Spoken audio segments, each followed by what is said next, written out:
อย่างมูนี้เมื่อเฮามีพระเจ้าสีสองเมืองที่นี่มีคนมาสักการะบูชาเปิดกบ่ฮื้อคนทั้งหลายนี่มาตัดมาหอนมาขุดเอาต้นไม้แถวนี้ไปที่อื่นเพื่อรักษาสภาพเพื่อคงเดิมอย่างอีไว้อันนี้ก็คือเจตนาเดิมของเพื่อนและเจตนาที่สำคัญก็คือเจตนาจะให้ศรัทธาสาธุชนเนี่ยเป็นเจ้าพุทธิใจปัญญาในการพิจารณาสิ่งต่างๆคนเฮาศรัทธาทั้งหลายในพุทธศาสนาเนี่ยเพิ่นบอกว่าเป็นศาสนาแห่งปัญญาบ่เหมือนศาสนาอื่นบางศาสนาเนี่ยเอาศรัทธาเป็นที่ตั้งเจ้าพระเจ้าไว้ก่อนเถอะจะอันจะอีไว้ก่อนเถอะเจ้าครูบาอาจารย์ไว้ก่อนเถอะแต่ทางพระพุทธศาสนาเนี่ยสอนให้ใจปัญญาพิจารณา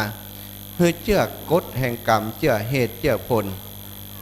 ถ้าเหตุดีผลจะดีถ้าเหตุบดีผลก็บดีอันนี้คือหลักการในความเชื่อเจตนาอยากจะให้คนทั้งหลายเข้าใจเรื่องของกรรมเรื่องของการกระทำเรื่องของเหตุของผลที่มันเกิดขึ้นโดยเหตุโดยปัจจัยของมันอย่างอาตมาว่าตะกี้นะรถตกเหวตกดอย1หนทางบ่ดี2รถสภาพรถบ่ดี3น้ำหนักมันนักขึ้นลงขึ้นบ่พดมันก็ถอยเป็นธรรมชาติเนาะแล้วก็ถ้าลงไปเดี๋ยวถ้าบ่เช็คเบรกดีๆบางครั้งรถมันก็เก่าค่ำค่ารถสมัยก่อนรถเก่าถึงนั้นจะถ่าเบรกแตกมันก็ต้องตกเหวตกดอยคนก็ต้องตายเป็นธรรมดาแต่ทีนี้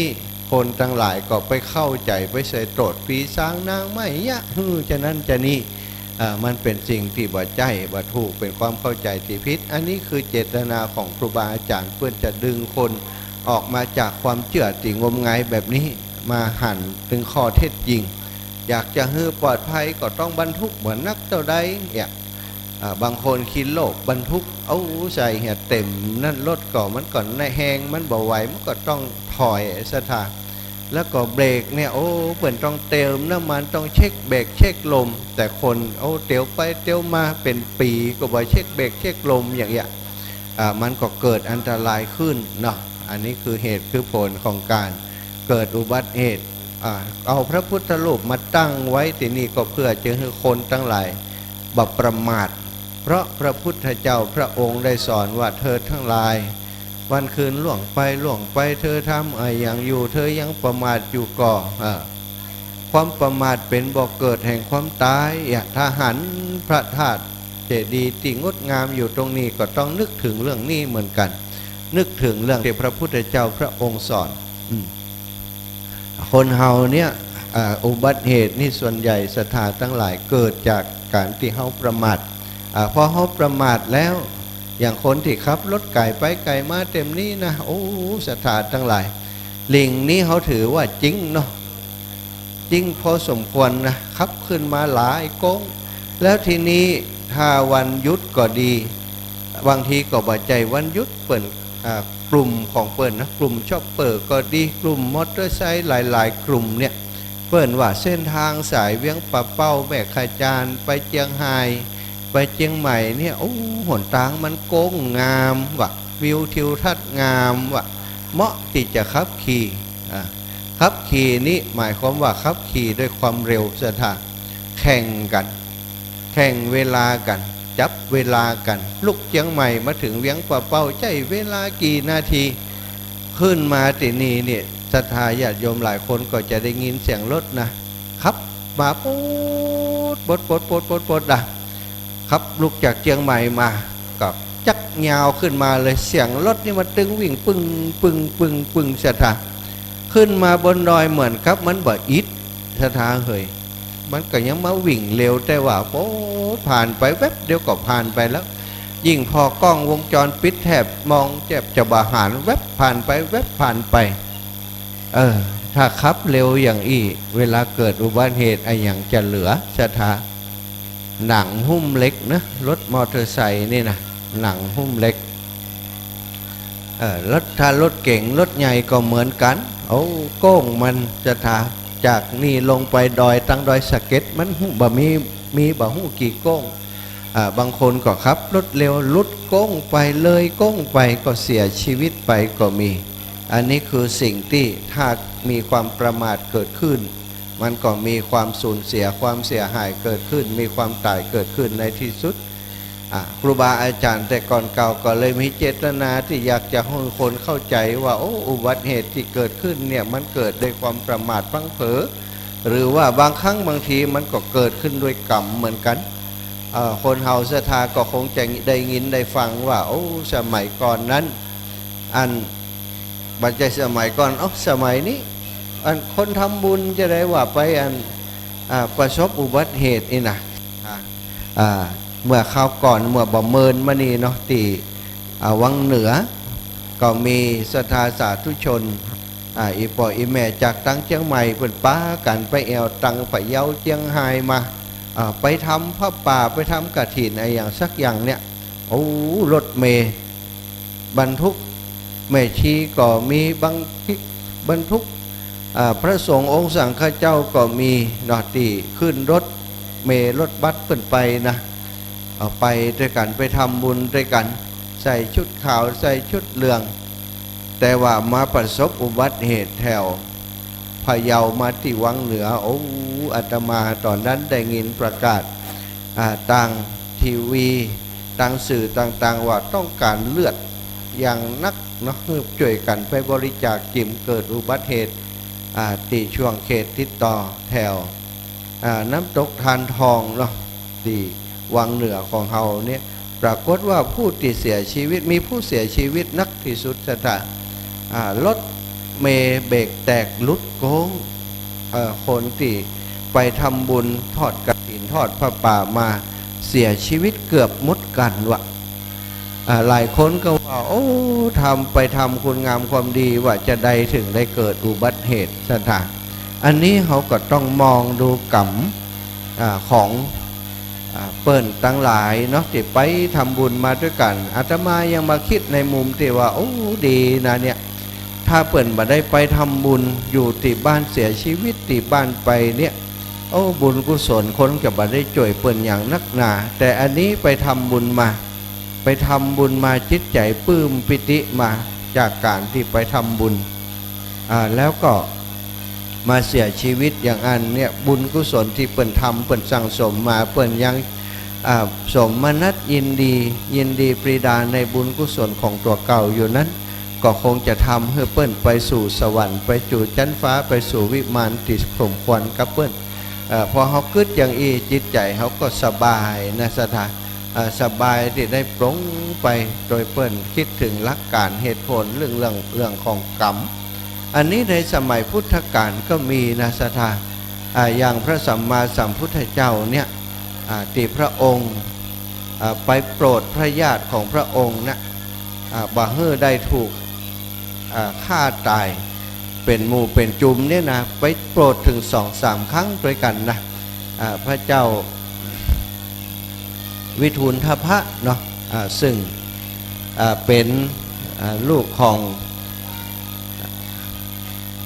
เปิดห้องว่าลูกของบัจจัยราชวงศ์ในวงศากยะนะแต่เป็นลูกของนางสนมกำนันของพระเจ้าเมืองในสมัยนั้นมหานามะในสมัยนั้นเจ้ามหานามะทีนี้พอเอามาเป็นพระชายาของพระเจ้าประเสนทิโกศลเกิดลูกมาเป็นพระเจ้าวิทูลทพะพระเจ้าวิทูลทพะก็ถือว่าเป็นเชื้อพระวงศ์ของพระพุทธเจ้าตามความปกติเนาะ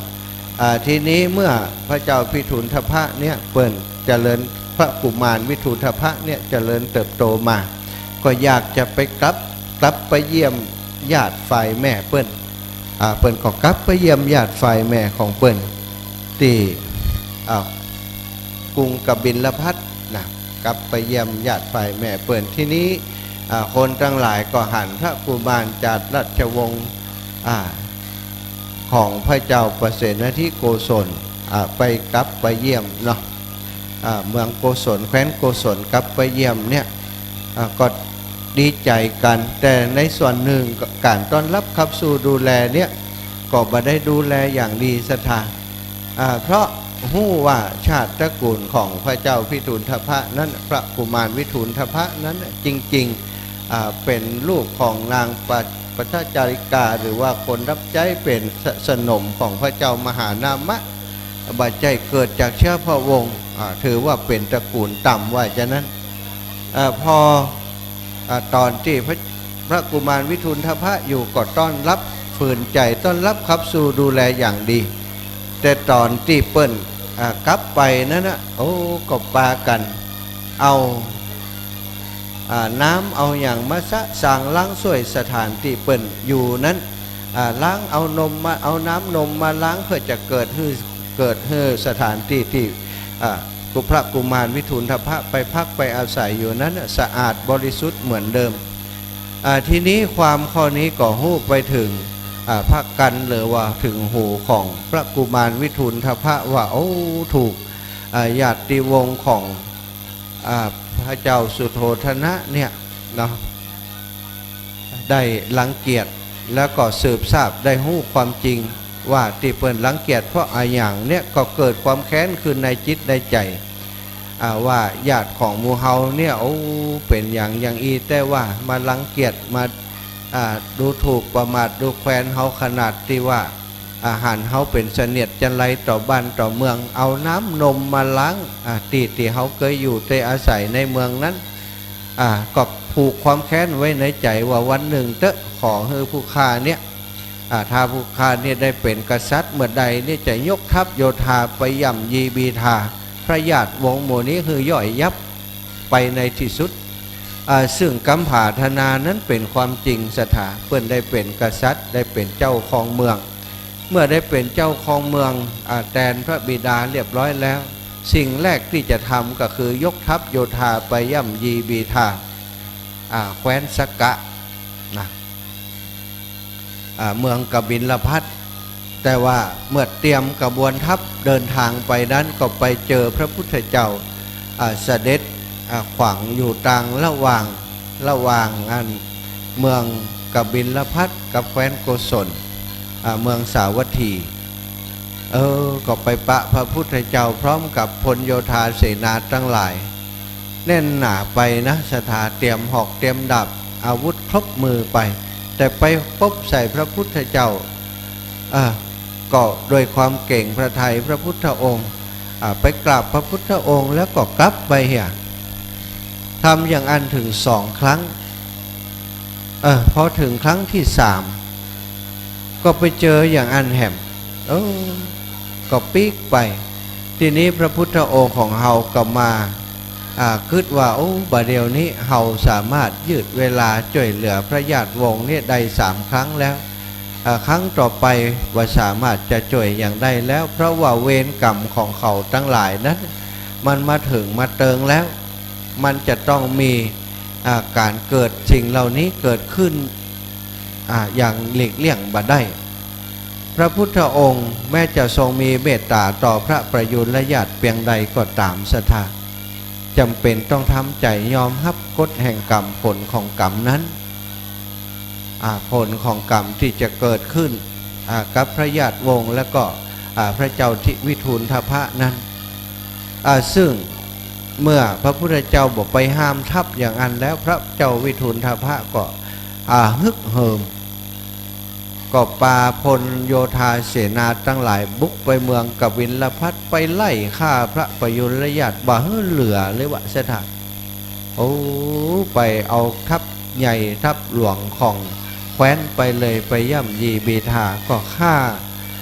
ประชาชนคนเล็กคนน้อยจะได้ก็ตามไม่ยากไม่ยิง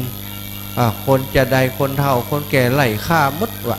เพราะว่าคนหมู่นี้เคยดูถูกดูแคว้นเฮาว่าจะเปลี่ยนชุดมาแล้วชุดจังฟ้อนมาแล้วเนอะเอาจังฟ้อนมาแล้วศรัทธาเฮ้ยศรัทธามาแล้วจังฟ้อนวันนี้ฟ้อนเพลงม่อน42เมืองดอยนางแก้วเนอะน้องพันนิตาพรหมมินพร้อมกับทีมงานลูกหลานวิทยาลัยนาฏศิลป์เชียงใหม่เนาะวันนี้เป็นการฟ้อนครั้งแรกฟ้อนประกอบเพลงดอยนางแก้วเนอะศรัทธาหรือว่าม่อนพระ42เมืองนี่ละนะ เมื่อไปเบียดเบียนบิทาย่ำยีเรียบร้อยก็ชนะศึกสถาชนะแล้วบ่ได้หวังจะปกครองเนอะติดไปย่ำยีบิทาก็ต้องการทำลายล้างบ่ได้เนี่ยไปฆ่าอีกนะสะใจว่าอันไปฆ่าโอ้ไปฆ่าเปิ่นเรียบร้อยแล้วบ่มีไผต่อสู้ได้แล้วก็ปิกกลับสถาเมื่อปิกกลับมานั่นก็ยังกลับมาถึงเมืองสาวัตถีมาตั้งค่ายตั้งกลุ่มทหารมาตั้งค่ายอยู่นอกเมืองปรากฏว่ากลางค่ำกลางคืนก็มาฉลองชัยชนะกันพ่องก็มีสุรายาเมาติปล่นมาเอามาก็มาดื่มมากินกันดื่มมากินกันที่บนที่ในค่ายทหารของเพื่อนนั้นเอากินดื่มกินกันแล้วบางพ่องก็ไปอยู่เต็มหิมแม่น้ำเนาะตั้งค่ายอยู่หิมแม่น้ำบางพ่องก็ไปนอนบนเกาะตากกินเหล้ากินยากันเมาม่วนนันสันเล่ากันปรากฏว่าถึงเวลากลางคืนมาเนี่ยโอ้อันคนที่อันอยู่เกาะตาเนี่ยอันก็โดนมดคบว่าสถาโดนมดคบบางพ่องก็โดนมดคบบางพ่องก็บ่โดนคนที่โดนมดคบที่เกาะตาฮะน่ะก็ปากันขึ้นมาทางบนอันคนที่อยู่ทางบนเนี่ยก็โดนมดคบนอนบ่ม่วนโอ้หานหมู่นั้นมันขึ้นมานอนทางบนเนี่ยก็ปิกไปนอนแตนหมอนั้นทางหลุมวะเปลี่ยนกันเอาอยากกันเรียบร้อยแล้วกาดึกมาสักหน่อยเนี่ยบ่มีวี่แววว่าฝนจะตกบ่มีวี่แววว่าน้ำจะท่วมแต่ประการใดแต่ปรากฏว่าน้ำลุกมาจากที่ไหนบ่ฮู้สถาผุนน้ำมันอยู่ไกลเนาะก็ไหลนองมาท่วมสถาท่วมเกาะตาติคนทั้งหลายทหารพลเสนาทั้งหลายเนี่ยตลอดถึงพระเจ้าวิทูลทพะเนี่ยที่อยู่เกาะตาแห่งนั้นเนี่ยตายเป็นเบื่อสถาเหลือบอกกี่คนวะอันนี้ก็คือสิ่งที่เป็นบอกว่ามันเป็นเรื่องของเวรของกรรมที่เขาเนี่ยเขาสร้างต่อกันมากี่ภพกี่ชาติแล้วการผูกเวรผูกกรรมในพุทธศาสนาเขาบอกว่าเป็นสิ่งบดีเพราะอย่างศรัทธามันจะสืบจะต่อกันไปบอกหูกี่เจนกี่ชาติกว่าจะจบเพราะฉะนั้นพระพุทธเจ้าพระองค์ขอซองข่าวเอาหลายๆซองก็ได้เจ้า ซองข่าวเจ้าลูกเอาปากกาก่อนมีก่อนก็มันเป็นเรื่องของเวรกรรมเพราะฉะนั้นเราเป็นชาวพุทธเนาะต้องระมัดระวังการก่อเวรก่อกรรมซึ่งกันและการเวรย่อมระงับโดยการบ่จองเวรเนี่ยศรัทธาทั้งหลายถ้าเราดูหนังจีนนะศรัทธาเขาก็จะได้เคยได้ยินเนาะที่หนังจีนที่เขาจังหวะนั้นนะความแค้นต้องชำระนะหนังจีนเวลาอันเปิ่นขึ้นต้นเรื่องมาพบกันกุ้งเก่งปรากฏว่าครอบครัวนั้นทั้งครอบครัวโดนฆ่าตายหมดเหลือต้องแต่ลูกน้อยหลอดอยู่หนังบอบอยู่ตามปื้นอัน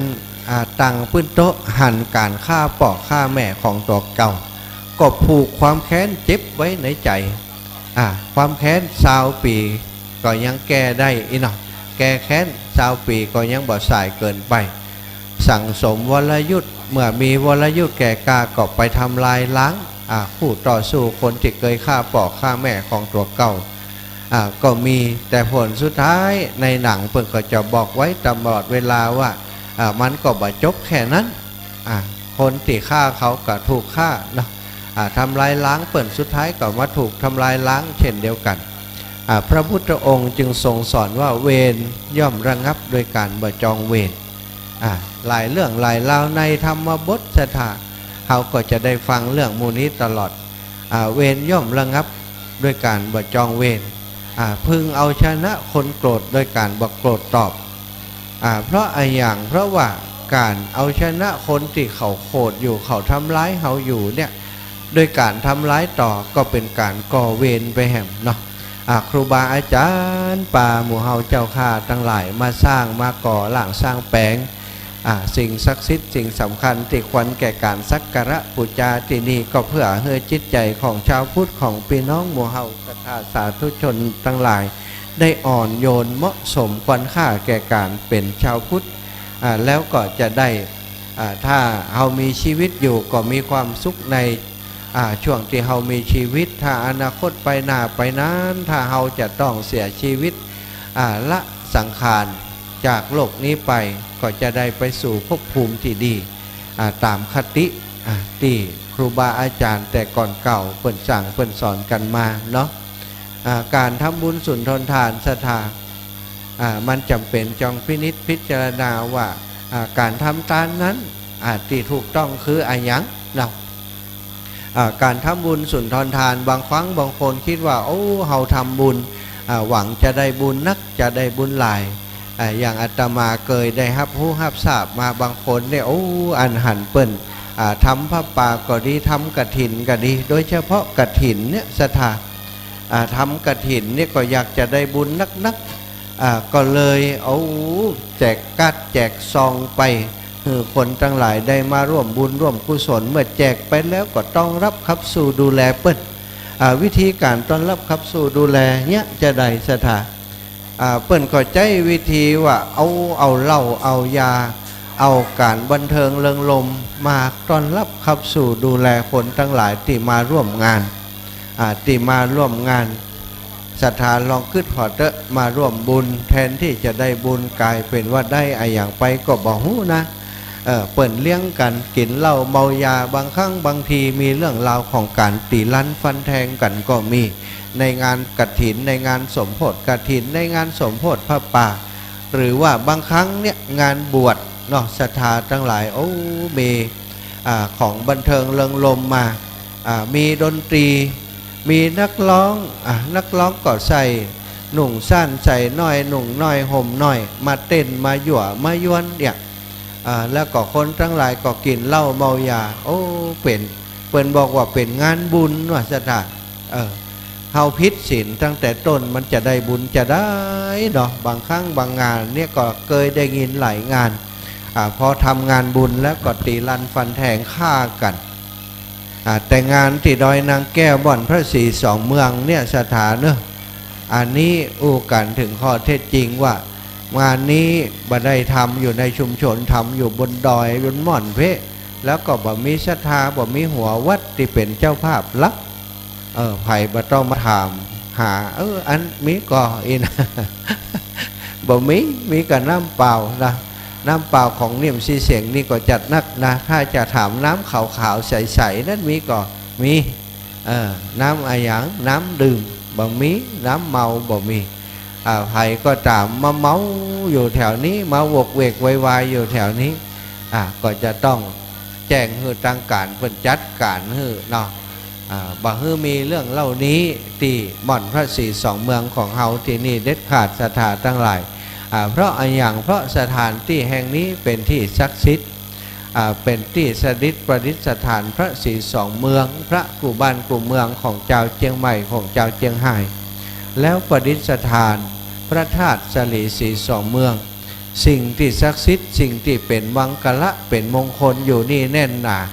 เขาจะปล่อยให้คนที่เปิ่นเมาเหล้าเมายามาสนุกสนานมาใจสถานที่แห่งนี้ในการเฉลิมฉลองม่วนนั้นของเปิ่นบ่ได้เพราะมันคัดต่อพระธรรมของพระพุทธเจ้าศรัทธาทั้งหลายในอดีตในสมัยก่อนในก่อนการนั้นมีเรื่องเล่าขานว่ามีเปื่อนนางวิสาขามหาอุบาสิกามหาอุบาสิกาของพระสัมมาสัมพุทธเจ้าถือว่าเป็นลูกลักของพระพุทธเจ้าเลยก็ว่าได้ในฝ่ายของมหาอุบาสิกาศรัทธาทั้งหลายที่อันนางวิสาขาเก็บเห็นไหมนางวิสาขามหาอุบาสิกาเนี่ยแล้วก็เปื่อนฝูงของนางวิสาขามหาอุบาสิกาเนี่ย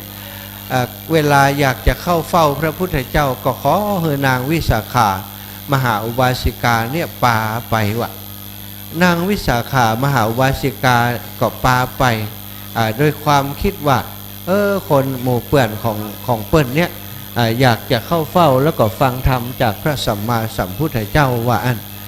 วันนั้นเป็นงานนักขัตฤกษ์นักขัตฤกษ์ก็คืองานมงคลงานที่เปิ้นมีการเฉลิมฉลองสมโภช ของบ้านของเมืองเปิ่นสถานมีการแสดงมีการละเล่นมีการฟ้อนลำสะปะและที่สำคัญก็มีการดื่มเครื่องดองของเมาของมึนเมาเหมือนกับงานบ้านเฮาเนี่ยกันสถานแล้วก็เปื้อนของนางวิสาขามหาอุบาสิกาเนี่ยส่วนหนึ่งเขาก็มักม่วนสถานมักม่วนแล้วก็เลยลักเอาเครื่องดื่มเอาเหล้าเอายาซ่อนในปกในห่อในกระเป๋าไปตุยไปถึงงานอุทยานไปถึงที่เปิ่นลื่นเลิ้งกันก็เอาเหล้านั้นมาแจกกันกินมาปั่นกันกินซึ่งนางวิสาขาก็บ่ฮู้พอกินเหล้ากันแล้วก็ปากันแอวกันเดินไปแล้วทีนี้ก็ไปใกล้ถึงวิหารเชตวันก็ขอให้นางวิสาขานี่ปาไปเฝ้าพระสัมมาสัมพุทธเจ้านางวิสาขาก็คิดว่าเขาอยากจะฟังธรรมว่าก็ปาไปสถานเอาตอนปาไปนี่อากาศยังดีอยู่เหล้ามันยังบดดีเตียดเนี่ยปาไปในพระวิหารเชตวันก็ปรากฏว่าเหล้ามันขึ้นพอดีว่ะเหมือนเหล้ามันขึ้นแล้วกิริยามารยาทที่เคยสำรวมเคยกระมิดกระเมียนเนาะก็กลายเป็นว่าเป็นแม่ย่าไม่ยิงก็ฟ้อนก็ล้ำต่อหน้าพระสัมมาสัมพุทธเจ้าที่เสด็จประทับอยู่ในพระวิหารเชตวันเนี่ยจากันเสียงดังวกเวกไวๆพระสัมมาสัมพุทธเจ้าได้ส่องพระเนตรไปหันจะอ่านแล้วก็เลยเสด็จเหาะขึ้นไปบนอากาศไปอยู่เขาเมรุมาตรวสถานไปอยู่เปะบนภูเขาพุ่นเหาะขึ้นไปอยู่ที่บนภูเขาพุ่นแล้วก็เปล่งพระรัศมีตังพระอุณาโลมลงมาแผ่ลงมาเหมือนกับมีแสงของพระจันทร์เป็น500ดวงเกิดขึ้นบนโลกแสงพระจันทร์ถ้าเอามารวมกัน500ดวงสถานลองคิดพอนะความสว่างสวัยความนวลความเย็นของพระจันทร์นะก็ส่องลงมาถึงที่เพื่อนของนางวิสาขาที่ปากันอยู่ที่พระวิหารเชตวันแล้วก็หันพระสัมมาสัมพุทธเจ้าเสด็จเหาะขึ้นไปบนอากาศไปอยู่ในสถานที่แห่งนั้น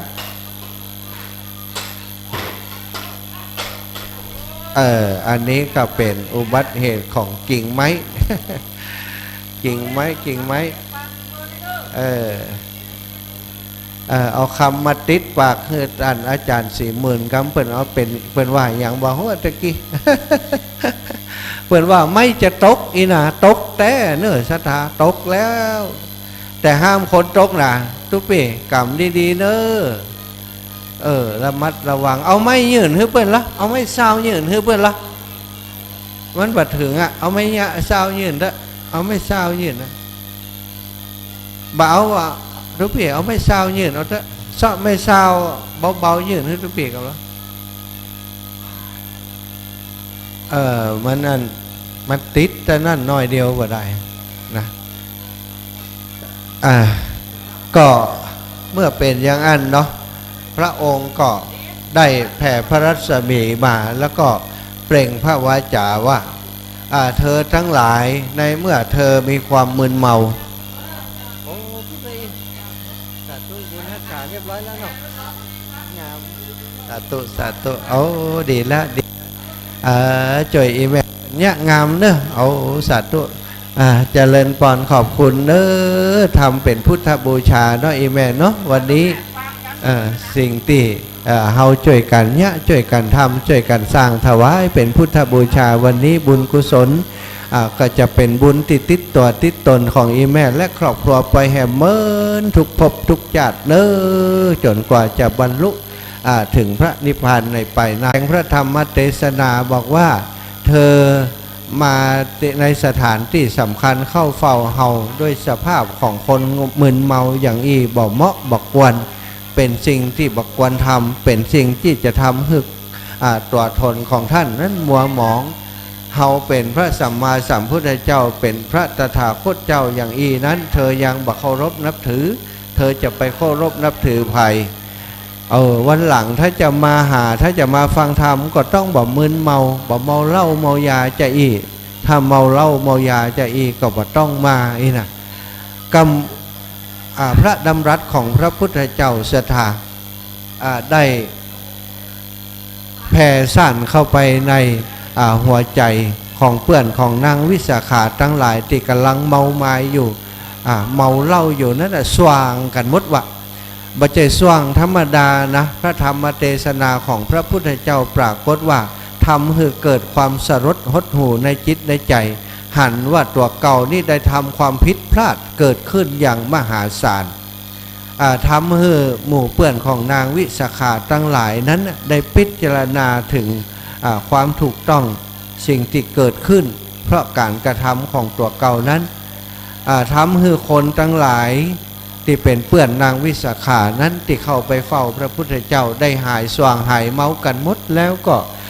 เป็นพระอริยบุคคลชั้นโสดาบันเป็นพระอริยบุคคลชั้นโสดาบันว่าจะนั้นอันนั้นก็คือเหตุการณ์เมื่อหลาย 2,500 ปีมาแล้วศรัทธามันก็มีอยู่ในพระไตรปิฎกเนอะศรัทธาทั้งหลายอันนี้คือสิ่งที่เวลาเขามีการมีงานมีปอยหลวงเนี่ยถ้าเขาอยากได้บุญแต่วัตถุทาน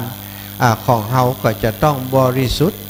วัตถุทานมีอย่างพ้องของที่จะเขาจะมาฮื้อทานนี่เป็นว่าวัตถุทานปัจจัยที่เขาจะมาให้มาหอมนอกจากเจ้าอาตมาได้ไปกรรมหนึ่ง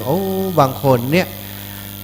ทำธุรกิจใหญ่โตแต่ว่าเป็นธุรกิจสีดำสีเทาอย่างก็ว่าไปครับผมตุลุงจะไปวัดก่อนท่านครูบาสีหมื่นจะปิกไปบ้านกำไปวัดกำเนิดศรัทธา ไปหมู่บ้านไปเอาของเนาะศรัทธาที่มาพบปะท่านครูบารอกรรมเนอะครูบาเพิ่นจะมีธุระไปเอาของบางอย่างที่จะมาประกอบในพิธีเนี้ยลืมว่าก็ปิกไปวัดกรรมเดี๋ยวก็จะปิกมาวัตถุทานต้องบริสุทธิ์วัตถุทานมีอย่างพ้องศรัทธาจตุปัจจัยทายธรรมอย่างต่างๆที่เขาจะเอามาทำบุญสุนทรทานมากินมาทานนี่นะถ้าเป็นทรัพย์สินของเขาก็ต้องได้มาโดยบริสุทธิ์ถ้าเป็นทรัพย์สินที่ได้มาโดยบริสุทธิ์เอาทำทานได้ก็ได้เพราะว่าพระสงฆ์องค์สังฆเจ้าบางครั้งบางทีเพิ่นก็บอกฮู้ว่าปัจจัยเงินคำต่างๆสิ่งที่ศรัทธาญาติโยมเอามาถวายนั้นได้มาจะไดแต่คนที่ถวายนี่ฮู้อยู่แล้วสมมุติว่าคนที่เป็นประกอบธุรกิจสีดำต่างๆเนาะสีดำสีเทาสีดำสีเทาคืออย่างศรัทธาก็ธุรกิจที่มันเป็นธุรกิจที่อย่างเช่นการค้ายากายการฆ่ามนุษย์การฟอกเงินบางคนเอาสตังมาถวายพระสงฆ์องค์สังฆเจ้าเป็นตังที่ได้มาจากยาเสพติดก็มีเป็นตังที่ประกอบอาชีพที่บาสุจริตเป็นการตังที่ยักยอกเข้ามาอย่างได้บุญก่อนตามคติความเชื่อทางพระพุทธศาสนาเป็นบอกว่าวัตถุทานนี้บริสุทธิ์ได้บุญก็ได้แต่มันได้บ่เต็มที่ได้น้อยเดียวตรงกันข้ามเนาะปัจจัยไตรธรรมต่างๆที่เฮาทั้งหลายได้มาร่วมบุญร่วมกุศลกับการสร้างพระธาตุสลีสีสองเมืองที่นี่จะเป็นตั้ง10ตั้ง20ก็ตามศรัทธาแต่ว่าเป็นตั้งเป็นปัจจัยที่เฮาได้มาโดยชอบประกอบโดยธรรมได้ได้หาได้เก็บได้ออมมาเอามาร่วมบุญจะนี้ถึงมันจะบรรนักบรรลายแต่ว่ามันเป็นเงินทองเป็นปัจจัยที่เฮาได้มาโดยชอบประกอบโดยธรรมเป็นทานที่เป็นวัตถุทานที่บริสุทธิ์ศรัทธาฉะนั้นการทำบุญสุนทรทานสำคัญที่สุดสิ่งที่จะต้องเอามาถวายเอามาเป็นของทานนี่จะต้องบริสุทธิ์วันนี้วัตถุทานที่หมู่เฮาเจ้าข้าทั้งหลายจะถวายในพระพุทธศาสนานั้นเป็นวัตถุทานที่บริสุทธิ์เพราะว่าได้มาจากปัจจัยที่ศรัทธาญาติโยมทั้งหลายได้น้อมมาถวายกับครูบาอาจารย์มาร่วมสมทบมาร่วมบุญกันด้วยความตั้งจิตตั้งใจด้วยความบริสุทธิ์ใจได้บริสุทธิ์ใจเมื่อได้มาโดยบริสุทธิ์ใจก็มาก่อร่างสร้างแปลงกันด้วยความตั้งอกตั้งใจรอคอยวันเวลานี้เป็นเวลาปี2 ปีแล้วศรัทธาที่สร้างสิ่งเหล่านี้มาสิ่งยิ่งใหญ่บ่ได้สร้างขึ้นถึงสำเร็จในวันเดียวบ่ได้เกิดจากคนเดียวคนใดคนหนึ่งอันนี้มาไล่พอแล้วบ่ใจว่า อันนี้ก็เพราะพระอาจารย์รูปนี้ในเพราะพระอาจารย์รูปนี้อันนี้เพราะก่อเลี้ยงเอียงคำคนนั้นคนนี้บ่ใจเนอะศรัทธาอันนี้ช่วยกันตึงโมตึงมวลทุกคนมีส่วนร่วมในกองบุญกองกุศลศรัทธาญาติโยมทั้งหลายที่มาร่วมกันให้หอมวันนี้คือส่วนหนึ่งของความสำเร็จที่เกิดขึ้นนี้หอมเท่าใดก็ตามมันจะเป็นปัจจัยส่วนหนึ่งในการที่เราได้มาบูรณะปฏิสังขรณ์ทนุบำรุงปรับปรุงสิ่งต่างๆเหล่านี้เป็นของบริสุทธิ์สวยงามฮือสง่างามอยู่บนม่อนพระศรีสองเมืองที่นี่ฐานรากของพระเจดีย์นี้ศรัทธาทั้งหลายก็เป็นวางศิลาฤกษ์วางฐานนี่บ่ธรรมดานะศรัทธาขุดลงไปแล้วก็วางฐานเทฐานใจเล็กเส้นใจมาตรฐานเล็กมออกแล้วก็การก่อสร้างมีวิศวกรควบคุมทำไมต้องทำให้มันคงแข็งแรงทำให้ฐานแข็งแรงเปิ้นบอกว่าฐานที่แข็งแรงสิ่งปลูกสร้างที่สร้างบนฐานที่แข็งแรงนั้นมันก็จะทำให้อยู่ได้เมินเกิดพายุก็ดีเกิดแผ่นดินไหวเกิดความสั่นสะเทือนอย่างต่างๆก็สามารถจะอยู่ได้เป็นเวลายาวนานศรัทธาทั้งหลายมาเลยอีแม่ลุกตั้งในมาการสันกำแพงสาวสันกำแพงร้องเพลงสาวสันกำแพงได้ก่อนสาธุสาธุดีเหลียจะในวันนี้ก็เป็นวันดีสลิสุภมังคละอันประเสริฐล้ำเลิศอย่างกว่าระยำทั้งหลายมูลสถายมปี่เบญจพรใจคำนะห้ามใจดำนะ พร้อมกับครอบครัวลูกหลานบุตรธิดาได้ร่วมบุญปัจจัยได้น้อมนำมายังจตุปัจจัยทายธรรมร่วมบุญสร้างพระธาตุสี่สองเมือง300 บาทมูลสถายมปี่ยุพินโยมแม่ยุพินหมอยาสันกระแป้งเหมือนกันมาด้วยกันเนาะได้พร้อมกับครอบครัวลูกหลานญาติกาวงวานจุผู้จุคนได้น้อมนำมายังจตุปัจจัยทายธรรมเพื่อร่วมบุญสร้างสมโภชพระธาตุสรีสีสองเมืองเสนาสนะตลอดถึงทุกสิ่งทุกอย่างที่สร้างขึ้นบนพระธาตุสีสองเมืองที่นี่ถวายไว้ในพระพุทธศาสนาบัดนี้สถาญาติโยมน้อมนำปัจจัยมาถวายแล้วอาตมาก็ได้ปฏิฆาหะรับเอาแทนครูบาอาจารย์ทุกรูปทุกองค์ที่มีส่วนร่วมในการก่อร่างสร้างแปลงสร้างศาสนสถานที่นี้ขึ้นมาก็ขออำนวยอวยใจเอาคุณพระพุทธเอาคุณพระธรรมเอาคุณพระสังฆเจ้าคุณพระอรหันต์เจ้าจงมาปกเกาเกษาปกปักรักษาโยม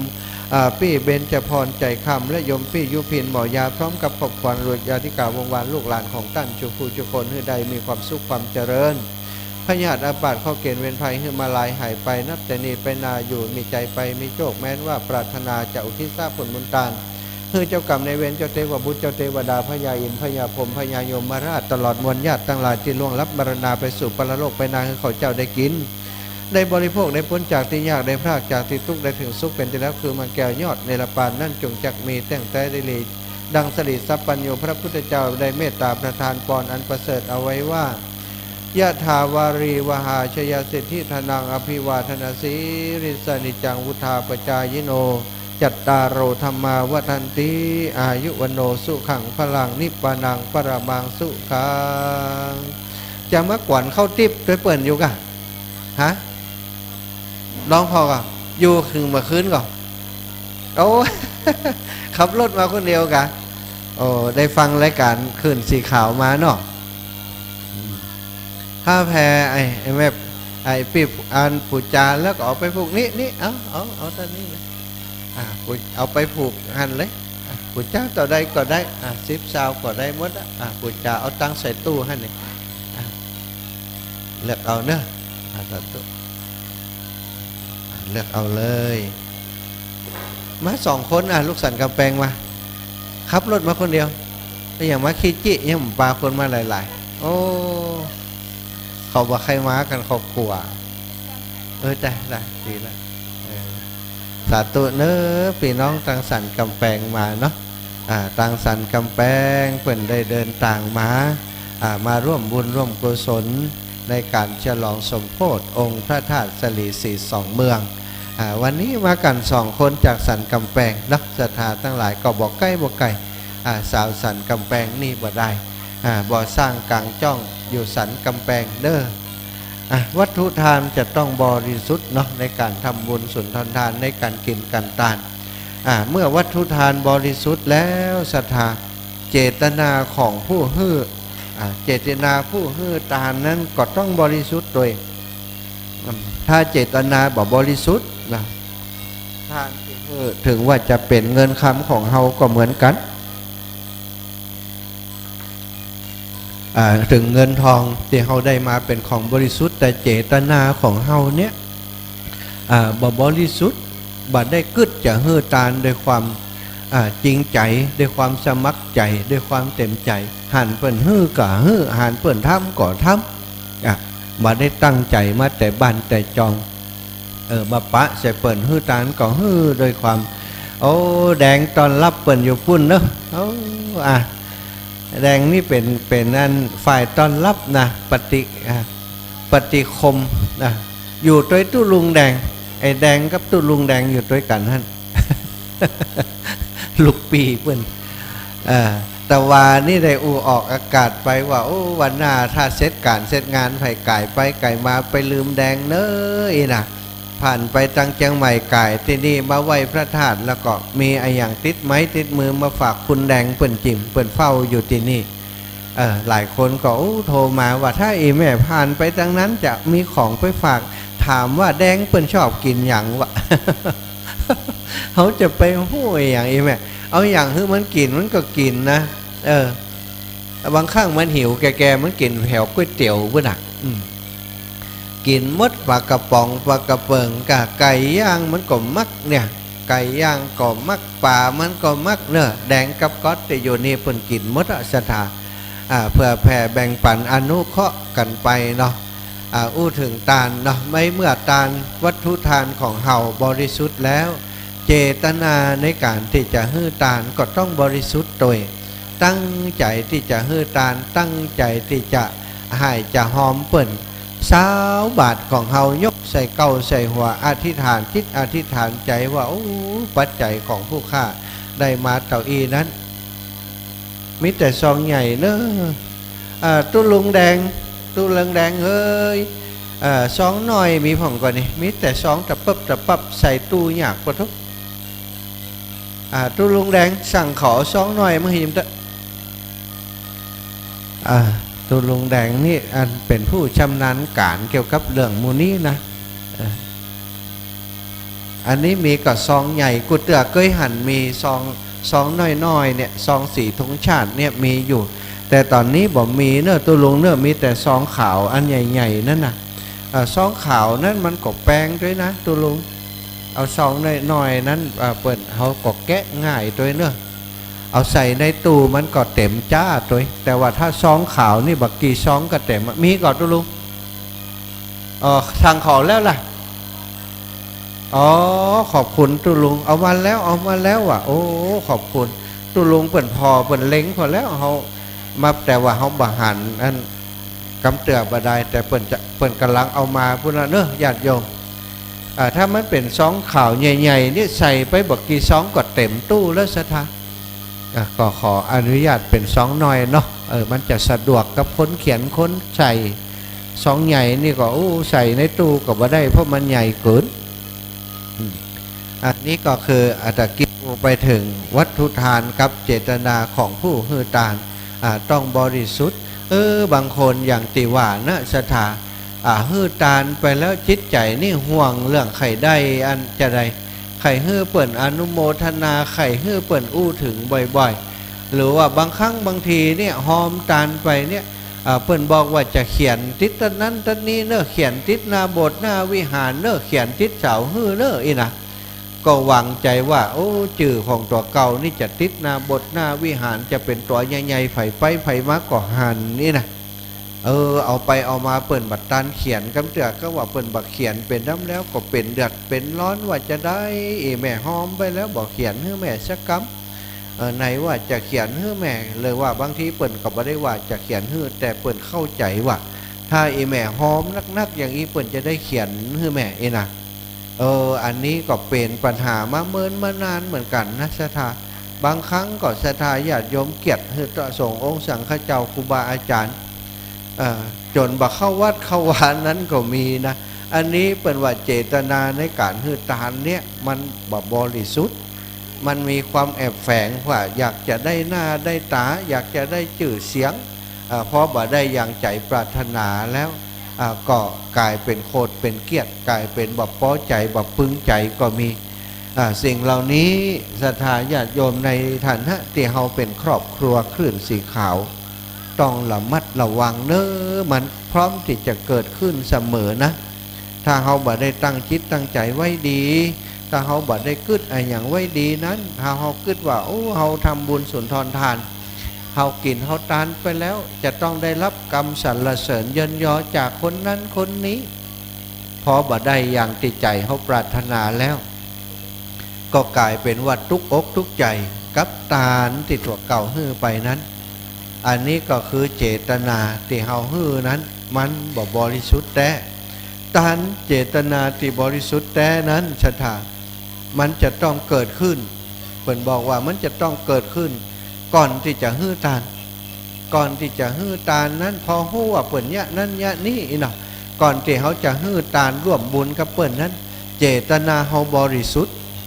เจตนาเฮามีความยินดีปรีดาที่จะฮื้อทานโดยความบริสุทธิ์ใจเฮาก็มีความสุขใจแล้วก็ฮื้อทานไปนะถ้าอย่างอีเนี่ยโอ้ครูบาอาจารย์เปิ้นจะเอาไปเนี่ยอย่างก่อนแล้วแต่เปิ้นจะประกาศก็บ่ประกาศก็บ่เป็นอย่างเจ้าอีนะเอาเจ้าได้ถวายแล้วดีใจแล้วยิ้มไปบ่ได้สนใจศรัทธาว่าเปิ้นจะประกาศฮื้อก็บ่ประกาศเปิ้นจะเขียนชื่อเสียงเรียงนามก็บ่เขียน อย่างที่อันศรัทธาทั้งหลายหอมเก้าอี้มาที่ม่อนพระศรีสองเมืองที่นี่นะก็เป็นมิติใหม่เนื้อศรัทธาครูบาอาจารย์เปิดประกาศไปแล้วว่าบัดเดี๋ยวนี้ครับเจ้าภาพเนื้อไฟจะเป็นเจ้าภาพเก้าอี้กี่ตัวก็บอกกันมาก็ห้อมกันมาเนื้อศรัทธาญาติโยมก็เป็นเจ้าภาพเก้าอี้กันมาเป็นเจ้าภาพมาแล้วครูบาอาจารย์เปิดก็บอกไว้ก่อนนั้นแล้วว่าบัดเดี๋ยวนี้ไผ่มาเป็นเจ้าภาพเก้าอี้ก็ดีเจ้าภาพโต๊ะก็ดี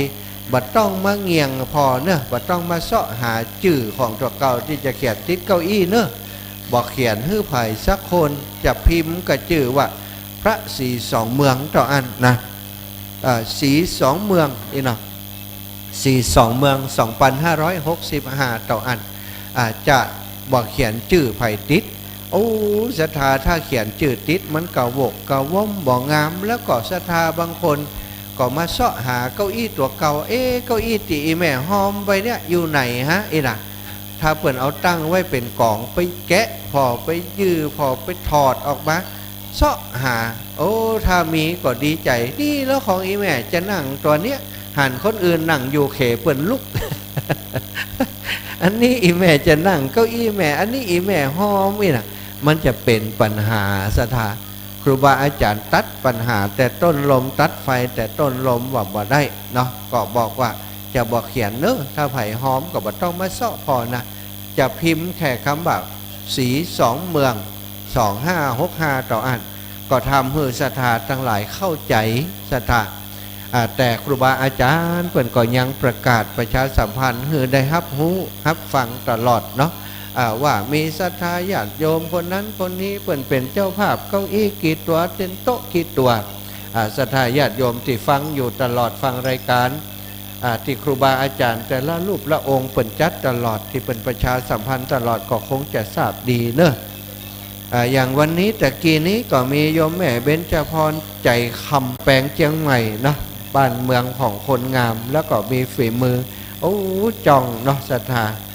สันกำแพงนี่เปิ่นโด่งดังเรื่องงานฝีมืองานหัตถกรรมแปลงจ้องนะงามศรัทธา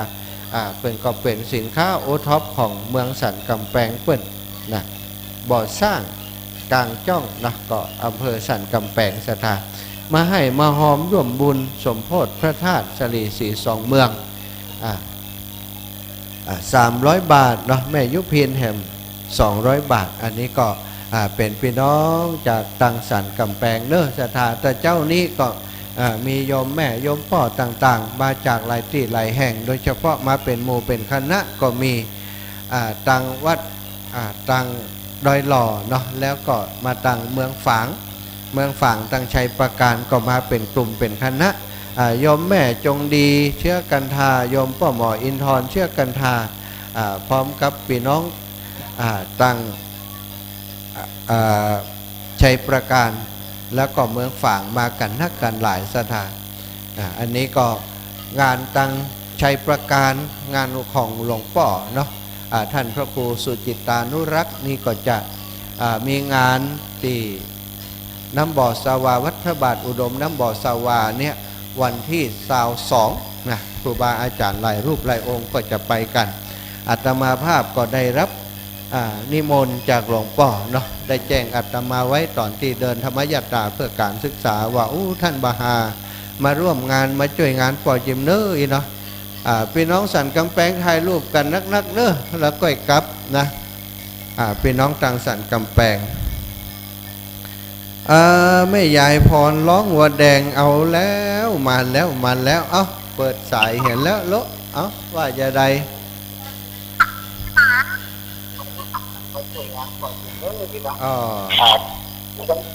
เอาว่าไปให้เจ้าเจ้า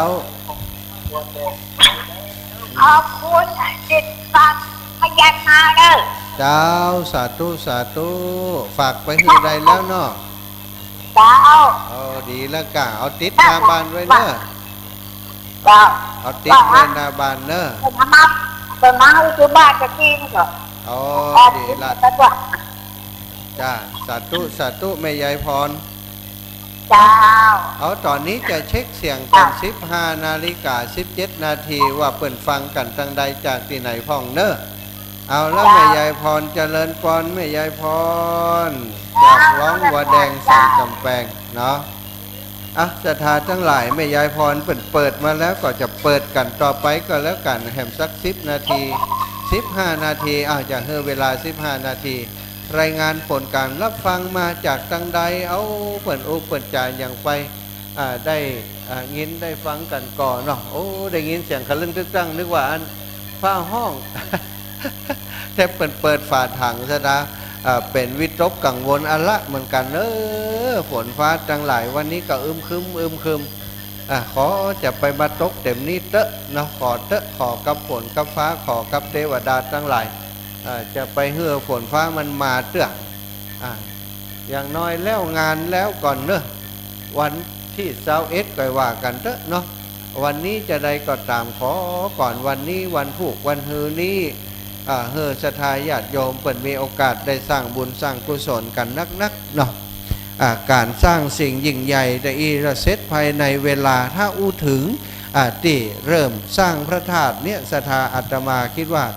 ใช้เวลาประมาณ1 ปีเนาะ1 ปีก็สำเร็จนี่นะใช้เวลาแต่ว่าการเตรียมงานเนี่ยหลายสิ่งหลายอย่างนี่ก็เตรียมงานมาเป็นเวลาเกือบ2 ปีเหมือนกันกว่าที่จะได้ก่อร่างสร้างแปลงอย่างที่ศรัทธาญาติโยมหันนี้ตอนนี้เสร็จแล้ววัตถุทานของเฮาบริสุทธิ์พุทธผ่องแล้วศรัทธาพร้อมที่จะยกเยื่นยอตานไว้ในพระพุทธศาสนาเจตนาของครูบาอาจารย์แต่แรกเริ่มเดิมทีก็เป็นเจตนาที่บริสุทธิ์เจตนาของศรัทธาญาติโยมก่อนจะทำก็บริสุทธิ์คณะธรรมก็บริสุทธิ์ครูบาอาจารย์ก็เช่นเดียวกันบัดเดี๋ยวนี้ทุกสิ่งทุกอย่างพร้อมแล้วเขาก็จะได้ฉลองสมโภชวันนี้จะมีการเจริญพระพุทธมนต์พุทธาภิเษกนะเจริญพรโยมแม่เนอะโยมแม่บัวพัดกุหลันถึงไหนแล้วแม่ถึงบ้านแล้วเหรอถึงไหนแล้ว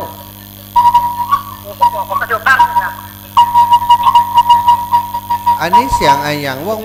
างอันวิทยุในรถก้านี่กูเดี๋ยวฟังถึงบ้านเลยเอาถึงบ้านแล้วกะถึงบ้านแล้วกะจะถึงบ้านแล้วเจ้าเลยเร็วถึงถึงเร็วลูกจะถึงบ้านเหรอดีแล้วอีแม่ถึงบ้านดีแล้วดีใจอีแม่ถึงบ้านแล้วจะส่งให้จากพักอาหารเนาะสาธุอีแม่สาธุบุญรักษาอีแม่เดี๋ยวก็ป้ากันที่เมืองฝางเนอะ ยอมไม่ใช่ยอมเป็น วันที่21ที่21นี้ไป ได้สมมติเจ้า เจ้า ทุกเจ้า สาธุบุญรักษาอีแม่เนอเอาแบบบัวพัดกุหลันพี่น้องตังเมืองฝั่งกลับถึงแล้วสะทะกลับถึงแล้วสบายใจละเนาะแม่บัวพัดกุหลันบ้านตังเมืองฝั่งพุ่นเนาะไปเมืองฝั่งก็โอ้อีแม่เปิ่นมาดูแลตอนอาตมาได้ไปฉันอาหารบิณฑบาตที่บ้านโยมแม่โดยตอนเดินธรรมยาตราเพื่อการศึกษานี่ก็จะไปปะกันที่เมืองฝางแหมพี่น้องเมืองฝางพี่น้องชัยประการโดยการนำของหลวงพ่อพระครูสุจิตานุรักษ์เป็นต้อมหอมสถายญาติโยมฮือสนใจในการปฏิบัติธรรมแล้วก็เป็นกลุ่มเป็นคณะที่เข้มแข็งสถาถือว่าเป็นอำเภอที่เข้มแข็งมีจิตใจที่บังงอนแค้นคอนแทนในการประพฤติวัดปฏิบัติธรรมในการรักษาศีลในการฮือทานรวมกลุ่มกันเป็นกลุ่มเป็นคณะเนาะบ่ต้องให้หลวงพ่อได้บอกได้กล่าวอะไรอย่างก็ทำหน้าที่แทนหลวงพ่อเป็นทุกอย่างทุกประการอย่างการที่มาที่นี่ก็เช่นเดียวกันเนาะโยมแม่จงดีโยมปมอินทรเชื้อกันทาพร้อมกับญาติธรรมของเปิ่นคณะของเปิ่นกลุ่มของเปิ่นปากันมาส่องกันนดแต่เจ้าก็ได้มอบของที่ระลึกจากม่อนพระศรีสองเมืองฮือกับทีมงานของอีป่ออีแม่ไปเป็นยันเนื้อศรัทธาที่ครูบาอาจารย์เปิ้นได้อบรมสมโพธิมาแล้วเป็นยันศักดิ์สิทธิ์เอามามอบเป็นของที่ระลึกพร้อมกับสมุดฉีกที่ระลึกของม่อนพระศรีสองเมืองนี้มอบให้กับศรัทธาญาติโยมไปแต่เจ้าก็ขอบคุณโยมแม่จงดีโยมแม่ทุกท่านทุกคนที่เดินทางกันมาโยมแม่บัวพัดกุหลันเนาะอันนี้ก็แฟนรายการของคณะครูบาอาจารย์ในคลื่นสีขาวของเฮาทุกรูปทุกองค์เปิ้นหู้จักหมดเนาะพดมาถึงอาตมาก็โยมแม่ทั้งหลายก็ยังได้หู้จักในอย่างในดูแลอุปถากอุปถัมภ์อาตมาอยู่ถึงแม้บ่ค่อยได้จัดรายการนักสักต่อใดบักกี่ครั้งเนาะว่าต่อเดือนต่อถ้าถึงต่อสัปดาห์ต่อเดือนนี้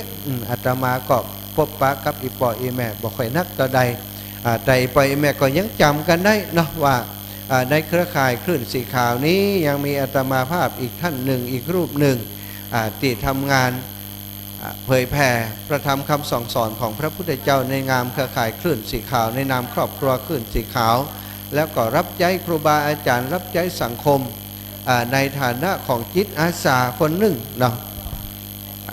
มาแหมสายหนึ่งเอาเจริญปอน6582จากตังได้พระเจ้าท่าน เจ้าแม่แม่อยู่ด้านหลังเขาเป็นโจเนอแม่ฟังเน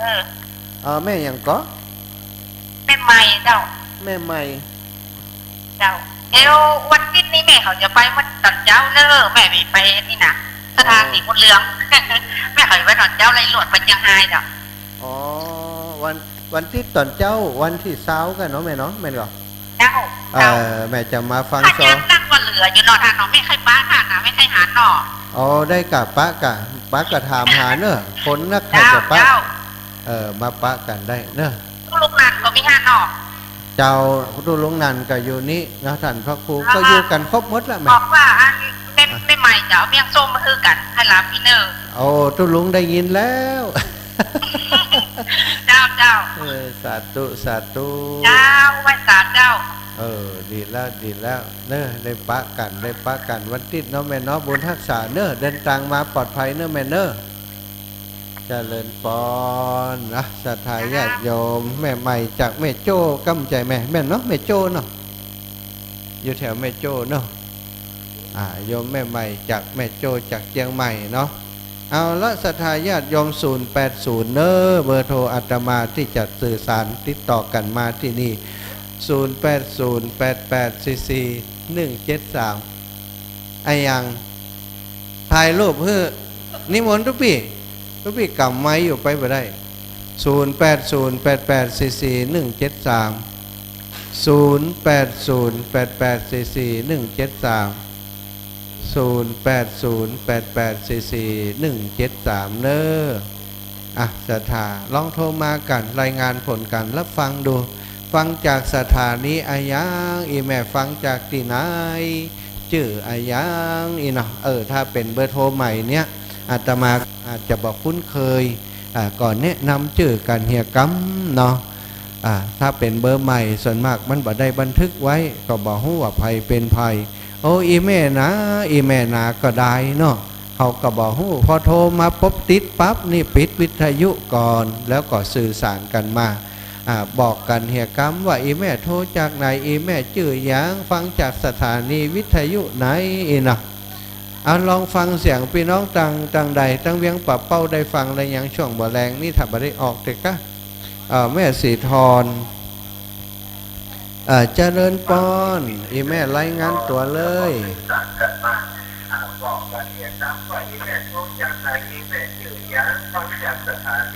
โอ้อีแม่เปิดวิทยุกวนนะเจ้าได้ยินแล้วเจ้าได้ยินแล้วอีแม่อู้เลยเจ้าฟังอยู่เด้อดีก้าอยู่ไหนฟังที่ไหนป้าไพสันป้าไพสันซ้ายเนาะเจ้าแม่สีทอนป้าไพสันซ้ายน่ะแต่คืนก็โทรหาเนาะนะวันหลังอีแม่เวลาอีแม่ได้รับโทรศัพท์อีแม่ปิดวิทยุกันเนาะแม่ไม่ได้ไปเด้อเจ้าสาธุบ้านแม่เป็นโควิดว่ะไม่ได้ไป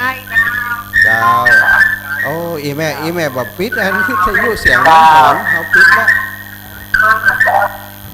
สถานที่โทรมาเนื้อขออนุญาตว่าปิดวิทยุเหี่ยกรรม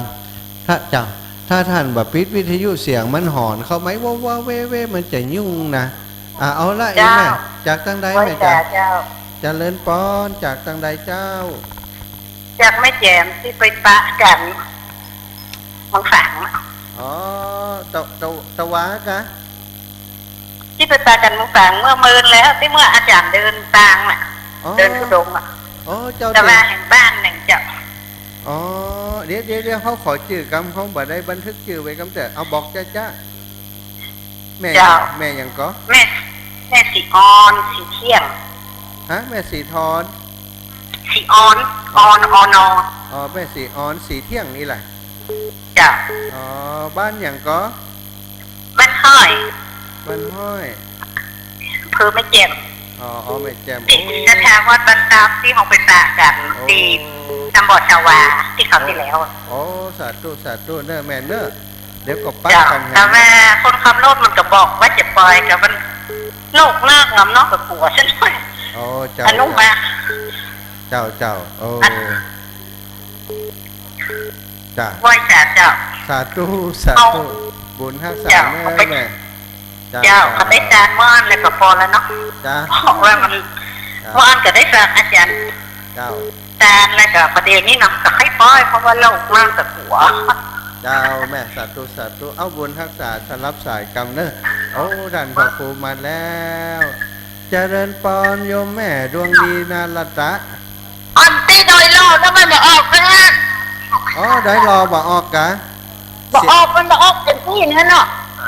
โดยรอมันเป็นอะไรว่ามันมาออกหรอมันดังเต้เด่นอ่ะกะฟังอยู่เนอะครูบาอาจารย์เปิดฟังอยู่ก็เดี๋ยวเปิดจะพอเฮ้อแม่เนอะไม่ต้องเรียนไปเด้อมองหนักก็โดยรอบ่ออกนี่เจ้าได้รอบ่สาธุทางก็เปิดมูลมาได้เจ้าเอาไว้เจ้าสาธุแม่สาธุเจริญปอน4686สาธุเจ้าสวัสดีเจ้าแม่จากไหนนรินทร์เจ้าอยู่อำเภอแม่อายตำสถานีพระครูจิตตาเจ้าพระครูจิตตาเนาะเจ้าแม่แม่ชื่ออะไรยังมาริวันเจ้ามาริวันพิเคราะห์งานมาริวันอย่างก็พิเคราะห์งานพิเคราะห์งามเนาะงานเจ้างานเนาะโอเคแม่อายเนาะแล้วก็ชัดเจนได้เสียงตั้งพุ่นชัดเจนดีเจ้าเปิดออกอากาศกี่ชั่วโมงนี่ตลอดวันกะ วันนี้ตลอดวันเลยเจ้าโอ้พี่น้องแม่อายได้ฟังตลอดวันนี่โอ้ดีเฉพาะวันนี้อ่ะเจ้าวันนี้เอาวันผูกวัน แน่ แน่ วันค่ำเจ้าวันผูกวันแน่เจ้าเนาะดีพอดีเจ้าวันค่ำบอกว่าวันผูกนะดีแล้วแล้ววันที่22นี่ก็จะไปอยู่เจ้า22เนาะเจ้าโอ้ดี22ป้ากันน้ำบ่อสวาเนาะเจ้าเดี๋ยวป้ากันพุ่นเนื้อแม่เนอะเจ้าดูบุญรักษาแม่เจ้าปอนเอ้าแหมสาย13598เนอะจากตังได้จากแม่ย่อยมือสุดท้ายเจ้าเอ้าแม่เร็วลำไปเฮาฟังบัดตันอันแม่หยังบ้านว่อยเจ้าแม่สมพัฒน์เจ้าสันทรายเนาะสันทรายเจ้าแต่เจ้าก็โทรแล้วกรรมแต่จะไปไม่ได้ไปฝนตกในประเด็นนี้ฝนตกว่ะฝากแล้วฝากเพื่อนไปแล้วเจ้าเพื่อนจะไป4 โมงป่ายเจ้าเดี๋ยวก็ถึงกันเนาะจ้ะแม่สมพัฒน์นะเจ้าฝากเพื่อนกับคุณแล้วเจ้าดีแล้ว2มาก็ได้บุญได้เปิ่นแล้วแม่เฮ้ยเนาะแล้วหมาที่สบายเคยกินอย่างมาให้ลำให้จ้าเจ้าซองแปดนุโมทนาตัวเจ้าตู้บุญรักษาแม่เนอตามรักษาเจ้าเอาละขอสลับสายอีแม่กำเจริญปอนโยมแม่อินทนินสีทิพี่น้องเมืองฝางแต่เจ้ามาด้วยเปิ่นก่อนเจ้าอาจารย์สมชาติเจ้าดีใจฟังอยู่ห้างแต่คนนี้ฟังรับลาไปอย่างเจ้าอันชัดเจนดีได้ยินวันค่ำเนี่ยนั่งแกะทรายไปตัวนั่งฟังท่านไปตัวอยู่เนี่ยโอ้ดีโอ้ดีใจโอ้ปื้มปิติกับแม่จงดีเขาเพิ่นได้ไปเนาะเจ้าแม่บอกว่าแม่เขาจวนกันเนี่ยจะขอไปที่พ่ออาจารย์ลาบวัดเพิ่นเนี่ยเพิ่นว่าเพิ่นจะไปวันที่22กับว่า23อยู่เขาจะเที่ยวไปกับเพิ่นกับตัวเนี่ยอยู่ว่าจะขอไปด้วยเพิ่นนี่เจ้าแม่ถ้าเพิ่นไปเขาก็จะได้ไปตัวเองกับขั้นไปป้าไปกราบนมัสการท่านผู้ต้นผู้องค์นะที่ฟังให้เขาเจ้าชัดเจนดีเจ้าผู้กำลังใจนะเจ้าสาธุขอบคุณนี่แม่สาธุเจ้าไว้ใจเจ้าเดินปอนเอาแล้วต่อไปแห่งสายนี้แม่บุญบันห้วยซักสันพระเจ้าแดงก็บ่ใจสันพระเจ้าแดงเจ้าฟังจากสถานียังร้อยปีเจ้าฟังแต่เมื่อง่ายมากฟังมันขำกันวันนี้เจ้ารู้จังฟังพี่กำลังใจพี่ที่ให้หันแต่ยายไปไหนก็ไม่ได้ไม่ได้อันเท่าซักของนี้เน็ตเนี่ยหันใครรู้จักก็เจ้าบอกเป็นอย่างก็เนาะไปไหนก็ไม่ได้หันแหละเจ้าตั้งปุ่นบอกมีฟ้ามีฝนอย่างก็ฝนตกหรอมีฟ้ามีฝนยังแบบตกหลายวันแล้วบอกเป็นอย่างเนอะเอาดีแล้วบอกมีฟ้ามีฝนเนี่ยตั้งเพศก็บอกอยากให้มีอีไหมทางนี้มันจะอิดนะเตรียมงานอย่างฝนตกมาก็ยุ่งกันเนี่ยอันนี้บอกมีเนอะตั้งเพศก็อากาศดีสบายยามในปีนี้ไข่หันแต่ไข่หันตัวจริงแต่หันตัวจริงก็พอในอันทีวีก็คนเฮาออกทีวีมหาสมศักดิ์นี่คนเฮาอีแม่พ่อท่านในทีวีแล้วอีว่าเขาก็ว่าอีแม่เขาไปได้ออกทีวีนะอีแม่ยังหันอีว่าเปิดหันในอันอย่างก็โทรศัพท์นะเปิดอันเปิดห้องว่า YouTube เนี่ยเปลี่ยนเป็นบันทึกออกไปเนาะเปิดหัน YouTube หัน Facebook เป็นว่าทีวีว่ะพี่ไอ้ใส่หันแหละนี่แหละโทรศัพท์ของนิดเน็ต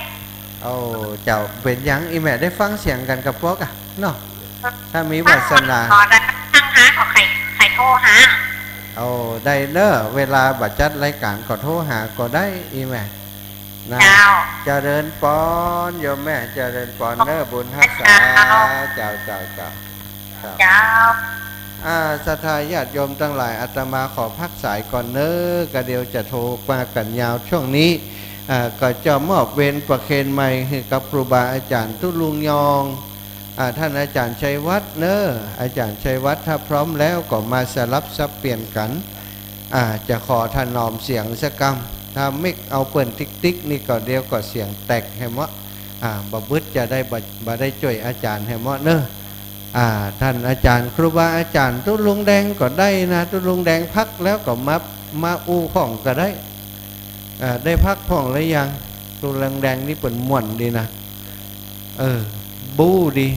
ตุลุงมีอย่างจะอู้จะจากับศรัทธาญาติโยมผ่านตรงนี้ก่อนนิมนต์นะครับเนอะแจ้งข่าวสารไปตังเป็นร่องสันกำแพงหัววัดต่างๆที่เป็นฟังรายการอยู่ก็ได้กราบนิมนต์เลยครูบาอาจารย์รูปใดที่มีความประสงค์จะใช้พื้นที่ตรงนี้สื่อสารกับศรัทธาญาติโยมได้ได้จ๋าเอาธรรมะสาระธรรมดีๆหรือว่าเรื่องราวต่างๆที่มีความปลื้มอกปลื้มใจในการมาทำงานที่ม่อนพระศรีสองเมืองที่นี่หันงานสำเร็จเสร็จสิ้นไปแล้วดีอกดีใจจะได้บอกศรัทธาญาติโยมก็ได้กราบนิมนต์ถ้าตุลุงท่านพระอาจารย์ชัยวัฒน์เนอตุลุงยองปีอ้ายนะทุกปีบอกห้องตุลุงแล้ววันนี้จะเป็นทุกปีไปเห็นแล้วครูบาอาจารย์เนอครูบาอาจารย์ของอาตมาศรัทธาญาติโยมทั้งหลายจัดรายการคู่กันว่าได้ก็เลยว่าอันปีกับน้องความจริงบอกบังอาจเนอะครูบาอาจารย์เป็นพรรษานักพรรษาหลายเป็นครูบาอาจารย์ของอาตมาเป็นคนที่เปิดโอกาสให้อาตมาได้มีโอกาสมายืนอยู่บนเวทีที่นี่โดยเปิ่นเนาะเจริญปอนโยมแม่จงรักลำปางออกอากาศกับแม่เจริญปอนแม่จงรักบันพ่อนอีแม่ได้ยินเสียงเขาก่อดับปิงอีแม่จะได้โทรศัพท์ก็ขึ้นนี่มับแต่บ่ได้ยินเสียงเนอะแม่จงรักเนอะจะได้ก็กดมาใหม่เนอะแม่เสียงบางครั้งมันมีปัญหาเนาะตุลุงมาแล้วตุลุงมาพร้อมเข้าเลยเนาะก็เปลี่ยนพัดเปลี่ยนเวรกันตุลุงเพิ่นจะได้พบปะศรัทธามีอย่างจะได้มาชี้แจงบอกศรัทธาญาติโยมเนอะศรัทธาทั้งหลายถวายความเคารพครูบาอาจารย์ตุลุงครับ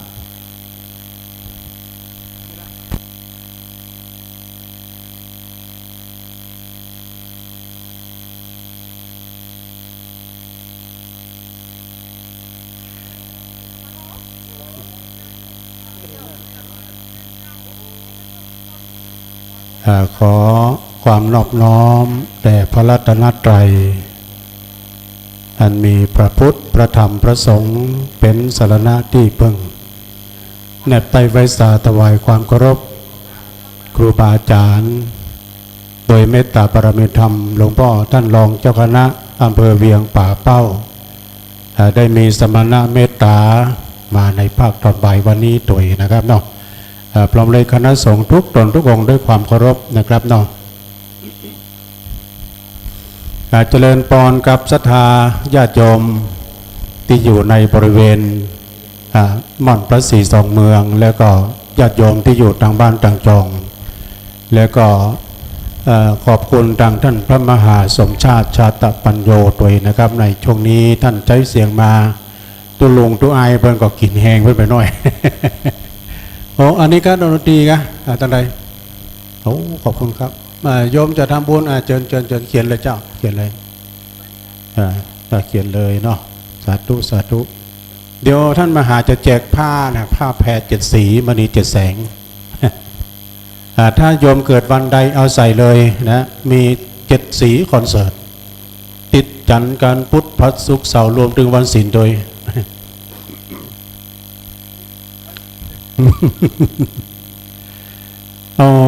ขอบคุณท่านมหาแต่เมื่อเจ้าก็มาช่วยกันลุยแต่คืนนี้คงบะมีพงจะเป็นภาคปฏิบัติภาคที่จะได้สวดมนต์กัน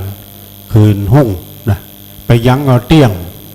แล้วก็เริ่มทำ3 โมง จดไลน์มานามศรัทธาญาติโยมเนาะตอนนี้พวกก็กำลังทำพิธีกำลังคั่วบักแขวนครับเนี่ยไม่ใช่งาเนาะ มันกั้งมันยังแขวน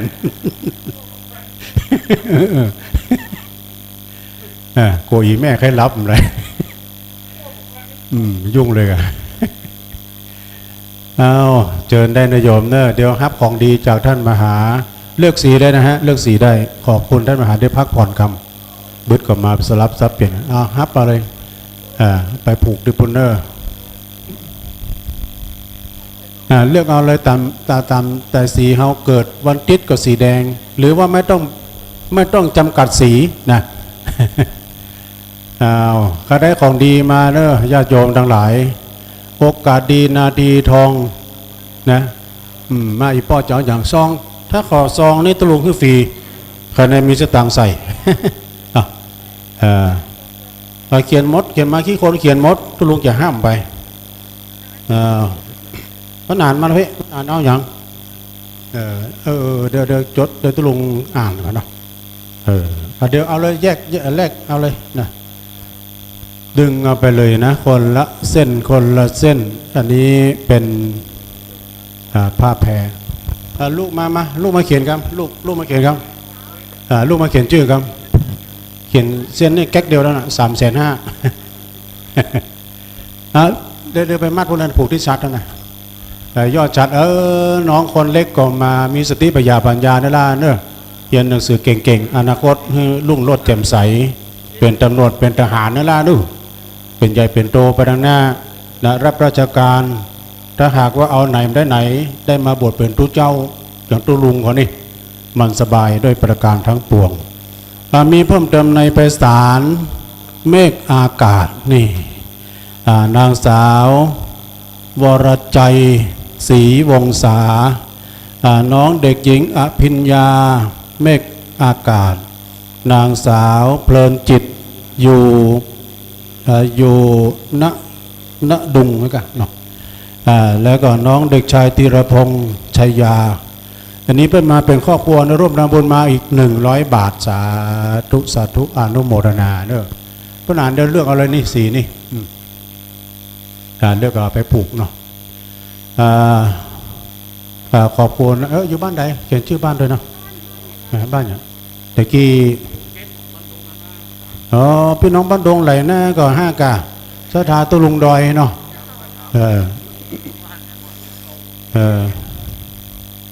ขอบคุณเนอะกับสถานาบุญได้ร่วมทำบุญกินตานด้วยกันวันนี้วันค่ำเนาะเป็นมาก่อนทำบุญก่อนทำมาลุนก็ค่อยทำกันไปเอาอันนี้ไปอะไรเลือกเอาเลยพ่อสมจิตวงศาแล้วก็นายประสงค์วงศานางสาวกมลวรรณวงศาบ้านดงหลายหน้าเนาะเชียงรายครอบครัวมาเพิ่นมาร่วมรำบุญแดม200 บาทเนอะสาธุ ก็ขออนุโมทนาเนอะในส่วนบุญกุศลที่พี่น้องศรัทธาญาติโยมได้ร่วมรำบุญกินตานกันในวันนี้เนาะยังได้ก็ตามเนาะศรัทธาที่จะมากันกำลุนเนาะกำลังเดินทางมาเพราะว่าบางคนก็ไปทางเชียงใหม่ปิกมาแว่บางคนนั้นก็เดินไปเดินมานะตั้งอกตั้งใจได้มาร่วมทำบุญกันสถานที่นี้ก็เป็นสถานที่เป็นสถานแหล่งเล่นรู้น้องสดาดอยนางแก้วตุลุงก็ว่าอาจจะเอาประวัติดอยนางแก้วเพิ่นมีสองจังหวะ2 ในกันเด้อโดยเฉพาะก็น่าสนใจพวกเจ้าก่อนก็เอามาเล่าเนาะได้รับเมตตาจากพ่อน้อยพ่อนานฉบับหนึ่งได้รับเมตตาจากท่านพระครูชลทานพิทักษ์เพิ่นเรียบเรียงมานะมี2 ในขึ้นไปไหว้พระเจ้าเลยโยมเนาะเพิ่นติดคำจัดงามเนาะพระพุทธรูปเจ้าสี2 เมืองนะทำบึดมะแรงบึดจะมีฟ้อนเนาะฟ้อนมีไหลฟ้อนอยู่ได้รับความอนุเคราะห์จากคุณโยมพันนิตาพรหมมินทร์พร้อมลูกศิษย์เพิ่นนะ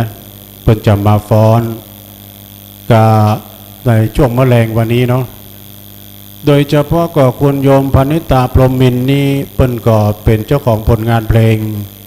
พระศรี2 เมืองหรือว่าดอยนางแก้วเพิ่นร้องกับค คู่กับอาจารย์โหน่ง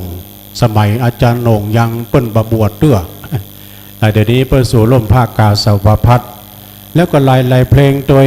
และคุณโยมพานิตานี้เปิ้นเป็นนักร้องเก่าแล้วก็ประเดี๋ยวนี้ก็ไม่ใช่เก่านะร้องได้อยู่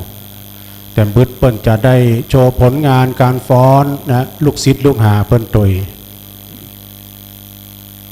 เปิ้นก็มาถึงวันเนอะนะแต่วันนี้ก็จะมาค้างที่ปุ่นที่รีสอร์ทนะที่เปิ้นได้เจ้าไว้เนาะพร้อมด้วยคณะนักดนตรีก็ศรัทธาญาติโยมเนาะตอนนี้ก็ยังว่างอยู่ญาติโยมก็ทยอยกันขึ้นมาเป็นกลุ่มเป็นครอบครัวบางคนนั้นก็มาคนเดียวอย่างตะวานี่พี่น้องสันนาเมงพี่อายเพิ่นเอารถเครื่องมอเตอร์ไซค์ขี่ลุกพุ่นสันนาเมงพุ่นมาน่ะเอาบะเป้าเอาบะเอาเข้าเอาอันเนี้ยนะตังเครื่องที่จะได้กวนข้าวติบเนี่ยไปปอนี่พี่ไอ้เนี่ยมาช่วยโดยมาช่วยอันขนเก้าอี้โดยขนเก้าอี้โดยนะก็ต้องขอบคุณยัตวาวันนี้นะตั้งอุ้มเมงโดยก็หาเนาะตั้งใดแต่เอารถเครื่องมาเหมือนกันนะก็ตั้งในนะฮะแต่ที่ปั้นมาเนี่ยโอ้แรงศรัทธาแก่กล้าเนาะที่ได้เอาของมาหอมพร้อมปัจจัยโดยอันที่ว่าเข้าป่าอาหารเข้ากล่องคำสานี้ก็มาตามหน้าบุญแล้วก็สั่งพิเศษที่ได้ซื้อก็ครูบาเจ้า40,000เพิ่นสั่งมาฮือตังคณะดนตรีพระหลวงกำนันโดยสั่งมาจำนวน50 กล่องแต่มันจะจาน้อยนะเพราะว่าเราสั่งกำนักก็นี้พี่นานนิวเพิ่นบอกว่าถ้าเขาได้บอกเนี่ยแล้วสั่งเจ้าให้น้อยนะเพื่อจะได้ตุตั้งทำหน่อยแต่ว่าสั่งฮีบน้อยนี่โอ้เพราะว่าเปิ้นทำบัตรตันจาก11 โมงมันก็จะกลายเป็นบ่ายโมง เพราะว่ามันจะจาน้อยเนาะต้องขอบคุณต่างตุลุงเล็กโดยตุลุงเล็กนี่ก็เป็นยาต้มสมุนไพรยาต้มนะยาต้มนี่มีส่วนผสมตัวยาพ่นแห้งเนอะห่อสปายควายดู2 เท่าลากจางดูขี้เปียลู่ฟ้อน ฟังตัวยากะ กินแล้วหายเจ็บหลังเจ็บเนี่ยเพราะว่าล้างไตด้วยนะไปกินได้เนอะถ้าว่าไผ่กินแล้วจับอกจับใจปูจาไปนะจะเอาให้ใส่ขวดไปกินบ้านก็ได้นะโยมนะอันนี้เป็นจิตอาสาเป็นตั้งเป็นโรงทานนะอโรคยาปรมาราภาความที่บ่มีโรคภัยไข้เจ็บเป็นลาภเป็นโชคลาภอันประเสริฐนะไผ่ที่เจ็บไม่ได้ไข้พยาธิอย่างซากอย่างนะโรคภัยไข้เจ็บบ่มีตั้งแต่เกิดมาตั้งแต่หนุ่มถึงเท่า50 60 70ก็เป็นอย่างนี้นะเที่ยวได้สะดวกสบายนะไปเหนือไปใต้ไปใกล้ไปไกลเที่ยวขึ้นดอยเป็นม่อนนะอย่างด้านครูบาดอยเนี่ยเปิ้นเที่ยวขึ้นดอยนี่วันนึง2 เที่ยวก็ได้นะนี่เตียนขึ้นดอยนางแก้วนะวัดของเปิ้นก็ดอยพระดอยม่อนนี่แปลว่าดอยจอมพ่อเนาะเนี่ยถ้ามีโรคภัยไข้เจ็บนี่โอ้ยสบายด้วยประการทั้งปวงถ้าเรามีความเข้มแข็งในร่างกายจิตใจก็จะเข้มแข็งไปตัวเนาะฉะนั้นก็คณะศรัทธาเอิ้นไปต่างพี่น้องต่างเมืองฝางตะกี้ท่านแม่บัวพัดกุลันเพิ่นโทรมาที่ท่านพระมหาสมชาติว่าถึงบ้านแล้วนี่นะด้วยความปลอดภัยก็ต้องขอบคุณพี่น้องต่างเมืองฝางคณะขบวนของทางป้อหมออินทรแล้วก็คุณแม่จงดีเก่าป้าน้อยบุญปันผู้หมวดนะทหารเก่า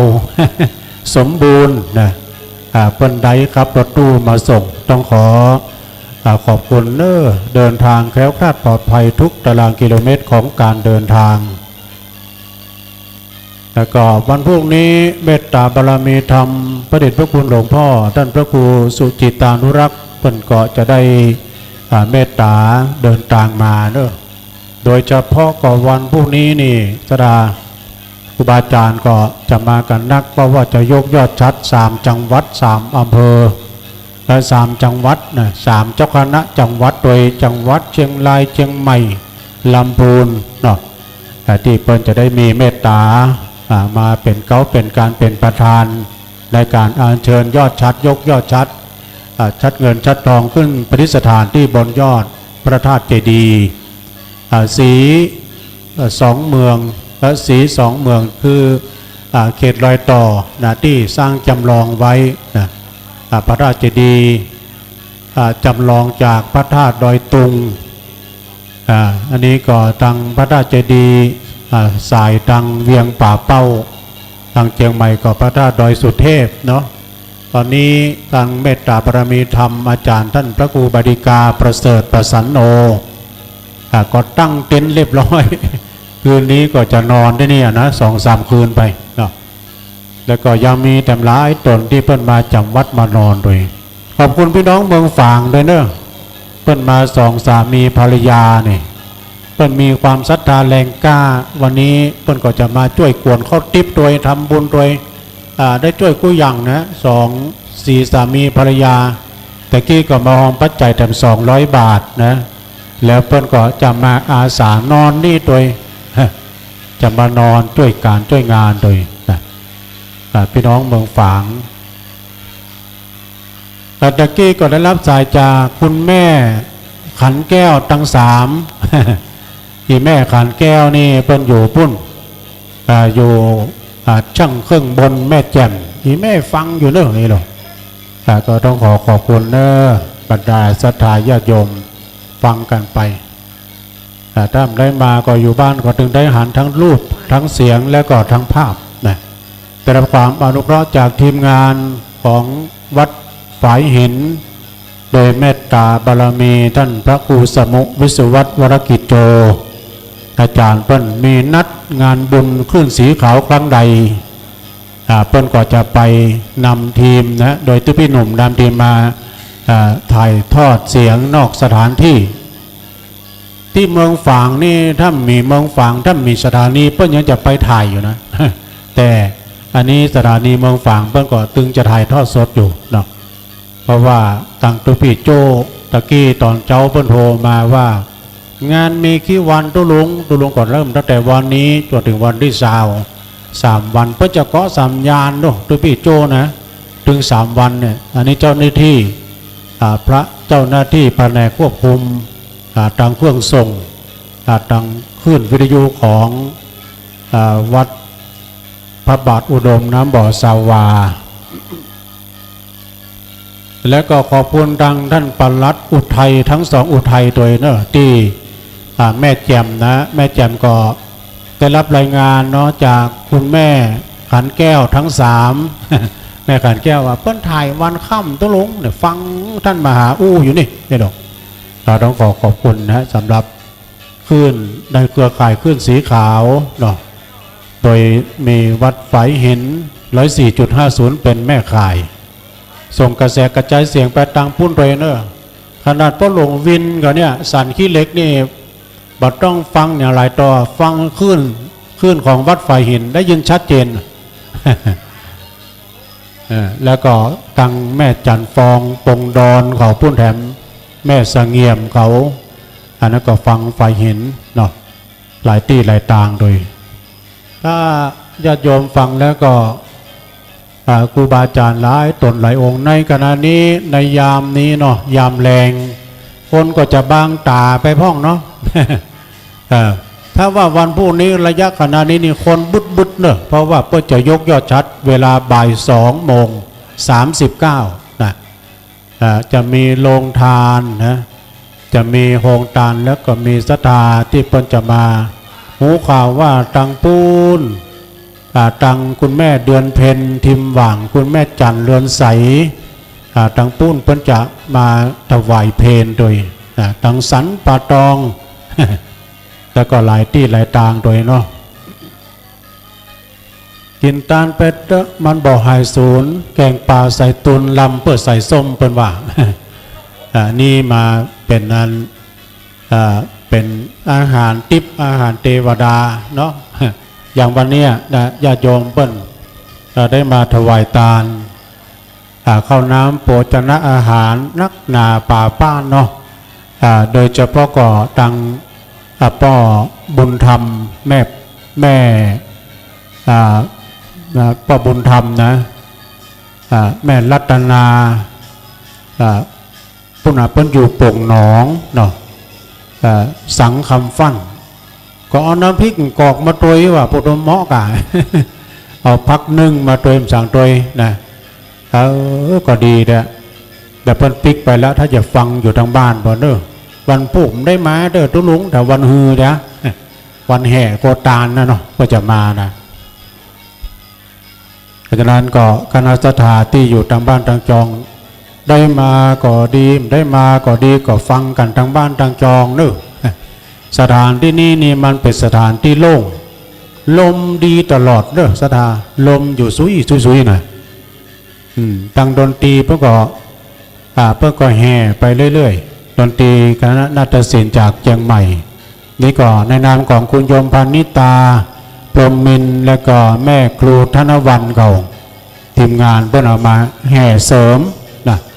เป็นพุทธปูจาเนาะก็เดี๋ยวจะฟ้อนเป็นพุทธปูจาเดี๋ยวมั้งแล้วพอดนตรีก็เป็นที่ม่วนเฮ้ย ถ้าขาดอันใดอันหนึ่งไปมันบ่ม่วนนะดนตรีถึงคณะถ้าขาดกองไปนี่โอ้บ่ม่วนมันมีจังหวะแล้วมีฉาบมีกัลซับมีอย่างละนาดเนาะแล้วมีกองวงด้วย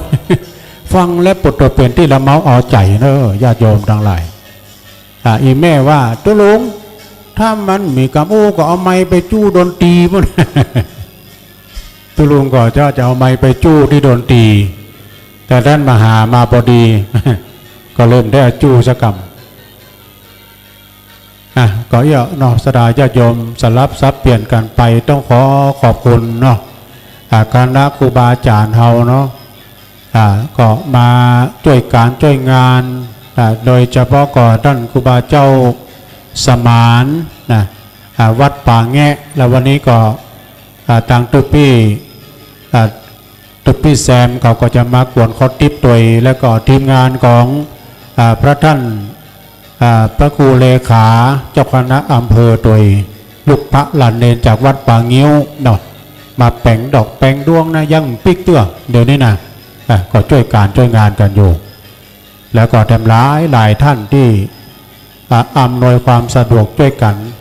แต่กี้ตุปิเล็กเนอะตุปิเล็กเพิ่นเอาตุงซาวาห้อยตั้งแต่ปลายธาตุลงไปถึงปุ้นถึงถนนปุ้นโยมเนอะเปิ้นเอาล่อไปตามหนทางโอ้นิดเปิ้นตุงซาวาได้ขอบคุณตุปิเล็กเนอะเปิ้นเอาตุงมา4 ตัวก่อนนะซุปจับก็ดีเอาตังเหนือ2 ตุงตังใต้2 ตุงก็คือฝั่งเชียงใหม่2 ตุงฝั่งเชียงไฮ้2 ตุงโอ้เหมาะงามได้พูดถึงว่าดอยนางแก้วม่อนพระศรีสองเมืองนี่สุมาเนาะถ้าเป็นลูกนี่ลูกล่าเนาะลูกล่าโคหอมแท้ๆนะอย่างใดก็คือว่าเปิ้นช่วยกันแท้ๆตึงไปในตึงไปนอกไปในโดยหมายมีเมตตาบารมีธรรมหลวงพ่อพระครูนิวิตศิลสังวรหลวงพ่อเจ้าคณะอำเภอเวียงป่าเป้านะแล้วก็หลวงพ่อรองขณะนี้หลวงพ่อรองก็มาเมตตานั่งนักเป็นประธานอยู่ที่นี่แล้วเนาะหลวงครูบาดอยปฏิภาณธรรมทินโดยแล้วก็ครูบาทำร้ายตนวันนี้มาหลายเนาะต่างปากต่างงานเวียงป่าเป้าเนาะท่านครูบาเจ้า40,000จำนันสุทธิโรนิปิกไปเอาอย่างเอาครัวมันบ้างแต่คืนแล้วก็นอนด้วยกันเนี่ยท่านพระครูบวรธรรมาพิรามนะอันนี้เจ้าคณะตำบลแม่เจดีแล้วก็ท่านพระครูปริยัติรัตนโชติอาจารย์ท่านมหาเสาแก้วแล้วก็ตุ๊ปี้อ้อยเขาก็มาแต่เจ้าเนาะ โยมเอาขึ้นไปเลย ขึ้นไปเลยมีหยังโอ้เอาเข้ามากวนกับเจริญพรเจ้าฮะมีอยู่กะมีอยู่ก่อนพี่มีอยู่กะมีกะเดี๋ยวคือคนขึ้นมาเมตตาเอียเนาะจ้ะแล้วก็มีครูบาอาจารย์แถมหลายตนเนอะญาติโยมเนาะที่เพิ่นมาช่วยการช่วยงานกันท่านพระครูสมานวัดป่าแงะท่านพระครูคัมภีร์ครูบาคัมภีร์ก็ได้เมตตาอยู่ด้วยกันถึงวันค่ำนะแล้วก็ทำร้ายหลายตนที่ตุลุงหูจักก็ดีบ่หูจักก็ดีนะเจ้าได้กลับมาเลยเจ้ามาเดี๋ยวเอาซองไปนะซองมีเขียนเรียบร้อยเนาะเดี๋ยวมาเอาปอนหน่อยนะพี่เอาใส่เกณฑ์เดี๋ยวใส่พานเกณฑ์แล้วก็นั่งเก้าอี้นั่งเก้าอี้สาธุมันเป็นอย่างต้องเก็บใจไหมมันลมได้หรอใจเย็นๆต้องฟังนั่งนี่โอ้เข้ากันเข้าตามบนด้วยกันโอ้ปนตาลเข้าได้เข้าเต็มหลองถ้าตาลทองคอทองเต็มคอน้ำผึ้งก็ตัวเนาะนั่นอย่างมาม่าก็บะใจน้ำตาลมาพอจะถูกมาม่าได้น้ำตาลถั่วตัวปัดใจตัวเนาะสาธุเกณฑ์กันเนาะอาทิตย์กันเนี่ยในสาธุเดี๋ยวครับปอนนั่งเก้าอี้ได้พี่นั่งเก้าอี้ได้เพราะว่าปอนตุลุงนี่มันเมินนะ ว่าเล่นมาได้เนี่ย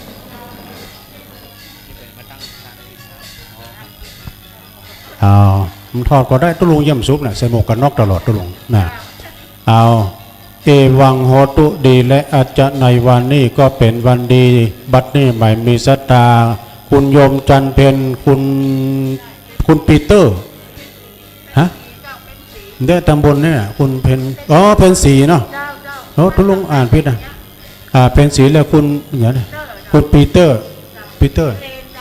เทรนเนาะแล้วก็นางสาวแคทเธอรีนเทรนเนาะพร้อมด้วยครอบครัวม่วงสวัสดิ์ร่วมทำบุญพระธาตุสี2 เมือง500 บาทพร้อมกับอัฐบริวารต่างหลายทั้งหมดนี้เนาะต่อไปก็ตั้งใจครับตอนอิจิตังปฏิตังตุมหังคิปะเมวัสมิจตุสเปปุเรนตุสังกปาจันโทปันนาลโสยถามณิโจติรโสยถาภวะสปีติโยวิวัจจันตุสัพพโลโกวินาสตุมาเตภวัตวันตรายโยสุขีติขายุโกภวะอภิวาตานาสีลิสานิจังวุตาปัจจายโนจัตตารโรธรรมาวทันติอายุวันโนสุขังปะลังสาธุเรียบร้อย500เข้าหีบเลยฮะมาอยู่เชียงใหม่นะแม่เนาะปีเตอร์เทรนนี่เนาะเทรนขอบคุณนะพี่เนอเดี๋ยวพี่เดี๋ยวเอาของดีไปก่อนเดี๋ยวอันนี้การของดีเอาไปผูกเนอะเอาไปมัดที่ชัดนั่นเนอะที่ชัดเอาแบ่งกันเอาไปทั้งหมดแบ่งเพื่อกันเนอะเอาเพื่อกันก็เดี๋ยวดูยังพอจะเฮื่ออยู่นะเดี๋ยวเอาของดีนี้เป็นผ้ายันนะฮะผ้ายันเกี่ยวข้าปลอดภัยเนอะแคล้วคลาดปลอดภัยอยู่ก็มีใจไปมีโชคไม่ลาบเดินทางแคล้วคลาดปลอดภัยสาธุโอ้แต่วันพวกพินานวุฒิชาติคำปันก็จะมาโดยแต่โอ้ดีละประเสริฐประสันโนมาแล้วนะตุปี้ปาละมาแล้วท่านพระครูอยู่ตำบลนะเดี๋ยวไปไหว้บนขอบคุณนี่พี่น้องต่างเชียงใหม่บ้านตำนักแม่เฮียใกล้ๆกับบ้านแม่เดือนแม่ก่อนแม่จันเพนคำโพธาก่อนเนาะน้ำอยู่ตาคาม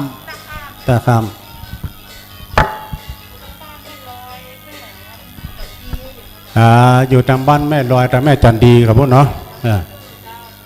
ต้องขอบคุณคุณแม่เด้อนี่ก็วันพรุ่งนี้เพิ่นจะมาแต่วันนี้เอาครัวมาหอมพร้อมปัจจัยแถม500 บาทแล้วก็มีข้าวสารมีน้ำอ้อยน้ำตาลมีถั่วมีน้ำผึ้งตัวเนาะ เดินแม่ครูธนวันเก็บมือกรรมนึกมาเก็บมือกรรมแล้ววันพรุ่งนี้ว่าที่ร้อยตรีทิติพันธ์นะทิติพันธ์ปิติพัฒนพงศ์พร้อมด้วยครอบครัวเนอะเปิ้นจะเอาน้ำเฉาก๊วยมาเปิดเป็นโฮงตาลและแถมโฮงตาลนึ่งแม่นงนุชวิเชียรสวรรค์นี่ก็พร้อมด้วยครอบครัวเปิ้นก็จะเอาข้าวเหนียวมะม่วงโอ้ข้าวมันบะม่วงเนอะเหมาะกะสุมาเดี๋ยววันที่สาวลืมพอตังรุ่มไปสุมาเดี๋ยววันที่สาวแล้วก็มีนายปัญชัยชัยเลิศนะนี่ก็เปิ้นแล้วก็มีนายวันแล้วก็นางกับคำชัยเลิศนี่ก็เปิ้นก็อยู่บ้านแล้วขนมนะขนมป้าอย่างป้าปิ่นนี่มันจะกันขนมบ้าบิน ขนมบ้าบินวันที่สาวเพื่อนนี่นะแจ้งให้ได้รับทราบเนาะต้องขอบคุณทางคณะเจ้าภาพที่จะเอาโฮงตาลมาเปิดโดยเนาะในวันนี้ก็โดยเตจบุญกุศลที่บรรดาพ่อแม่พี่น้องวันที่สาวเพื่อนนี่นะโดยได้รับความเมตตาประสานงานโดยท่านพระครูปริยัติรัตนโชติอาจารย์ท่านพระมหาเสาแก้วเปิ้นเอาลายชื่อมาให้ทุลุงเลยเนาะ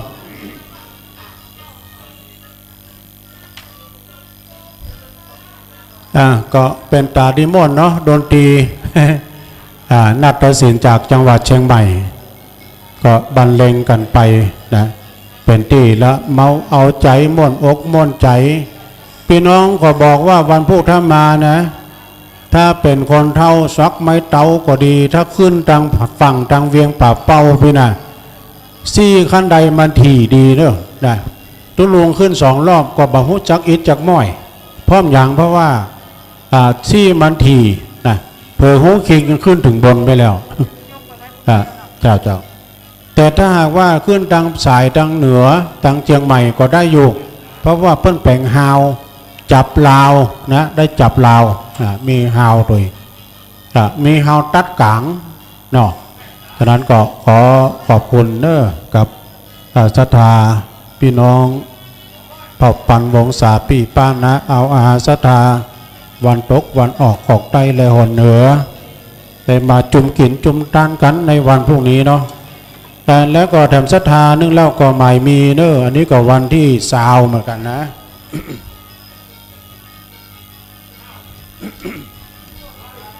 วันที่สาวเหมือนกันคุณแม่สุริพรเตมีศักดิ์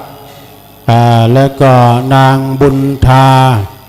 กันทวงศ์นี้เปิ้นก็จะมาเปิดโรงทานปลาทอดพร้อมกับข้าวเหนียวข้าวสุกเขานี่นะเปิ้นเป็นแม่ค้าขายในตลาดดอยสะเก็ดนะวันที่สาวนะเปิ้นก็จะมาร่วมด้วยช่วยกันโดยเนาะเปิดโรงทานโดยนะถ้าจำสบายนะโยมเนาะไปไหว้พระธาตุก่อนเนาะเจ้าจะเอาเลยเจ้าตอนนี้เจ้าสมณศรัทธาเนอะครูบาอาจารย์เฮาได้เมตตาเดินทางมาถึงไหว้ศาลนะครับเนอะตัวพี่ เดี๋ยวรอพ้นสกรรมครูบาแดงครูบาดอยเปิ้นก็ไม่นี่แล้วนะโอ้ตังปุ่นก็เพิ่นกำลังกวนคั่วถั่วคั่วงากันเนาะแต่คนเปิ้นเป็นนักดังดนตรีเปิ้นนักเลยเปิ้นไปพอดนตรีกันแล้วอ่อนวัยรุ่นทั้งนั้นเนอะญาติโยม เปิ้นก็กำลังแห่กันพุทธเอาวันค่ำว่าเนาะถ้าหากว่าดนตรีเลิกแล้วทางคณะจ้างฟ้อนก็จะฟ้อนแถมนะฟ้อนกันไปและเวลามอกประมาณ18 นาฬิกา6 โมงเป็นต้นไปนี่โหวัดจะเริ่มมาแล้วเนอะคือว่าครูบาอาจารย์ที่เพิ่นได้รับเมตตาเป็นพระสงฆ์พิธีเป็นตนเมตตา20 ลูก20 ตนด้วยกันนะที่จะได้มาเจริญพระพุทธมนต์สวดบนตัน ในค่ำคืนนี้ก็จะเริ่มทยอยกันมาเนาะเพราะนั้นก็วันนี้ญาติโยมทั้งหลายเป็นวันที่จะได้เจริญพระพุทธมนต์พุทธาภิเษกพุทธาภิเษกเรียนโดยนะสิ่งปลูกสร้างทั้งหลายโดยที่เราจะได้ทำกิจกรรมอันศักดิ์สิทธิ์อันประเสริฐในครั้งนี้ตัวเนาะ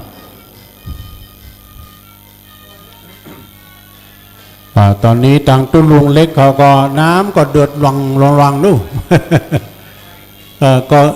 ดื่มได้ตึงยิงตึงใจนะตะกี้ตุ้ลุงก็ไปจิบมาแล้วนะตุ้ลุงเล็กยังเอาพิมพ์เสนเอามาฮื้อแต่ขวดนึงเพิ่นบอกว่าตุ้ลุงถ้าคอแหบเสียงแหบก็เอาเนี่ยเอาตาคอนู่นนะ เพิ่นเอาฮื้อพอจะไปจิบไปจิ้มน้ำยาต้มสมุนไพรก็เจอในเนื้อฟังดนตรีไปตัวจิบไปตัวเขาเป็นนั่งอยู่หั่นทำเลทองได้หน่อยไหมทำเลทองอย่างไรก็คือว่าเขานั่งอยู่ที่หั่นนะมันจะได้ยินเสียงดนตรีตัวแล้วก็เสียงรถเขาไปพอรถโอ้ยรถก็นักอย่างบี้บินโอ้รถก็หลายได้นะรถขึ้นล่องบอกว่าเพิ่นไปไหนกันตึงรถใหญ่ตึงรถน้อยกลางค่ำกลางคืนก็ตึงบ่หยุดบ่ยั้งเนาะรถลาฉะนั้นที่ญาติโยมมาวันนี้ต้องขอบคุณโดยเนอที่เพิ่นได้มากินมาทานแล้วก็ลงจากดอยนาแก้วไปนะด้วยทานศีลภาวนาเนาะฝังในจิตในใจของเฮาเจ้าพุทธนะพุทธะแปลว่าผู้รู้ผู้ตื่นผู้เบิกบานโดยทานบารมีบุญจะเกิดขึ้นได้เมื่อเฮาให้ทานศีลบารมีบุญจะเกิดขึ้นได้เมื่อเฮารักษาศีลแล้วก็ภาวนาบารมีบุญจะเกิดขึ้นได้เมื่อเฮาเจริญเมตตาภาวนาเนาะสามอย่างนี้ฝังในจิตในใจของเฮาเจ้าพุทธเนาะทานบารมีเหมือนกับพระเวสสันดรนี่ญาติโยมพระเวสสันดรทานกู้สิ่งกู้อย่างนะเปิ้นทานเข้าทานของทานเงินทานทองทานจังทานม้าทานลูกทานเมีย ทานกู้สิ่งกู้อย่างนะแล้วก็เพิ่นก็ได้ไปปั้มเพ็งบารมีธรรมพุ่นอยู่เขาวงกฏพุ่นนะพระเวสสันดรเนี่ยผลสุดท้ายเนี่ยญาติโยมพระเวสสันดรก็เข้าบ้านเข้าเมืองมาเนาะนี่มันคนเขาไม่ต้องไปใจกรรมกรรมภัยกรรมมันเนาะพระเวสสันดรพัดภาคจากบ้านจากเมืองไปก็เพราะกรรมแล้วก็ได้ลูกเต้าทั้งสองได้พัดภาคจากพ่อจะแม่ก็เพราะใจกรรมนะชาลีกันหานี่ตามในธรรมว่าที่เปิ้นได้ปัดพ่อจากแม่นั้นเพราะว่าจัดแล้วฝั่งหลังนี่เปิ้นไปขายงัว ขายงัวน้อยปัดพ่อปัดแม่ จะแต้จะบะแต้ได้มูเนาะแล้วก็ไปฟาดควายเท่าควายเท่าก็มันเท่าเนาะโกกะนะโมเนาะฟาดควายเท่าเกิดมาทำจัดปูพามเท่าควายนั้นเกิดมาเป็นปูพามเท่า แต่มาฟาดตึงชาลีกันหาเนี่ยมันเหตุผลก็น่าฟังเหมือนกันเนอสดาเนอกรรมนะฉะนั้นก็ญาติโยมกรรมนี่มีสองอย่างกรรมดีและกรรมบดีกุศลกรรมและอกุศลกรรมกรรมดีเป็นว่ากรรมขาวคือกุศลกรรมอกุศลกรรมคือกรรมดำนะคือทางกรรมที่บดีนะฉะนั้นที่เรามากันก็ดีฟังกันอยู่ทางบ้านก็ดีหอมตาลออนไลน์มาก็ดีเป็นกรรมดีทั้งนั้นเนาะญาติโยมทั้งหลายเป็นกรรมดีทั้งนั้นเนาะทานศีลภาวนาเด้อที่เรามานี่ถือว่าอย่างท่านมหาสมชาติว่านะเป็นพี่เป็นน้องกันหมดอะตึงโลกเนี่ยเป็นว่าในธรรมเพื่อว่าดูคนเฮาตึงหมดในโลกด้วยนะเป็นเพื่อนกันทั้งนั้นเพื่อนเกิดแก่เจ็บตาย เป็นเพื่อนร่วมโลกเดียวกันทั้งนั้นเนาะเป็นเพื่อนเกิดแก่เจ็บตายด้วยกันทั้งนั้น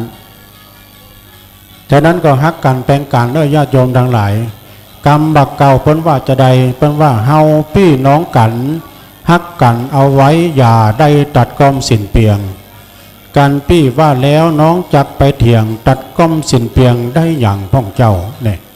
เกิดแล้วก็ตายบ่เมินก็เท่านี้ความตายไปบ่พ้นอย่ากะตำกรรมเพื่อมันล้ำล้นกรรมมันจังไส้ตันเห่า พี่น้องน้องอย่าถือเฮาเขาจักปะเอาเฮาหมางใจเป่าจ้อยพี่น้องพิษกันพี่น้องพิษกันเหมือนมีดฟันน้ำฟันแล้วก็อ่านหายลอยการว่าน้องผิดนิดผิดหน่อยตัวพี่ก็คอยอภัยตัวทื่อยามเจ็บยามเป็นไปจักมายื้อบ่เหมือนวงเดียวพี่น้องลองคิดพอเตอพี่น้องเวลาเจ็บเป็นเย็นอุ่นนะมีภัยเหมือนพี่เหมือนน้องสักคนนะ ได้พี่ได้น้องนะคือฮักกันแปลงกันไว้นะคนอื่นคนไก่เข้ามานั่งสองมีตาพออันดูได้บ่เหมือนพี่น้องช่วยกันลวงหลายยามบ่สบายช่วยกันพอเฝ้าป้องปันแผ่วเงินป้องปันแผ่วเข้าช่วยกันยุกยาบ่อไปพี่น้องใกล้กันเฮาหวังใครใจยามเจ็บป่วยไข้หิวแรงยามอยู่จุ่มเนื้อจักไปปากแข็งจากรรมรุนแรงเล่าเหนือเล่าไตมัวเมาพิษกันแล้วเฮาจักได้อันอย่างขึ้นมาแล้วไทย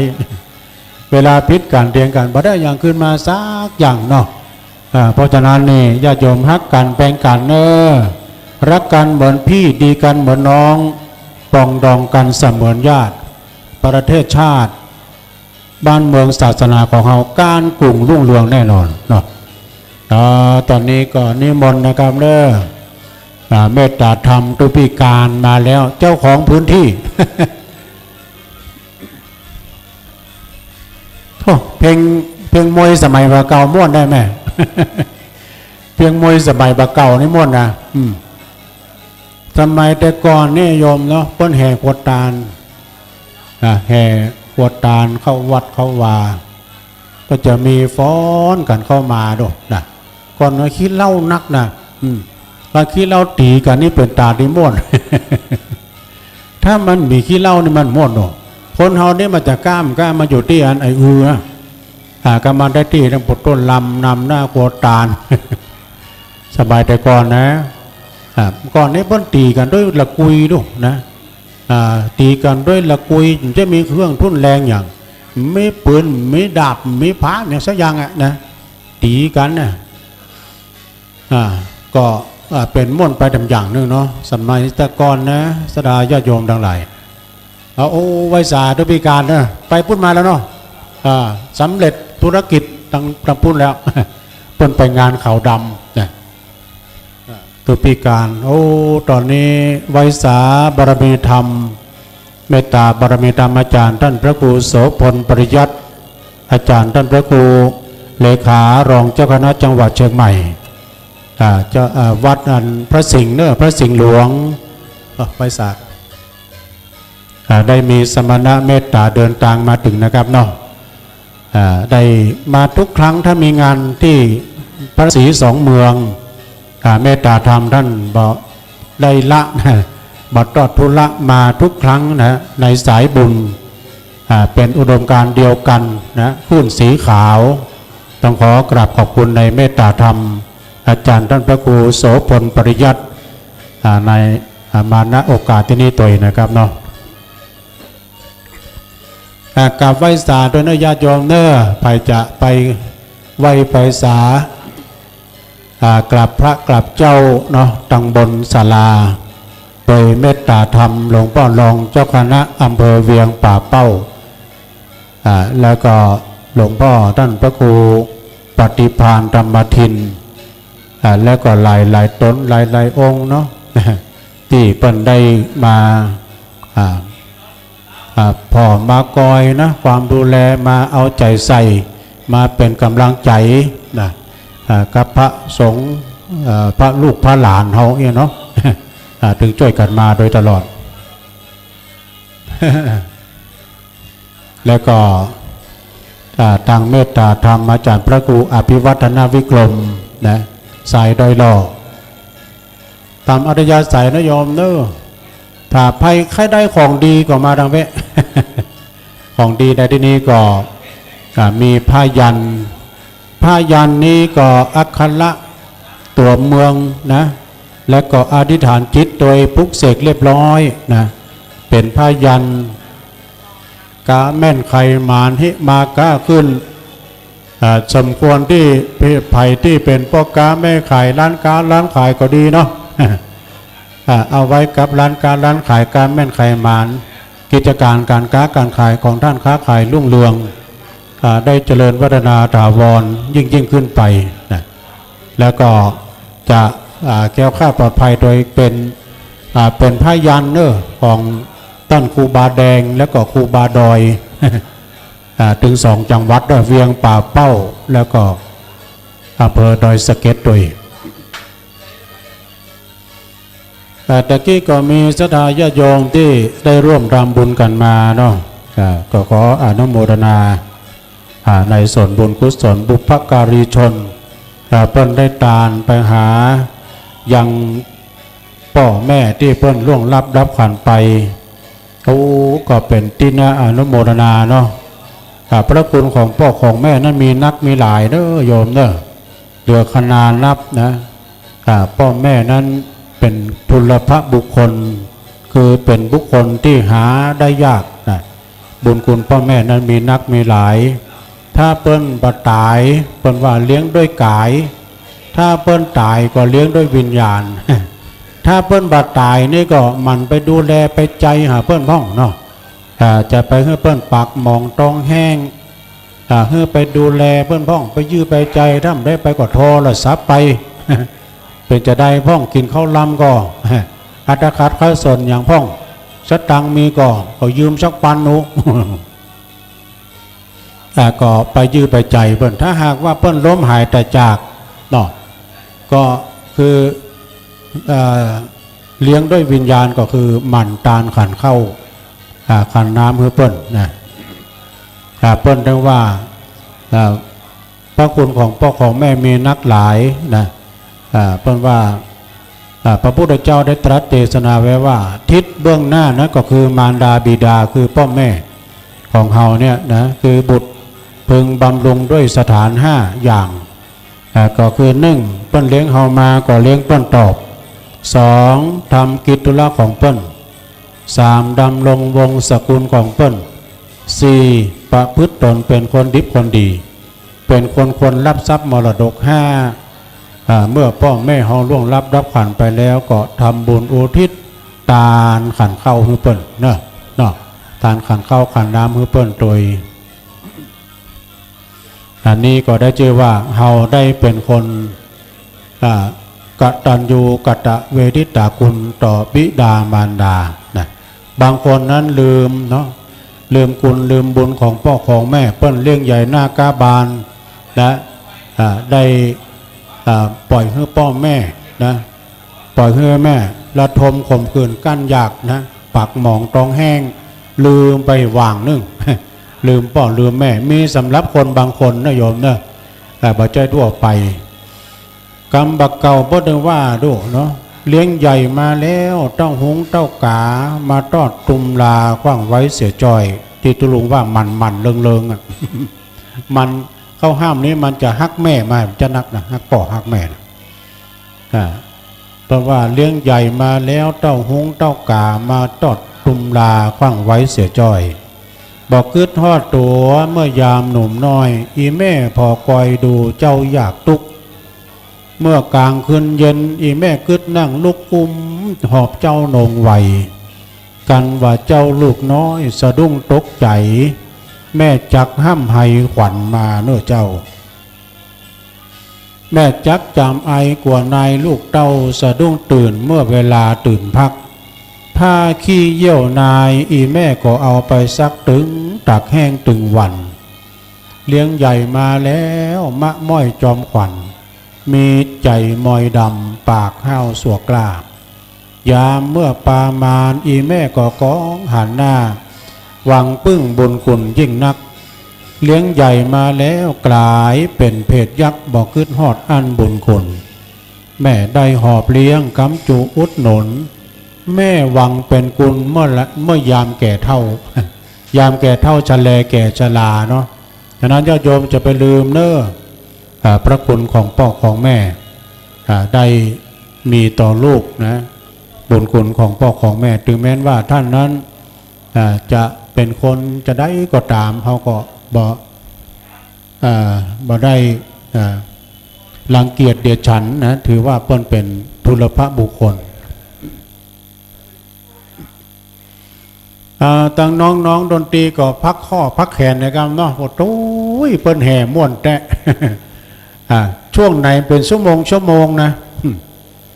ก็เดียวยักยาพักกินน้ำกินท่าก่อนเริ่มอันไปพอไปเทคแคร์เนาะแปลว่าอย่างไรเทคแคร์เนี่ยไปพอไปกอยไปพอเนออันได้วิทย์ได้ขาดนะแต่มันดีน้อยละอ่อนหนุ่มนะเพิ่นเป็นวัยรุ่นถึงมนนะที่เปิ้นแห่เนี่ยญาติโยม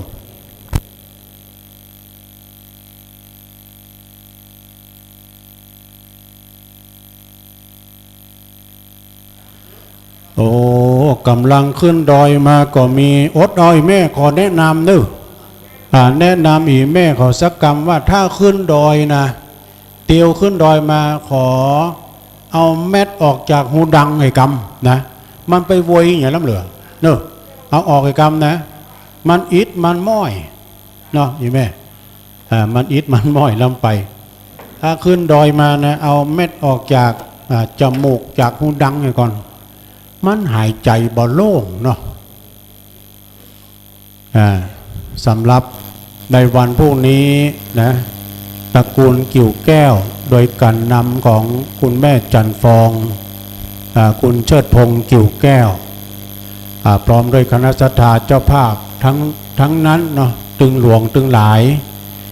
ก็จะได้ทำการยกยอดชัดกันเป็นสิริเป็นมังกรเป็นมงคลวันนี้ก็เลยเปิดโอกาสให้เจ้าพี่ในน้องศรัทธาปูจาผ้าแพร7 สีบัดใจปูจาและยกฮื้อบ่ได้ก็ได้ ท่านพระครูว่ามันต้องไปบักไปแบนเนอะตุลุงเนี่ยท่านครูบาแดงนี่เปิ้นดูผ้ายันเนี่ยผืนต้นใดต้นดีนี่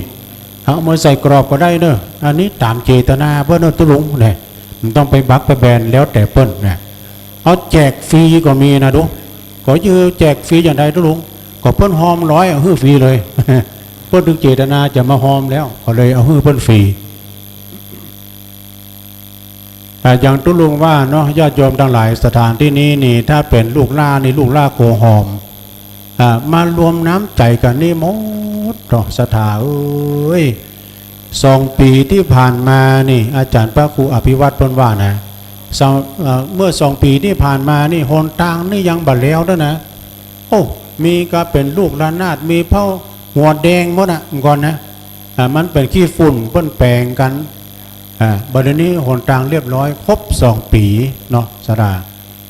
ตุลุงก็ติดซอยห้อยตามมาโดยพระครูเปิ้นจวนมาก็มาเปิ้นจวนมาก็มาอยู่วัดก็ยุ่มได้มาเปิดหูเปิดตามาขนดินขนทรายจอยเปิ้น ก็เลยหูจักท่านครูบาแดงเขาอีกนะกว้างขวางไปแถมเนี่ยโอ้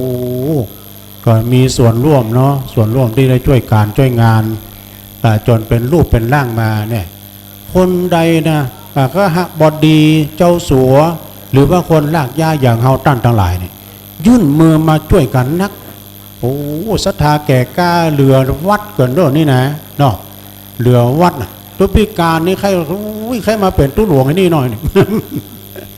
แต่อันนี้เป็นที่หน้าหมู่เนอะนะเพราะฉะนั้นก็คณะศรัทธาญาติโยมแปลงไว้เพราะไหนเพราะว่ามีสุนัขะเฝ้าอยู่นี่2 ตัวเปิ้นมาเฝ้าอยู่เนี่ยได้ว่าไผมานี่เขามาดีนี่มันจะแกว่งหางไปต้อนรับสุนัขะถึง2 ตัวแต่ตัวแถมตัวเนื้อมีหางเนื้อเขาไปตัดหางเบ้อนี่ เปิ้นมาเฝ้าอยู่นี่นะคือเปิ้นมาต้อนรับเนาะแต่ถ้าหากว่าไฟนะเมื่อคืนก่อนเฮือห้ามไปเด้อฟืนไฟนี่ก็อุ้ยสบายโอ้หลวงพ่อจะกลับแล้วครับเอาไว้สายครับหลวงพ่อจะปิกไปส่งน้ำแล้วก็เดี๋ยวจะมาแถมเพราะว่าวันนี้จะได้สวดมนต์ตันเนอสถานเนอพี่น้องก็เอิ้นไปตังครูบาแดงเพิ่นบอกว่าเปิดวิทยุดังวันนี้พ่อจะสวดมนต์ตันนะญาติโยมทั้งหลายขจัดเพศภัยเสน่ห์ทั้งหลายนะขอให้สดาญาติโยมหาฟังได้ยากเนอะอันนี้ท่านพระมหาเถระทั้งนั้นที่จะได้โปรดเมตตาแล้วก็มีพระมหาเถราจารย์นั่งอธิษฐานนั่งจิตนั่งปกปุกเสกตัวนะ แถม10 รูปนะแล้วก็ประสงค์เจริญพระพุทธมนต์สวดมนต์ตันแถม20 รูปนะโอกาสดีนะโยมได้ขึ้นสีขาวเฮานี่เปิ้นเปิดตลอดนะจะไปปิดเอาเที่ยงหรือว่าบ่ายโมงนะเสร็จพิธีการแล้วจะปิดต่อจากนั้นก็พักเครื่องกิจกรรมบ่าย 3 บ่าย 3ก็ฟังธรรมแถมเนี่ยกันนะจะ5 โมงก็พระสงฆ์ทั้งนั้นก็จะเปิดไข่ตาพระเจ้าเนาะสวดธรรมจักรกับปวัตตนสูตรการเรียกว่าสวดธรรมจักรกับปวัตตนสูตรนั้นเป็นธรรมกันแรกของพระพุทธเจ้าเนอะสดาญาติโยมทั้งหลายเป็นธรรมกันแรกของพระพุทธเจ้าหลังจากที่พระพุทธเจ้าเฮานั้นได้ตรัสรู้เป็นพระสัมมาสัมพุทธเจ้าเสร็จสับเรียบร้อยก็มานึกถึงไผ่เนาะที่จะได้โปรดให้ได้หูธรรมคิดถึงครูบาอาจารย์ทั้งสองก็ล้มหายตายจากไปแล้วก็เลยคิดถึงปัญจวัคคีย์มีอัญญาโกณทัญญะเป็นต้นก็เดินทางมาที่ป่าอิสิปตนมฤคทายวันมาแสดงธรรมให้ปัญจวัคคีย์ทำกันแรกของพระพุทธเจ้าเทศมีคนฟังอยู่5 คนแล้วก็หูทำไปคนเดียวนะคืออัญญาโกณทัญญะนะเพราะฉะนั้น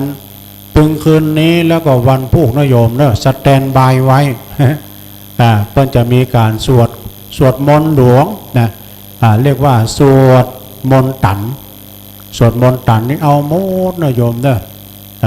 บอกแจ้ว่าสวดมนต์เพิ่นเรียกว่าสวดมนต์จ่องเอาหันหน่อยนิดหน่อยนี่เป็นสวดมนต์ธรรมดาแต่ถ้าว่าสวดมนต์ตันนี่เอาหมดเนอะญาติโยมทั้งหลายตั้งแต่เก่าตั้งแต่ปลายตุลุงนี่แม่ดีได้เข้าพิธีกันได้เข้าพิธีก็คิดถึงอานิสงส์ของแมทพระแมทที่มันพิษหูดังเขานี่นะเพราะว่าการมันได้ไปกับเจ้าหู ปากเขาจะท้วงหูนี่นะแต่เพิ่นมีแบบเพื่อนโยมนะเพิ่นมีแบบเพื่อถ้าว่าบทใดที่ห่มได้พอแบบได้นะช่วงนี้ญาติโยมทั้งหลายที่ร่วมทำบุญไปแล้วก็ดียกมือ10 นิ้วขึ้นตั้งวางคิ้วแก่เก้าเกษาอาหังวันตาขอบุญกุศลตั้งมวลรอท่าเมื่อหมดเวลาชีวิตขออธิษฐานเป็นต่างใส่ทิพยามเมื่อดับจิตนั้นไปบนขอเจ้าพี่นายน้องอย่าได้ถอยหนจุคนช่วยกันร่วมสร้างเอาไปเป็นขัวสะเป่าขี่ข้ามฮื้อถึงต่างสวรรค์จัดนี้พี่น้องหมู่เฮาอย่าได้หลีกลี่ช่วยกันก่อสร้างต่างบุญเพื่อช่วยกันยกกำจูอุดหนุนศาสนาคุณพระพุทธเจ้าขอเตจะบุญกุศลเป็นเงามาบังห่วมฮับไผได้ทำบุญแล้วก็อย่าได้อาภัพเพื่อมั่งมุนด้วยเงินคำอายุถึง100ตั้งมั่นสัจจังขอสมดังกรรมผาธนาเจ้าเนี่ยสมดังกรรมกรรมผาธนานะโยมเนอในช่วงนี้ญาติโยมทั้งหลายกำลังเดิน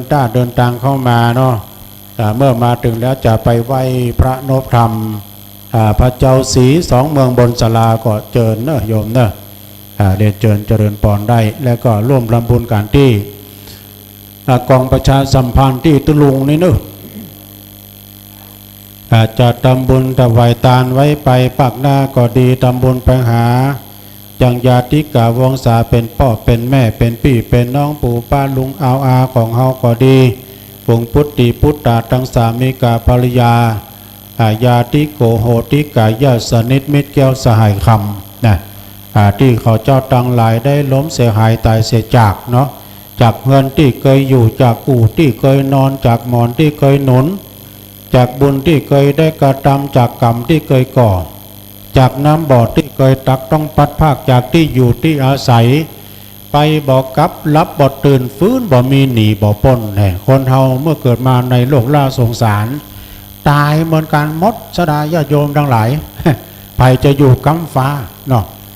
บ่เฮาก็เปิ้นถ้าว่าไปงานศพนี่นะญาติโยมกึดถึงว่าวันนี้เป็นคิวท่านเนอะสักวันนี้ก็คงจะเป็นคิวเฮากึดไว้ล่ำเปิงถ้าเฮากึดอย่างนี้จะเกิดความประมาทเรียกว่ามรณสตินึกถึงความตายอันจะมีแก่ตนนะ จะไปหลงมัวมาว่าเตื้อแล้วพอโตยังหนุ่มยังกำอยู่บัดตายง่ายเตื้อแล้วนึกนี่นะโอ้ครูบา40,000พวกเอาอย่ามาเป็นประรุ่นประจุนเนี่ยเอาโต๊ะเอาตังเอาตั้งเตียนมาด้วย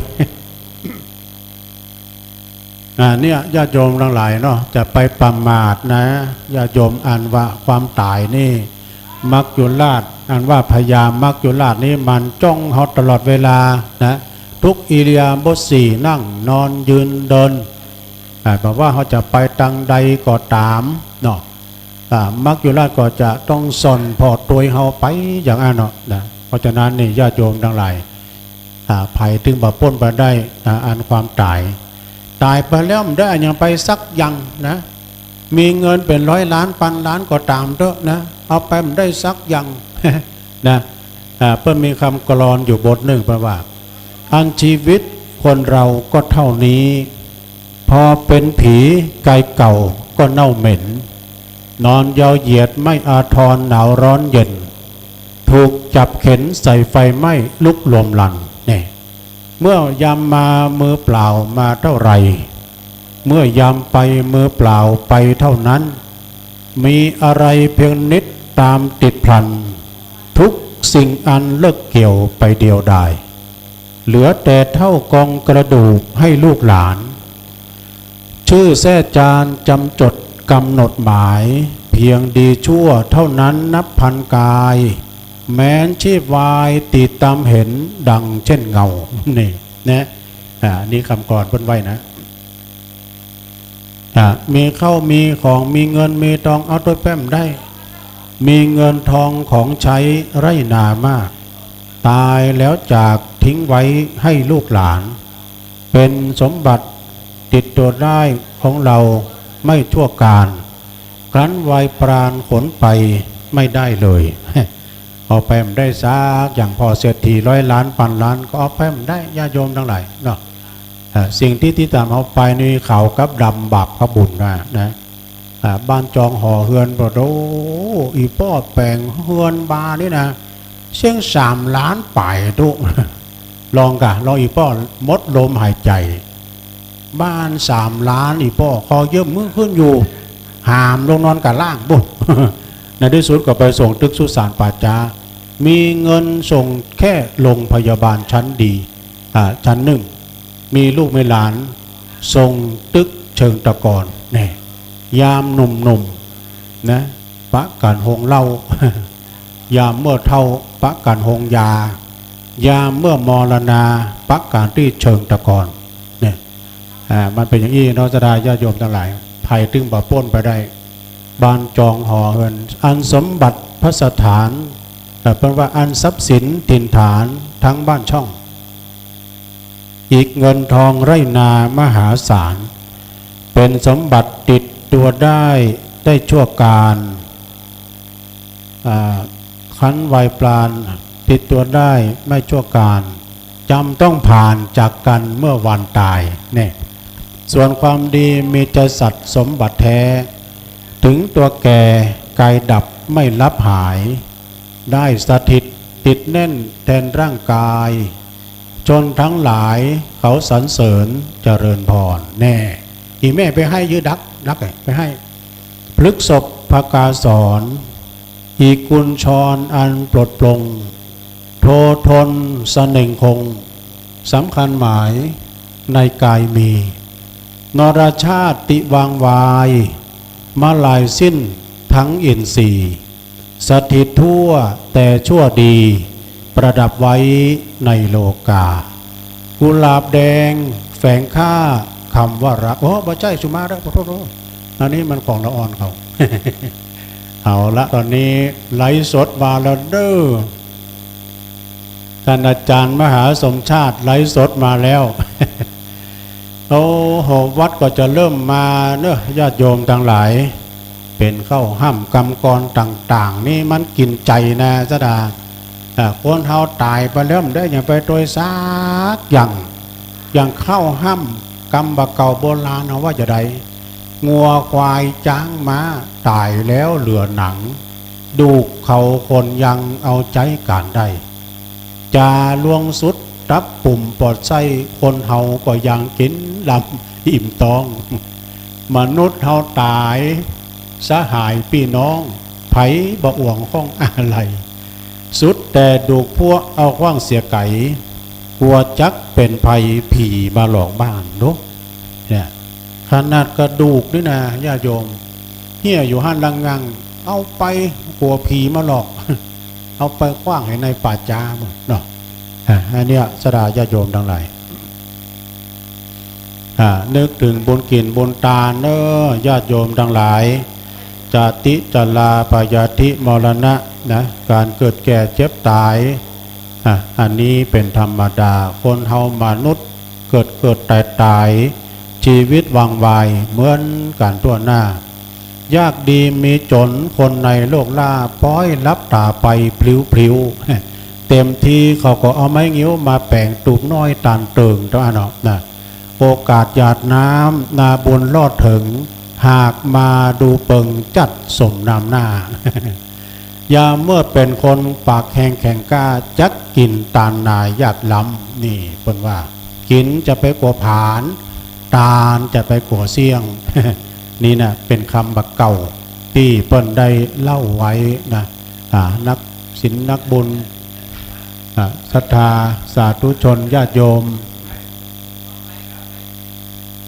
ตอนนี้เวลานะญาติโยม16:41นะ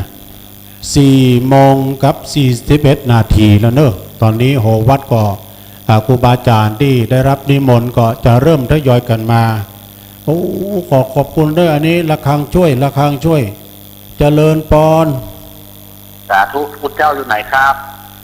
ตุเจ้าอยู่ที่ดอยนางแก้วไปเนอะที่อู้อยู่นี่นะอยู่ดอยนางแก้วอยู่วิทยุก้าวิทยุออกวิทยุหน้าใหม่เนอะหน้าใหม่สาธุที่วัดนี่ครับแล้วก็เจอท่านก็เลยขอเบอร์พี่เพิ่นไว้ครับอันนี้พ่อครูกะใจก่อนอาชีครับไอ้สีอาชีวิทยุตั้งใจเรดิโออาชีวิทยุบ้านทุ่งเรดิโอเนาะอย่างก็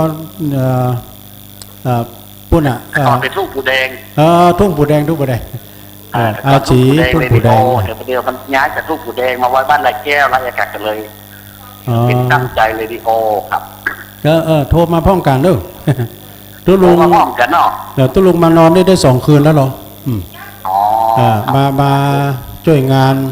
ที่ดอยนางแก้วนะเพื่อจะยกยอดชัดวันพุธกะแล้วก็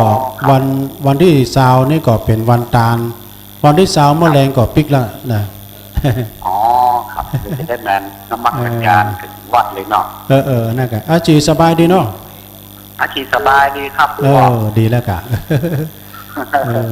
เดี๋ยวก็แหเลยมาแอวครับแต่ยิ่งเป็นออกอากาศเป็นวันนี้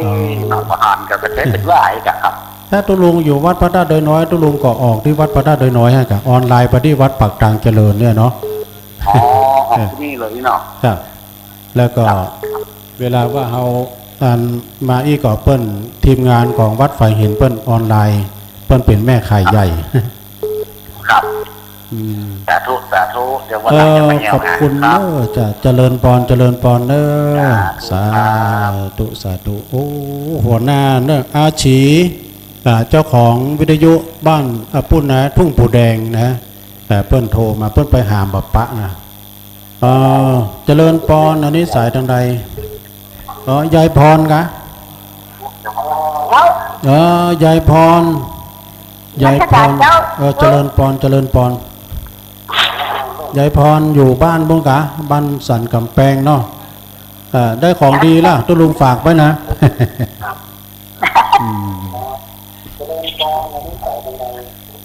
ตุลุงมาอ่ะตุลุงยองกับแม่นะกะใครหูเรื่องนะมันเพราะว่ามันห้องโล่งเนาะมันเหมือนได้ห้องส่งเอาได้ยายพรฟังเจ้าพูดเนอะยังไงฝากนะ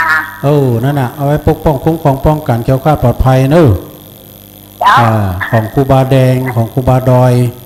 ปกป้องคุ้มครองเนอะถ้าพูดกันไผ่มาก็ อาจจะฝากกันขนมปังไปให้ตัวนะ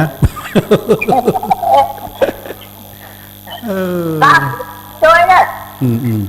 ถ้าจะมาพวกเน้นรักเขาจะมาพวกเนอะไม่น้อยเปิดไฟไปได้เขาบอกโควิดนะเป็นอย่างอยู่บ้านฟังเนอะอันนี้ก็ยายพรลองวัวแดงสันกำแพงแก่งวัดเพราะอยู่ข้างกำแพงฮะนะต้องขอบคุณได้โทรมาให้กำลังคิดกำลังใจกันไปตอนนี้พี่น้องจะได้ญาติโยมทางบ้านทางจองเนาะก็ได้หันอาจารย์มหาสมชาติไลฟ์สดไปโอ้มาทำสายอันนี้ตั้งไรยายพรนะมีอย่างแถมยายพรนะตะกี้อู้แล้วรอยายพรโหลได้เป็นฝากนั่นมาได้รับเลี้ยวได้ตะวันหน้าจะปิจาพระเรียนนั่นปูจาพระก็ไปที่กูบา40,000พุ่นนึงได้เรียนหน้าก็เรียนสองถ้าใครจะโทรมาก็0899556506ก่อนที่ท่านมหาจะมาต่อมือ เป็นไม้1ไม้2กันเนาะ270เจริญพร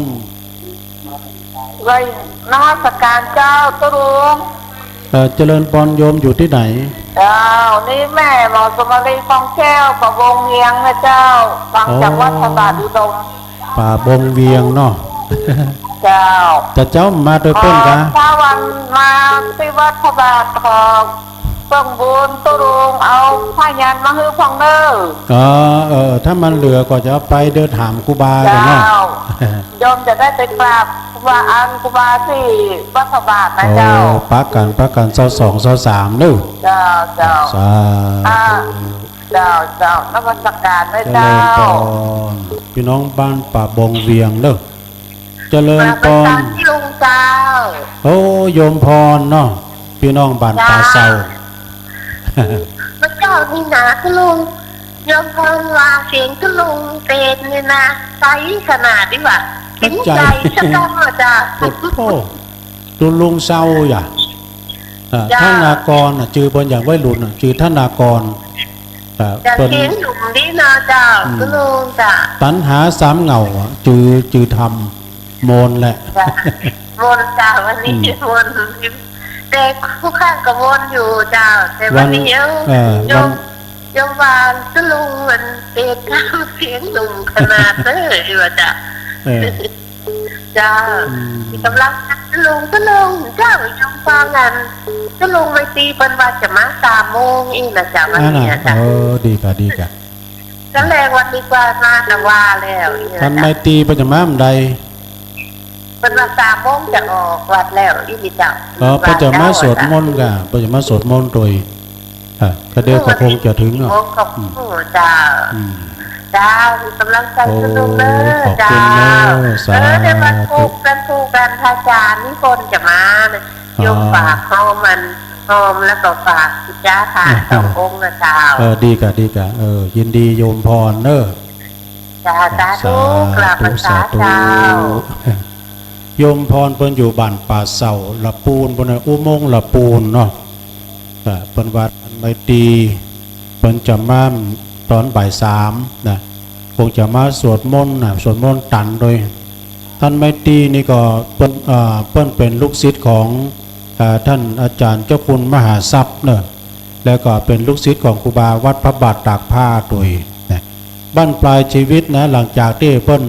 ศึกหำตากผ้าไปเพิ่นก็ไปรับราชการนะเกี่ยวกับงานพระพุทธศาสนาเนี่ยนะแล้วก็เข้ามาบวชรอบ2บ้านปลายชีวิตสู่ร่มผ้ากาสาวพัฒนะก็ได้เป็นผู้ที่ว่าเป็นลูกศิษย์ของหลวงปู่โดยตรงเจริญพรพระเจ้าตุลุงแม่พิมพ์ป่าแดดเจ้าแม่พิมพ์ป่าแดดเนาะเจ้าฟังเพิ่นได้ทอดแต่เจ้าแล้วนะเจ้าเป็นว่าเพิ่มตัดสัญญาณเนาะดีเต๊ะๆกะฟังไปเผื่อเมื่อคืน104นะฟังไปเผื่อเมื่อคืนเพิ่นเด้อ เมื่อคืนนี้ก็เพื่อจะสวดมนต์ตันถ้าพอสวดมนต์ตันนี่ก็เขาก็เปิดวิทยุเนอะขจัดปัดเป่าโพยภัยเสน่ห์จังไรโมดเนอะเพราะว่าการว่าเจ้าเจริญพรถ้าหากว่าครูบาอาจารย์จันมหาเถระเจ้าคณะผู้ปกครองนะโยมเพิ่นเป็นพระสุปฏิปันโนพระมหาเถราจารย์ครูบาอาจารย์ที่เพิ่นจะได้มาเจริญพระพุทธมนต์สวดมนต์ตันเนี่ยโอ้ยสดา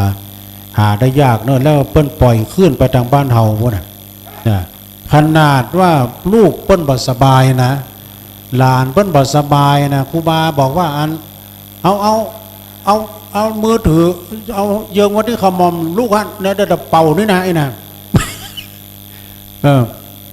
ลูกมันให้เมื่อคืนว่ะอีล่ายือก่อมจ้างเยโทรไปหาครูบาน้อยเอามือถือไปยองที่ขมอมอันละอ่อนนะเนี่ยครูบาจะเป่ากระถานี่นะเนี่ยเป่าพึ่งไอ้ปูโตละอ่อนรับคืนหุ้งอ่ะโอ้ศักดิ์สิทธิ์แท้ๆเนี่ยไม่เชื่ออย่าลบหลู่เนี่ยครูบาแดงว่าไม่เชื่ออย่าลบหลู่เนี่ยเอาบุญเรืองโทรมาได้ในตอนนี้สลับซับเปลี่ยนกันนะขอสลับสายน้องเอามาแล้วตุปีตุน้องเอาเนาะเนี่ยทุกงานทุกงานถ้ามีท่านมหาเนี่ยตุลุงแย่เลยอ่ะนะเสียงจะแหบไปโดยถนัดตาตอนนี้ได้เวลาที่สลับซับเปลี่ยนตุลุงจะไปส่งน้ำเนาะเดียวก็ให้ท่านมหาว่าไปนะช่วงนี้ก็เจริญพรอีกก่อนเนอะสาธุครับ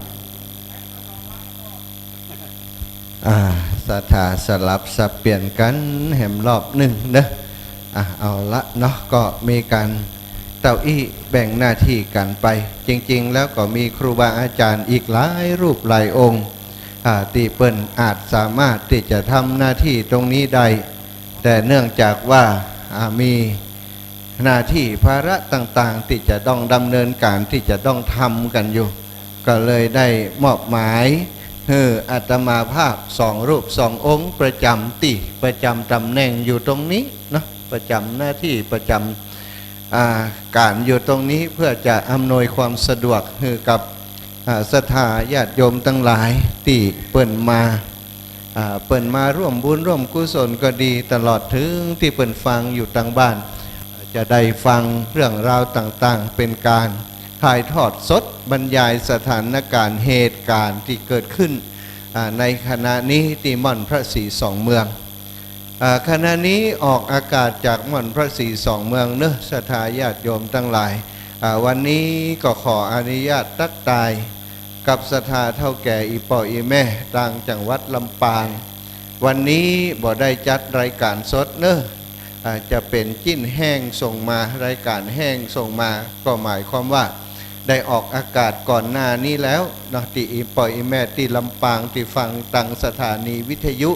เพื่อการศึกษาวิทยาลัยสงฆ์นครลำปางอยู่ในคณะนี้นั้นอาตมาภาพได้ออกอากาศไปก่อนหน้านี้แล้วเนอะออกอากาศก็คือได้ได้จาผ่านตังสถานีวิทยุไปตังเจียงใหม่เปิ้นอยู่สถาเปิ้นออกอากาศสดก็ถือโอกาสตรงนี้ออกอากาศส่งมาตังลำปางเหี่ยเลยเพราะในช่วงที่เข้าพิธีการก็คือ 16 นาฬิกา 30 นาทีเปิ้นจะมีการกวนเข้าทิพย์แล้วก็ส่วนหนึ่งก็เจริญพระพุทธมนต์พุทธาภิเษกพระเถราจารย์ครูบาอาจารย์มาสวดมนต์ตันสวดเบิกกันที่นี่ตอนนี้กำลังเตรียมการกันอยู่ซึ่งอาตมาภาพเองก็คงจะต้องมีหน้าที่ดูแลรับใช้ครูบาอาจารย์ในช่วงเวลาที่เราเคยออกอากาศกันไปที่ลำปางก็คือ19 นาฬิกาถึง20 นาฬิกาที่ออกทางสถานีวิทยุเพื่อการศึกษาวิทยาลัยสงฆ์นครลำปางออกอากาศจากวัดบุญยวาสวิหารพระอารามหลวงคลื่นของเปิ้ล 106.50 เมกะเฮิรตซ์เป็นสถานีวิทยุที่เป็นวิทยุบริการสาธารณะของวิทยาลัยสงฆ์นครลำปาง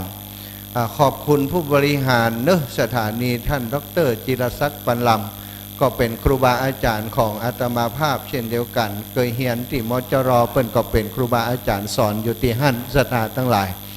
เปิ้นก็เป็นผอ.ผู้อำนวยการสถานีวิทยุ เพื่อการศึกษาวิทยาลัยสงฆ์นครลำปางโอ้เป็นสถานีวิทยุที่มีคุณภาพสัญญาณส่งไปถึงอำเภอวังชิ้นสถาวังชิ้นจังหวัดแปะพี่น้องตั้งอำเภอแม่ทะเกือบจะทุกตำบลได้ฟังจากสถานีวิทยุวัดบุญยวาสของเฮาแล้วก็ยังมีอำเภอแม่เมาะบางส่วนอำเภอเมือง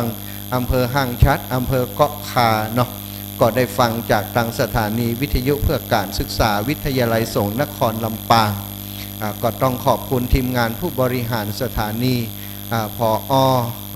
อ.วิทยาลัยสงฆ์นครลำปางโดยผอ.ผู้อำนวยการสถานีวิทยุโดยและที่สำคัญขาดบ่ได้ก็ต้องกราบถวายความเคารพแทบเท้าแทบบาทของแทบเท้าของครูบาอาจารย์หลวงปู่พระธรรมาลังการเจ้าอาวาสวัดบุญยวาสวิหารที่ปรึกษาเจ้าคณะภาค6ที่เมตตาฮือเก่ากับผมฮืออัตมาภาพได้รับใจในฐานะที่ออกอากาศทางสถานีวิทยุเพื่อการศึกษาเป็นการเผยแพร่ปางเฮาซึ่งก็เป็นเครือข่ายหนึ่งของเครือข่ายคลื่นสีขาวเพื่อชาวประชาฮับสัญญาณไปออกอากาศตั้งแต่ตี 3แล้วตุลุงเฮ้ยบักก่อนเขาฮับประมาณตี 4ตี 5อีนะบัดเดียวนี้เริ่มตั้งแต่ตี 3แต่เจ้ามีศรัทธาญาติโยมโทรมาบอกว่าอิมแห่ฟังจากสถานีวิทยุตีลำปางเฮาเนอตั้งแต่ตุลุงยองมาแล้วนะ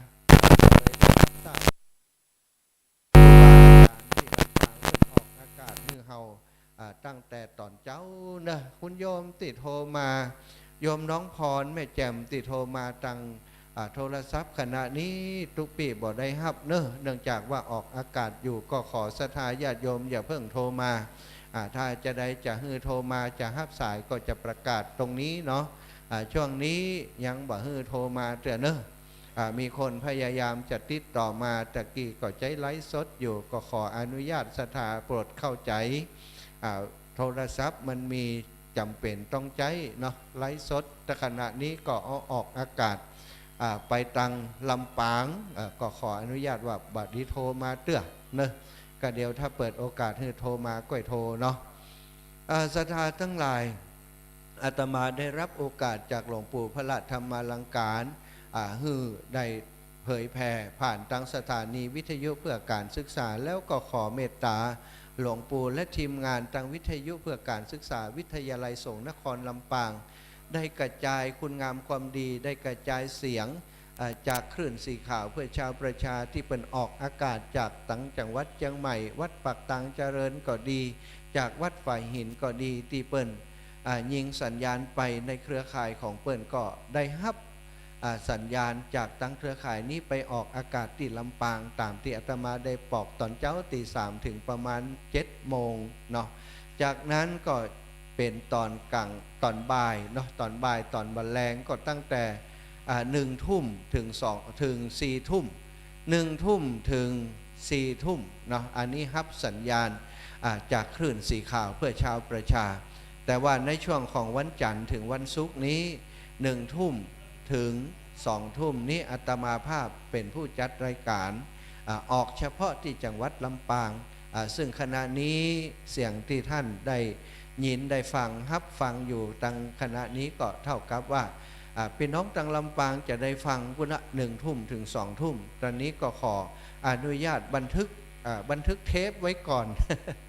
บันทึกเทปไว้ที่นี่ไปก่อนเพราะช่วง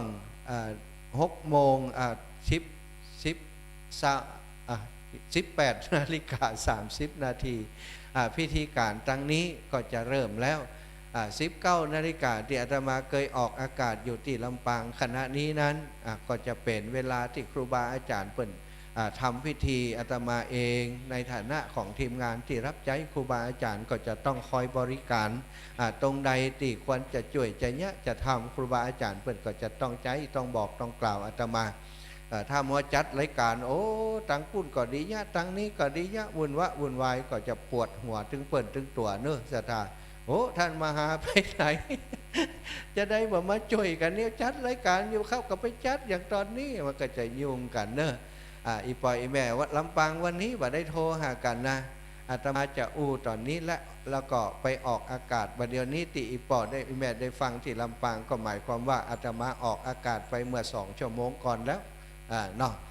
ก็ได้ฟังกันเป็นหนังแห้งเนอะเป็นเทพว่าสมัยก่อนเพิ่นก็ใจเทพอย่างเงี้ยศรัทธาบัดเดี๋ยวนี้เขาก็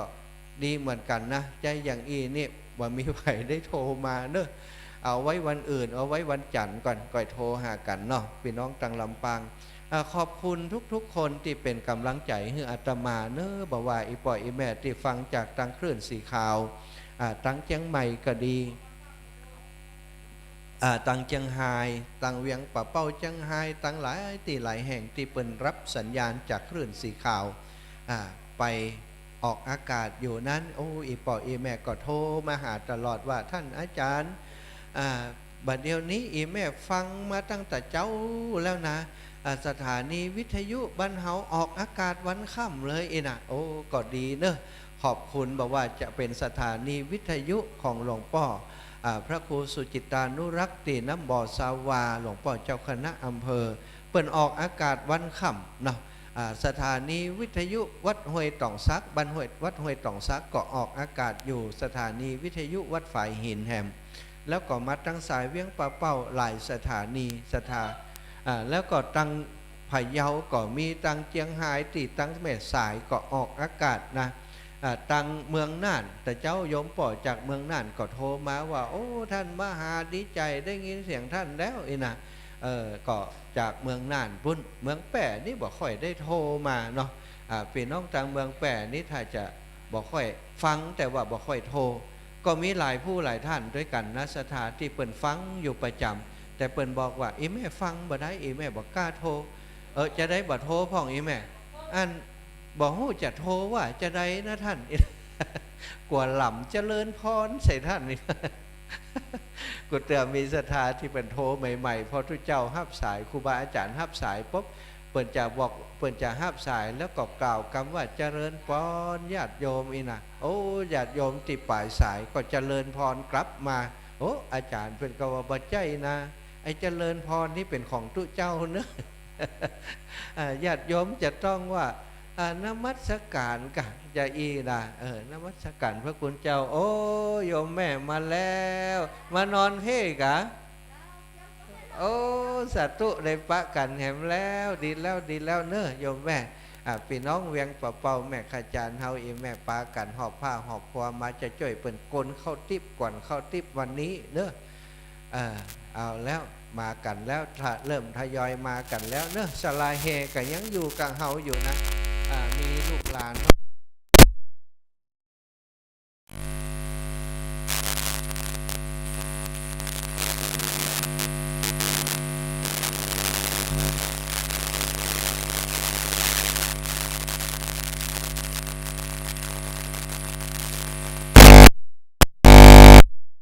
ก็จะมาแห่ประโคมตั้งแต่เจ้ามาแล้วตั้งแต่เจ้ามาแล้วตั้งแต่9 โมงก็พักเป็นช่วงๆตอนนี้เปิ่นพักอยู่เนอะโยมแม่โอ้หอบขวาบลุมปุ่มปั๊มมาแล้วมานอนด้วยกันแล้ววันนี้เนอะเอาตามศาลาตามอายังกันไปวันนี้คืนหุ่งเนาะทำสิ่งดีสิ่งเป็นมงคลครั้งแรกที่ได้ทำที่ม่อนพระศรีสองเมืองที่นี่แล้วก็เป็นครั้งเดียวเนอะศรัทธาจะมีงานใหญ่อย่างอี้นะเพราะการอบรมสมโพธินั้นบัจจัยว่าสิ่งที่จะกึดอย่าเนี้ยปีใดก็เนี้ยมาได้เปิ่นสร้างเสร็จแล้วเป็นของใหม่เป็นของที่อบรมสมโพธิเปิ่นถึงจะเฉลิมฉลองแล้วก็เนี้ยกันงานนี้เป็นงานใหญ่เนอะบ่มีบุญแต่เนี้ยบ่ได้บ่มีปารมีธรรมแต่เนี้ยบ่ได้ศรัทธาเพราะสถานที่แห่งนี้บ่มีวัดวาอารามอยู่บ่มีเจ้าภาพเก้าเจ้าภาพลักบ่มีสนะศรัทธาก็อาศัยคณะศรัทธาจากกุฏิกูแห่งได้มาช่วยกันตึงเจียงใหม่ตึงลำปางตึงลำปูนตึงเจียงไฮ้เนาะช่วยกันอยู่นี่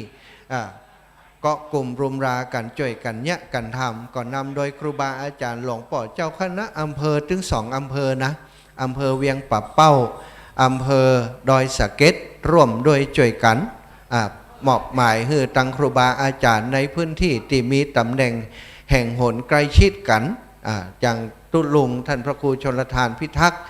ก็ถือว่าได้รับมอบหมายจากหลวงพ่อเจ้าคณะอำเภอ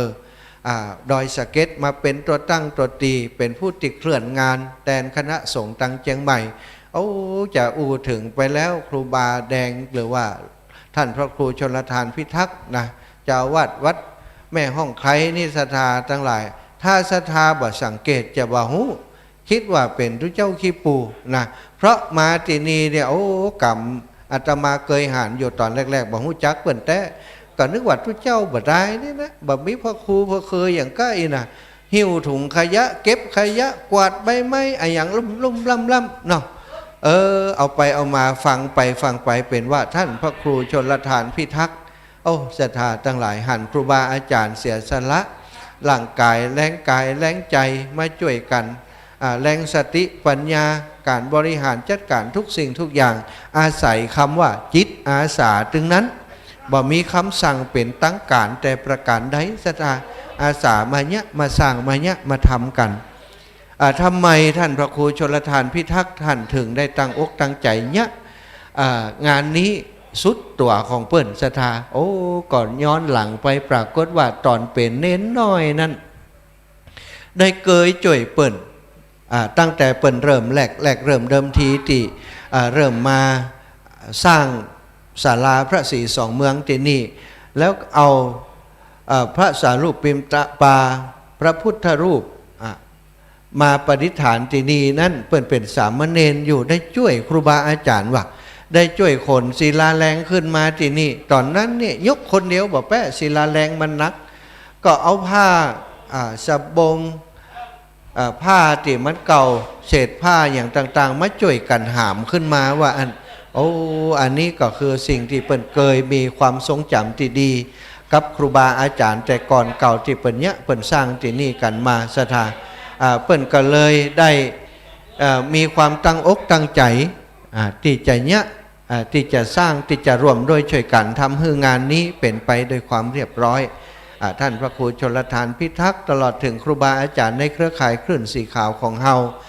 ท่านพระครูอภิวัฒนวิกรมติศรัทธาญาติโยมตังลำปางหู้จักกันดีครูบาอาจารย์ได้เมตตาต่ออาตมาไปที่สุนทรมุนีอุทยานธรรมหัน2 ครั้ง 2 คราแล้วศรัทธาไปครั้งก่อนไปเมื่อสิ้นปีเนาะเมื่อสิ้นปีนี้ครูบาอาจารย์ก็ไปศรัทธาไปสวดมนต์ข้ามคืนที่อุทยานธรรมพระสุนทรมุนีเนาะแล้วก็อนาคตตั้งหน้าก็จะไปแห่มหลายรอบอยู่ศรัทธาญาติโยมติลำปางก็คงจะได้พบปะครูบาอาจารย์แห่มหลายรูปหลายองค์ซึ่งต่อไปตั้งอนาคตไปหน้านั้นติสุนทรมุนีติอาตมาอยู่ติหั่นก็จะพยายามทำให้เป็นศูนย์กลางของเครือข่ายคลื่นสีขาวทั้งจังหวัดลำปางของเฮาครูบาอาจารย์มีโอกาสเขาก็จะไปออกพื้นที่ธรรมะสัญจรกันที่อุทยานธรรมพระสุนทรมุนีติหั่นก็จะแจ้งบอกกล่าวให้ศรัทธาญาติโยมพี่น้องตั้งลำปางของเฮามาต้อนรับดูแลครูบาอาจารย์เนาะที่เปิ้นจัดรายการในคลื่นสีขาวนะได้ไปร่วมโดยช่วยกันตอนนี้ตังบนดอยต้องการสิ่งของใจเนอะกระดาษชำระใจที่ห้องน้ำลืมไปแต่ครูบาอาจารย์ตุลุงบ่ได้ประกาศประชาสัมพันธ์ให้ทราบเนอะไผ่ขึ้นมาบ่แรงนี้เอามาตัวก็ได้เนอะเอามาคนเล็กคนน้อยนะก็บ่อยากจะลบกวนไผ่เอามาเป็นกล่องเป็นหีบอะไรอย่างเอาคนละม้วน2 ม้วนก็เอามาเนอะเอาตามกำลังของเฮากระดาษชำระจิตใจในห้องน้ำตลอดถึงอีแม่มีน้ำปั่นมาแล้วขอบคุณเนอะแม่พัฒนันเนาะจากตังเชียงใหม่มาช่วยประดับประดาสถานที่ตกแต่งสถานที่ดอกดวงต่างๆแล้วก็ตอนนี้ปั่นน้ำปนะเนอะเป็นน้ำคั้นผลไม้สดมาถวายครูบาอาจารย์นิมนต์เนอะครูบาอาจารย์ครูบาอาจารย์ที่อยู่ตรงในเนาะตอนนี้เตรียมเนื้อเตรียมตัวให้พร้อมเนอะกระเดียวก็จะใกล้พิธีแล้วบัดเดียวนี้กระดาษชำระใจในห้องน้ำ1 อย่างเนอะแล้วก็อย่างที่2ที่ต้องการผ้าแมสสำหรับผู้มาร่วมงานศรัทธาสิ่งนี้ขาดไปแตะเนาะก็ขอศรัทธาที่เดินทางมาเนอะเอามาคนละกล่องคนละเล็กละน้อยก็ได้บ่จำเป็นจะต้องเอามาเป็นกล่องใหญ่ เพราะประกาศออกไปอย่างอีนั่นคนที่เปิ่นหู้ป๊บก็ไปจัดการแล้วไปเอามาบางครั้งบางทีเนี่ยซื้อมาเป็นกล่องใหญ่ๆมันก็จะเหลือจะเคลื่อนจะค้างไปนะเอาหมอกพอดีเนื้อศรัทธาทั้งหลายกระดาษชำระติดใจในห้องน้ำตัวติดใจเวลาเปิ่นกินข้าวกินปลาก็เอามาสักเล็กสักน้อยเนอะแล้วก็ผ้าแมสสำหรับปิดจมูกเนอะแมสสำหรับผู้ที่มาร่วมงานเอามาถวายเอามาร่วมงานกันเนอะศรัทธาสาธุชนทั้งหลายที่ฟังอยู่ในขณะนี้เป็นประกาศด่วน จากกองอำนวยการติมอนพระศรีสองเมืองที่นี่เนาะศรัทธาญาติโยมที่เดินทางมาบ่แรงนี้ถ้าได้ฟังรายการที่อาตมาออกอากาศอยู่ขณะนี้ก็เตรียมมากันคนละเล็กละน้อยวันพุกมาก็เอามาตันอยู่เนอะเพราะงานของเฮาจะมีแฮม2 วันนะวันนี้วันพุกแล้วก็วันที่20วันฮือเนอะศรัทธาทั้งหลายงานของวันนี้ประกาศไหนๆก็อู้เรื่องงานวันนี้เริ่มเวลา8 นาฬิกานะ 18:30 นาทีนี้ก็จะมีการกวนเข้าติ๊บนะตอนนี้เตรียมสถานที่เตรียมหม้อไหตะไลปากอุปกรณ์ที่เปิ่นจะมีการกวนเข้าติ๊บเรียบร้อยแล้วศรัทธารอเวลาลั่นละครั้งเม่งนะก็จะเริ่มดำเนินการกันเลยครูบาอาจารย์วันนี้จะเป็นการกวนเข้าติ๊บ2 หม้อเนาะ2 ตำรา2 สูตรนะแต่ก็บอกหู้นะว่า2 สูตรนี้จะแตกต่างกันจะได้พ่องเพราะอุปกรณ์ที่ใช้ชุดเดียวกันนั่นนะ มีก็ขอบคุณกับศรัทธาสาธุชนทั้งหลายที่ให้หอมมานะวัสดุอุปกรณ์อะไรอย่างต่างๆที่จะมากวนเข้าทิพทุกอย่างเริ่มแต่เตาแก๊สมาเนอะศรัทธาเตาแก๊สอะไรอย่างต่างๆแล้วก็ข้าวน้ำโภชนาอาหารเนาะผลละหมากลากไม้ที่เปิ่นจะใช้ในการกวนเข้าทิพทุกอย่างทุกประการก็จัดเตรียมดามา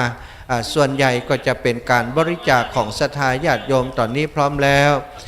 ในช่วงนี้อาตมาขอแจ้งกำหนดการกำหนดเวลาเนอะเพื่อจะแจ้งให้ศรัทธาสาธุชนที่อยู่ทั้งบ้านได้รับทราบอนุโมทนาโดยแล้วก็เป็นการแจ้งให้กับครูบาอาจารย์ที่มาช่วยการช่วยงานกันอยู่ที่นี่ตอนนี้มีเวลาที่จะส่งน้ำส่งท่าอยู่เนอะ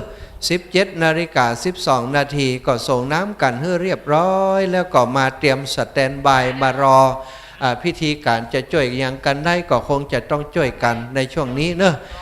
กันเดียวครูบาอาจารย์พระเถราจารย์10 รูปเปิ่นเดินทางมาถึงแล้วเนาะบัดเดี๋ยวนี้เวลา17:12 นาที17:12 นาที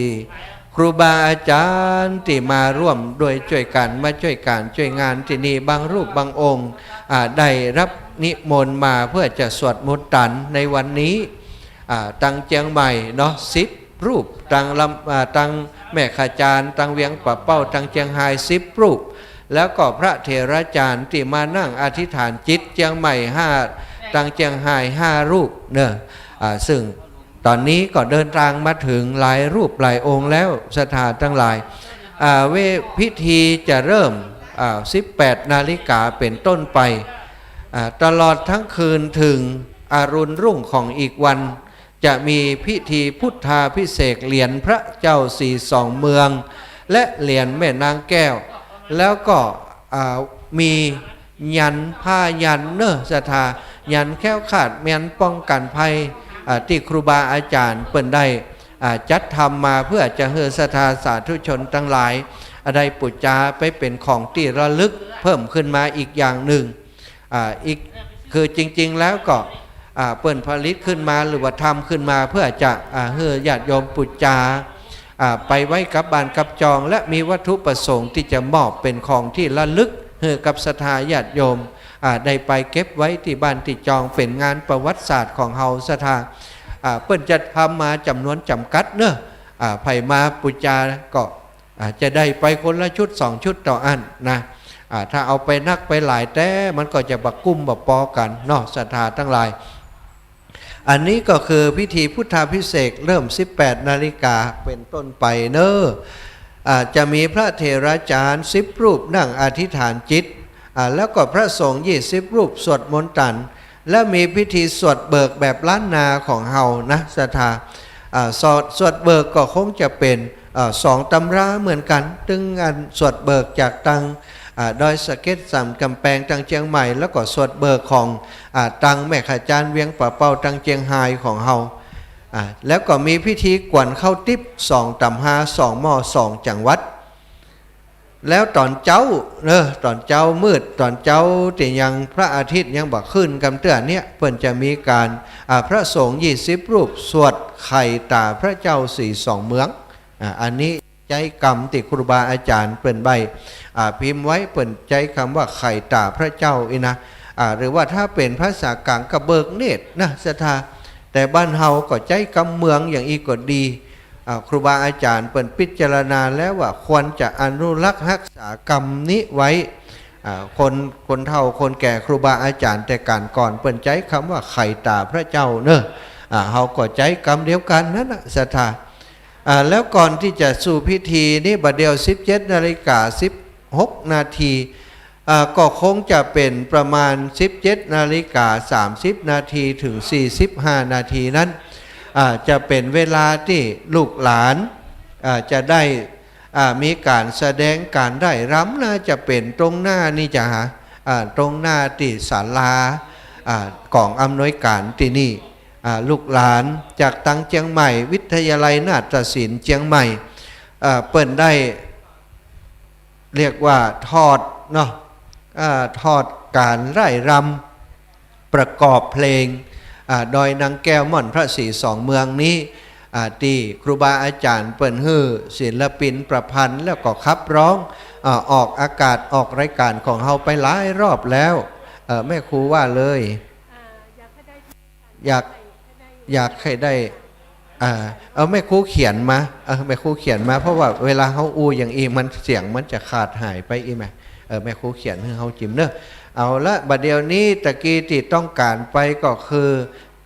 กระดาษทิชชู่เนอะสถากระดาษทิชชู่ติดใจในห้องน้ำถ้าอีปอยอีแม่จะเดินทางมาก็ติดตัวมาเหียสัก2-3 ม้วนก็ได้แล้วบ่ต้องเอามาเป็นกล่องเป็นลังอย่างเนอะบ่อยากจะรบกวนขนาดนั้นเอาติดตัวมาเอาฮื้อพี่น้องประชาชนเวลาเปิ่นเข้าห้องน้ำไม่ยากไม่ยิงเปิ่นจำเป็นต้องได้ใจเนาะศรัทธาทั้งหลายช่วยกันเนอะเป็นบุญเป็นกุศลเป็นสิ่งจำเป็นแล้วก็ถ้วยกระดาษจานอ้อยเอาจำนวนประมาณเท่าใดเอาสัก100เนาะเอาสัก100แถวหนึ่งมี30เอาสัก100หมายถึง100 ใบ30 ใบแถวหนึ่งมีสัก30 ใบสัก2-3 แถวก็ได้เนอะ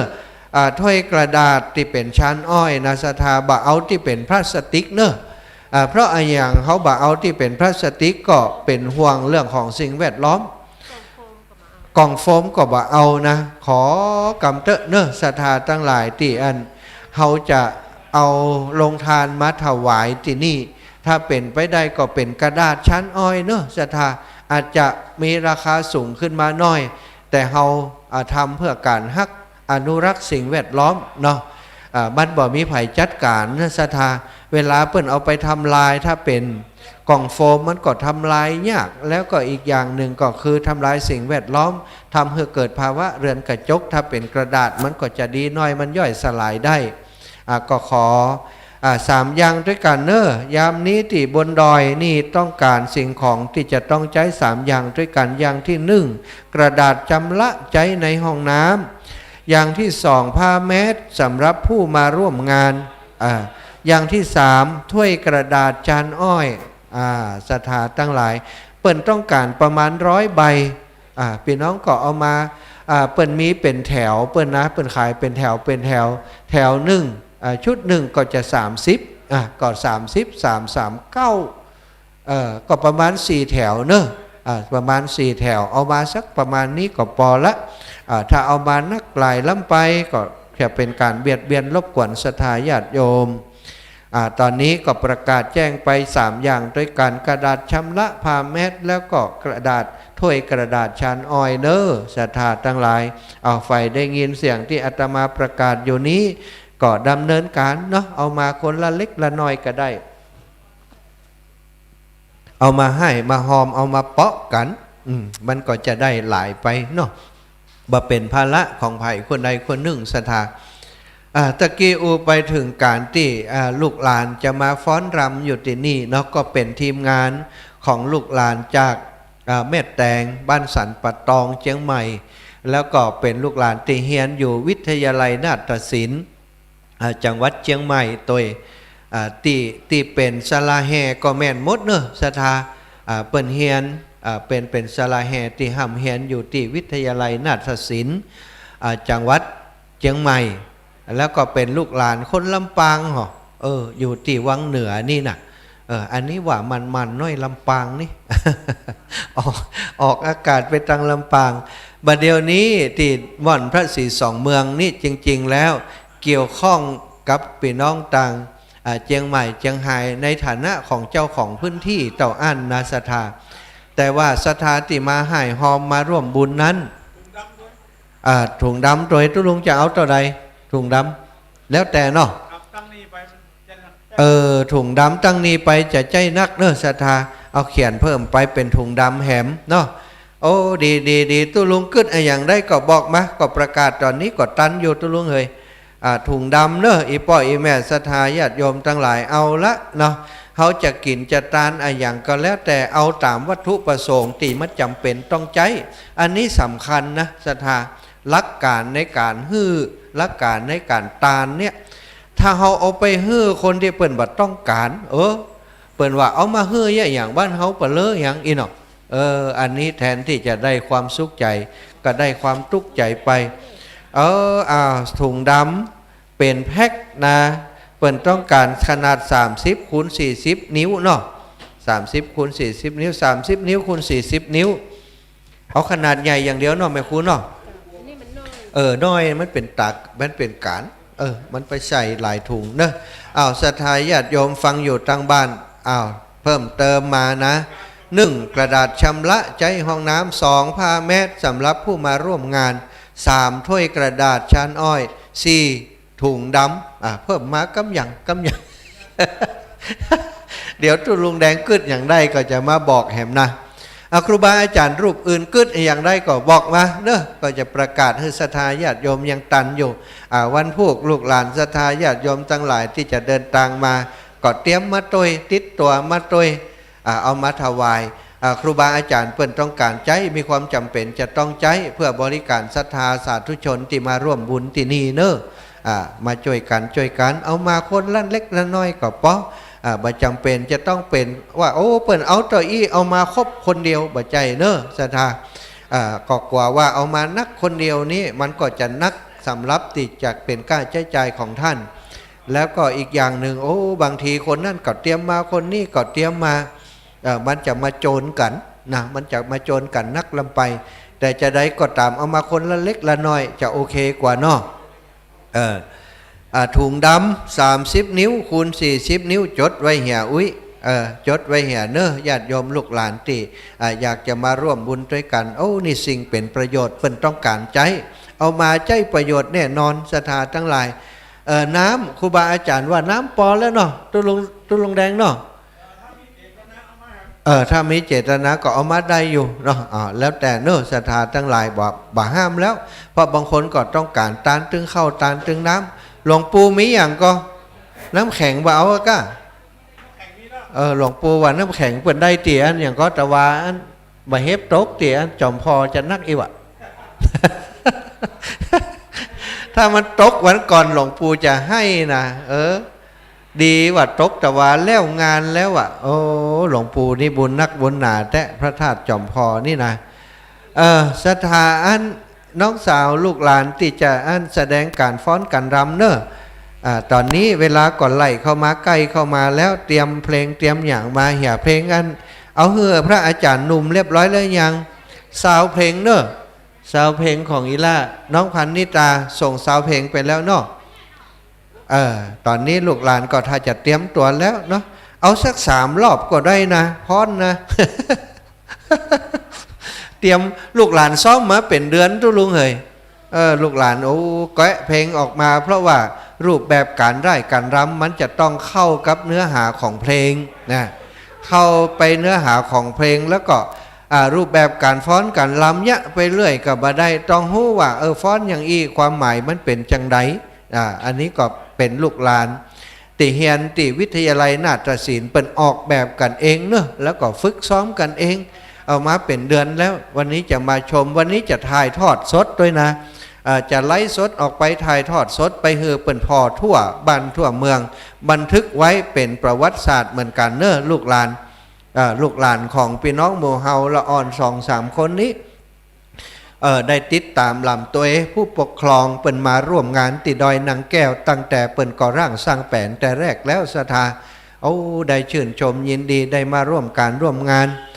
ตามวาระที่ครูบาอาจารย์เปิ่นจัดที่นี่ตลอดแล้วก็วันนี้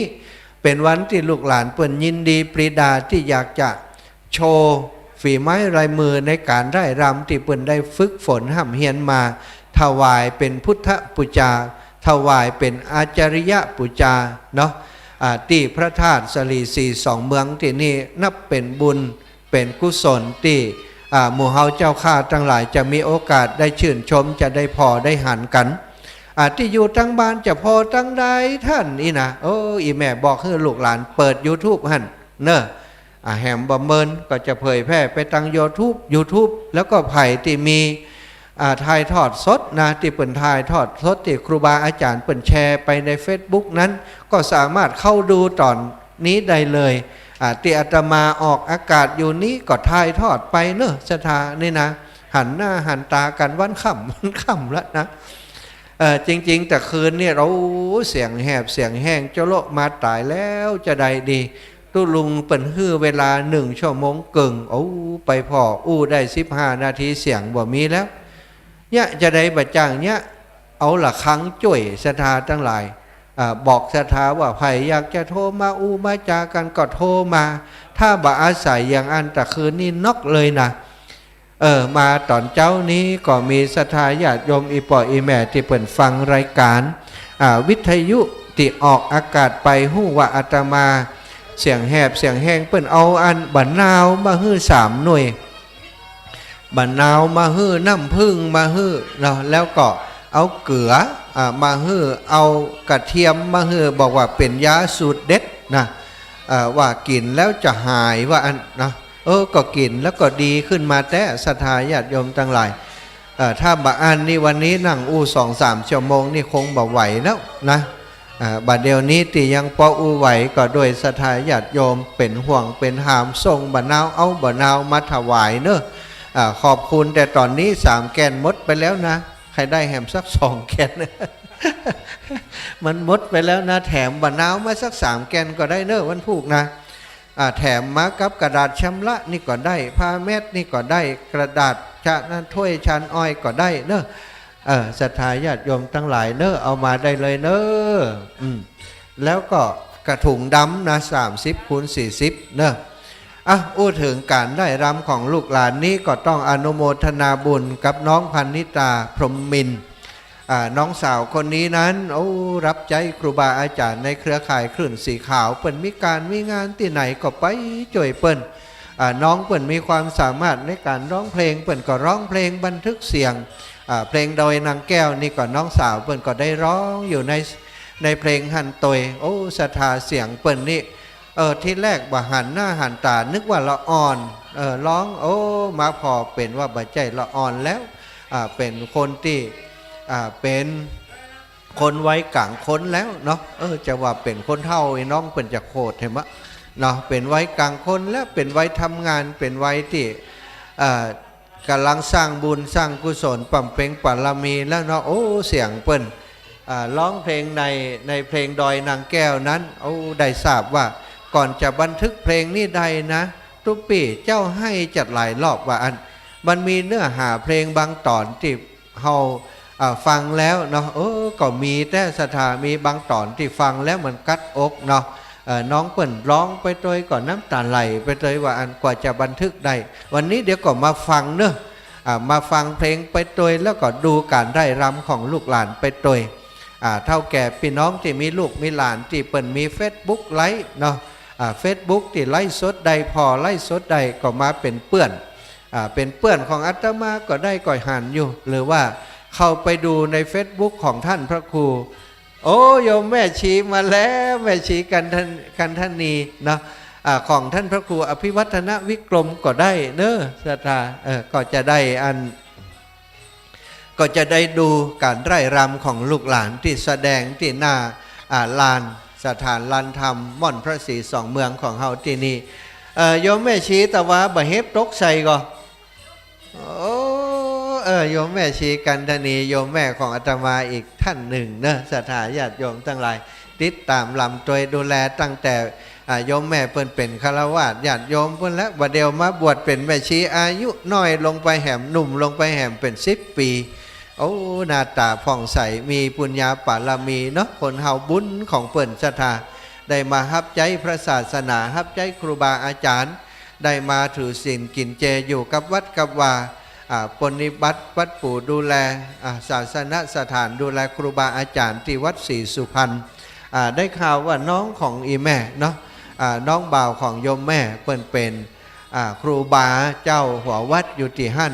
บัดเดี๋ยวนี้ได้ข่าวว่างานเปิ่นเลื่อนไปเห็นแล้วเนาะเลื่อนมาเป็นวันที่22เนาะโอ้บัดได้ช่วยโยมแม่แล้วจะไปอันปุ้นนะพระบาทอุดมปุ้นนะศรัทธาญาติโยมในช่วงนี้เนอะคนเฒ่าคนแก่โยมป่อโยมแม่ทั้งหลายที่จะมาร่วมงานในภาคกลางคืนนี้ก็ทยอยกันเดินทางมาแล้วทยอยกันเดินทางมาถึงสถานที่แห่งนี้แล้วเวลาเปิ้นจะเริ่มเนอะพิธีการจะเริ่ม 18 นาฬิกาครูบาอาจารย์พระสงฆ์องค์สังฆเจ้าของที่มาร่วมการร่วมงานอยู่ที่นี่เนอะครูบาอาจารย์ที่อยู่ตั้งในปูนได้กางเต็นท์กางจัดเรื่องของที่พักแล้วนะก็ส่งน้ำส่งท่าแล้วเขาก็คงจะได้ออกมาช่วยกันเนาะตั้งนอกเพเนอะตอนนี้กับผมก็ขอรายงานเพื่อต้านทั้งหลายพระสงฆ์องค์สังฆเจ้าได้รับทราบว่าญาติโยมเปิ่นเริ่มทยอยมาแล้วแม่ครูเขียนเพิ่มได้อย่างเพิ่ม กำยัง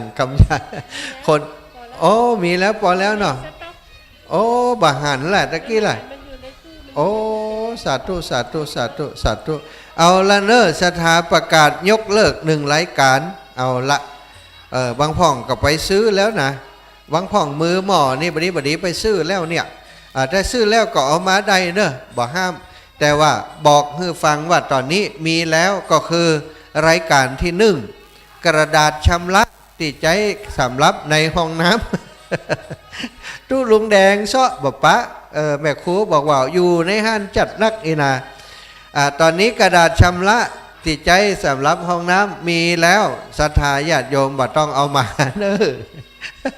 ที่ซื้อแล้วไปขืนไปเนี่ยปะถ้าขืนมาได้ก็เอามาคือตู้ลุงแดงเนาะ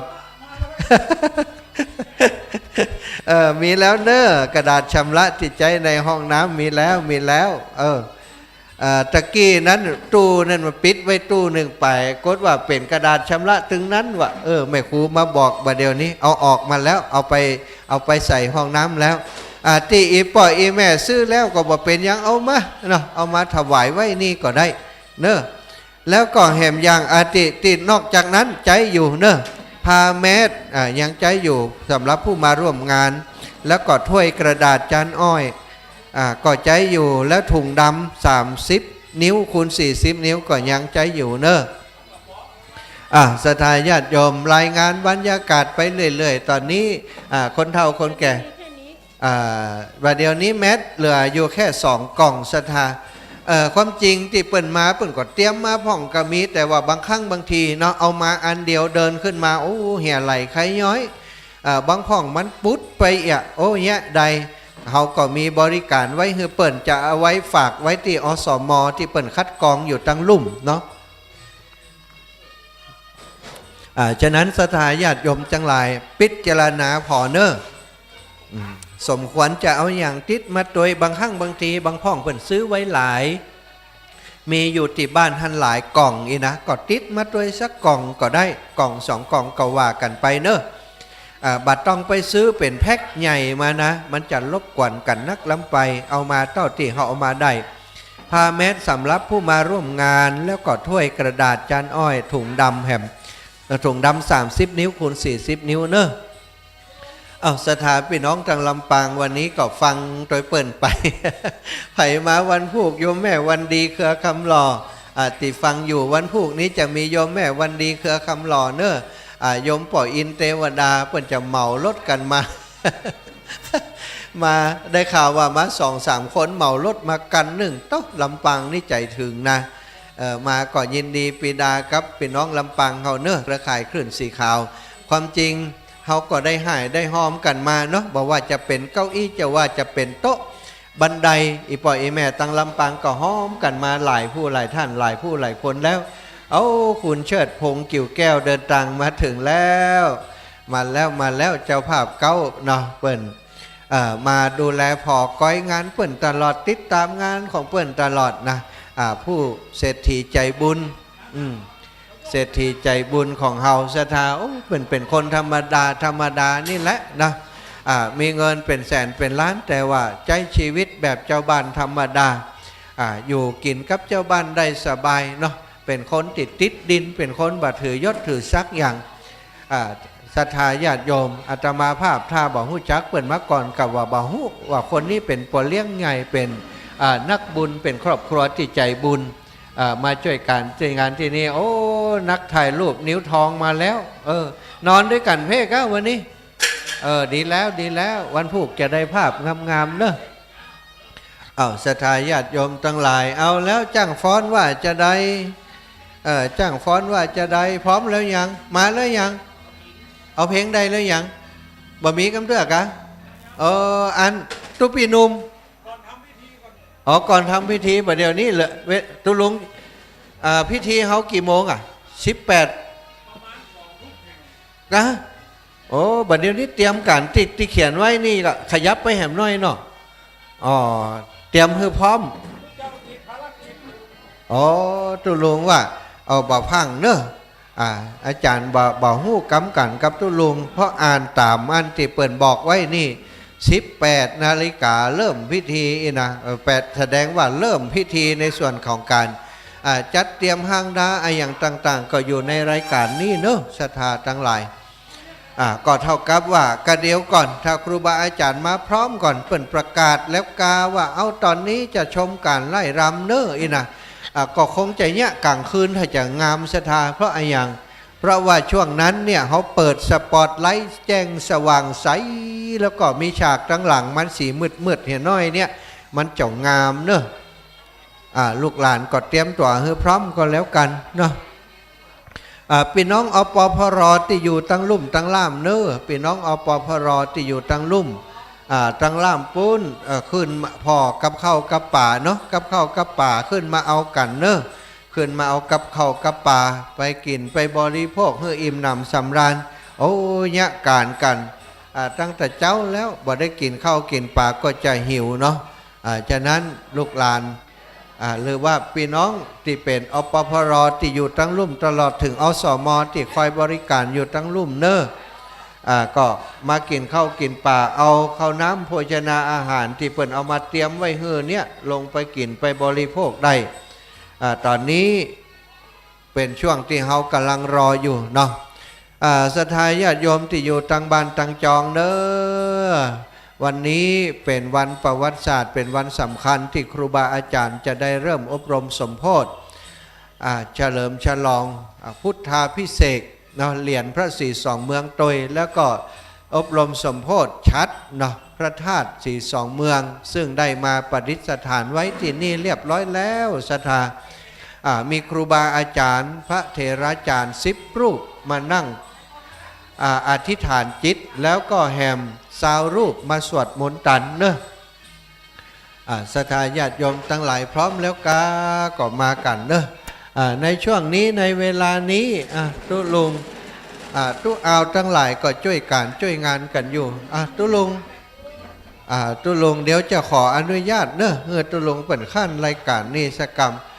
บอกเก่าเล่าความอะไรอย่างต่างๆที่จะพิธีที่จะเริ่มในตอนแรงนี่เนอะตุลุงมานิกรรม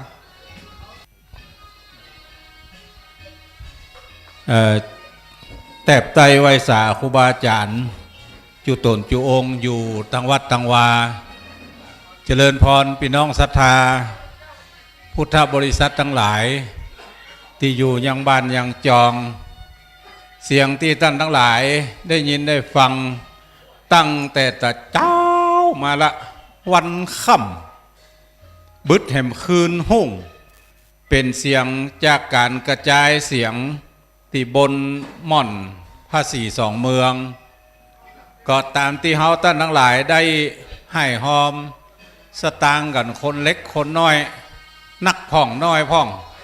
ตามที่วักมาหาได้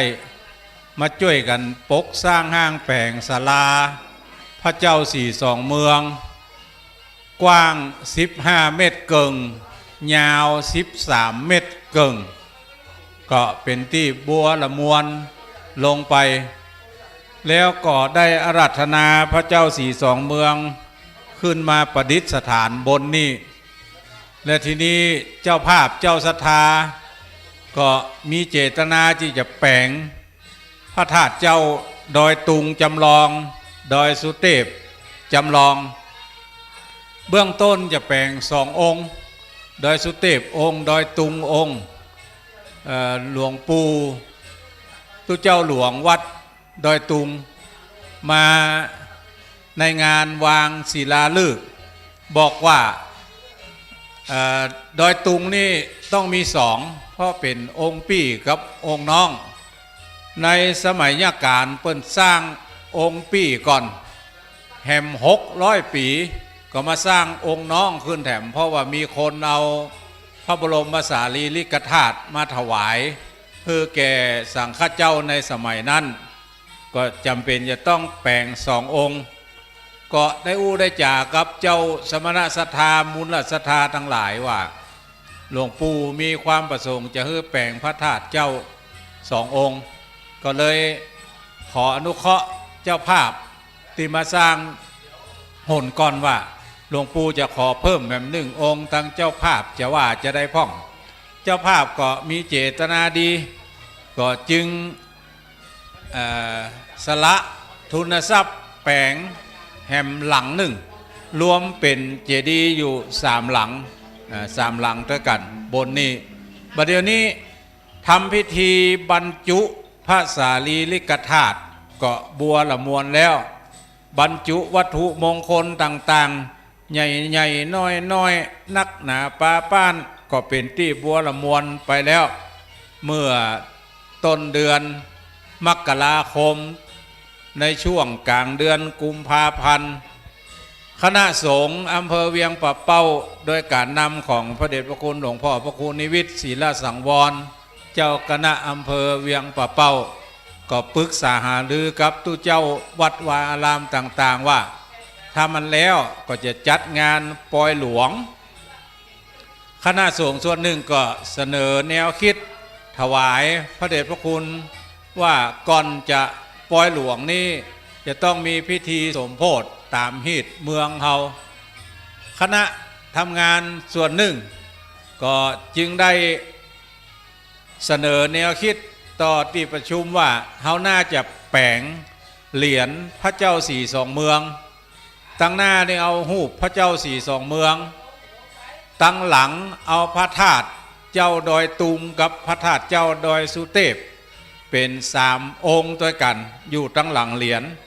แล้วก็แปลงแหมเหรียญ1คือเหรียญแม่นางแก้วด้านหน้าเป็นรูปแม่นางแก้วด้านหลังก็เป็นรูปยัน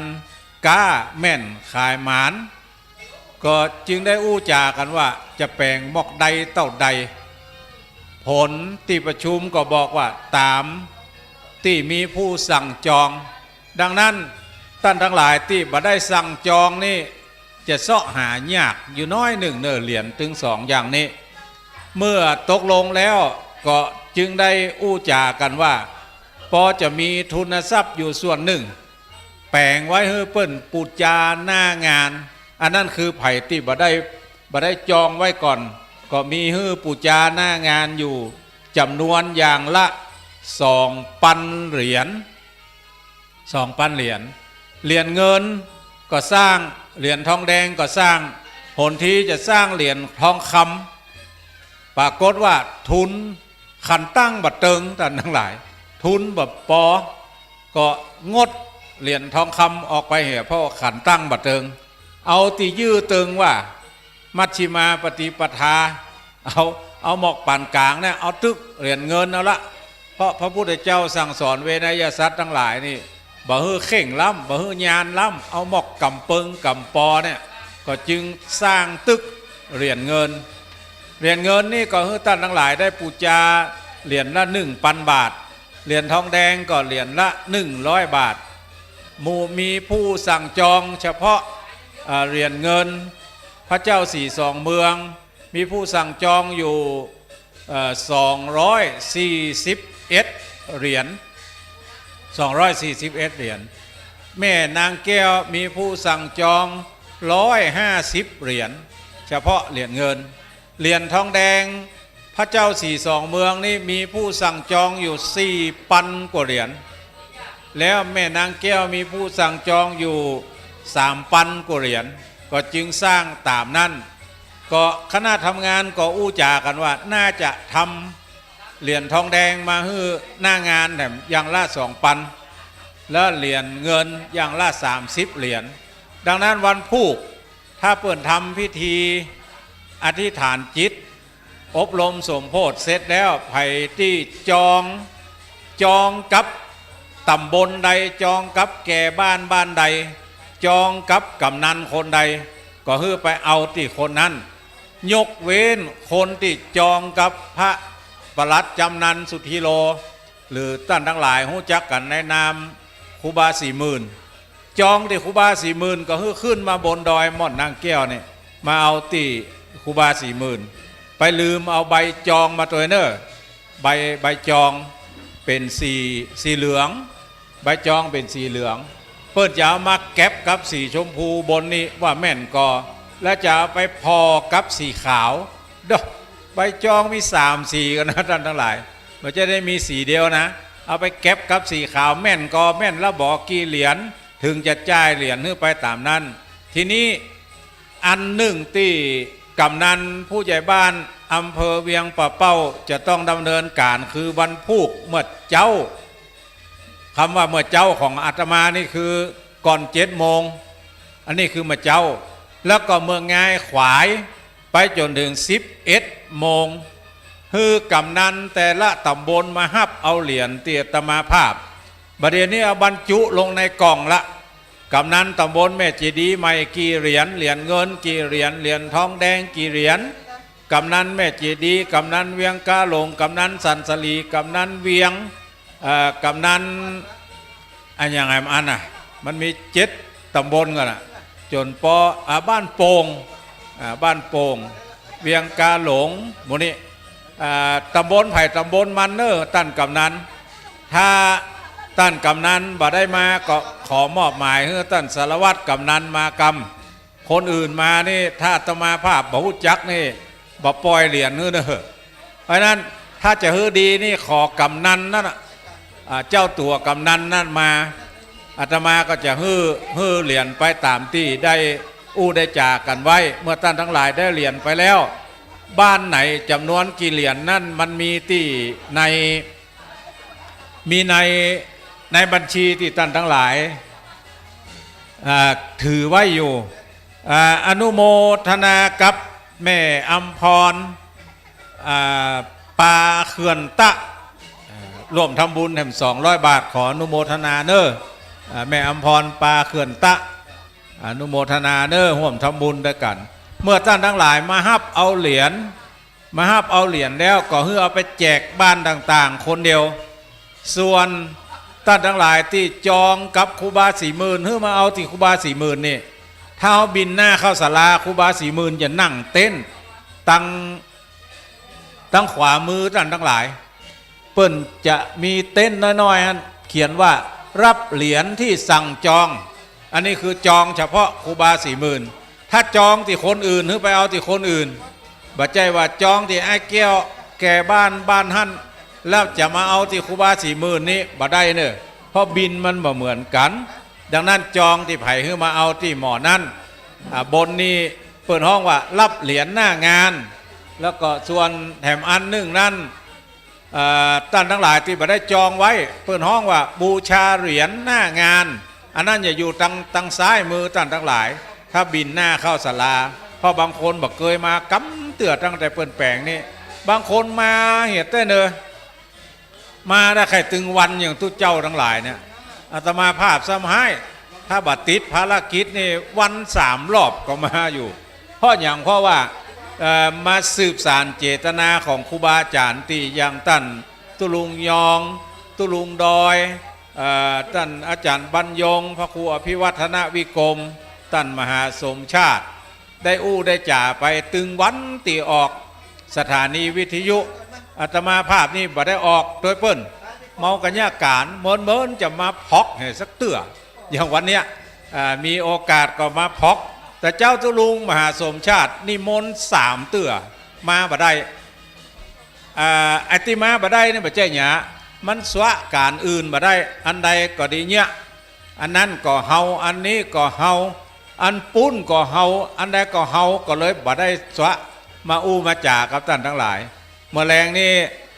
คณะทำงานที่ที่จ่าก็มีภารกิจหลายอย่างก็แบ่งกันไปกำน้อย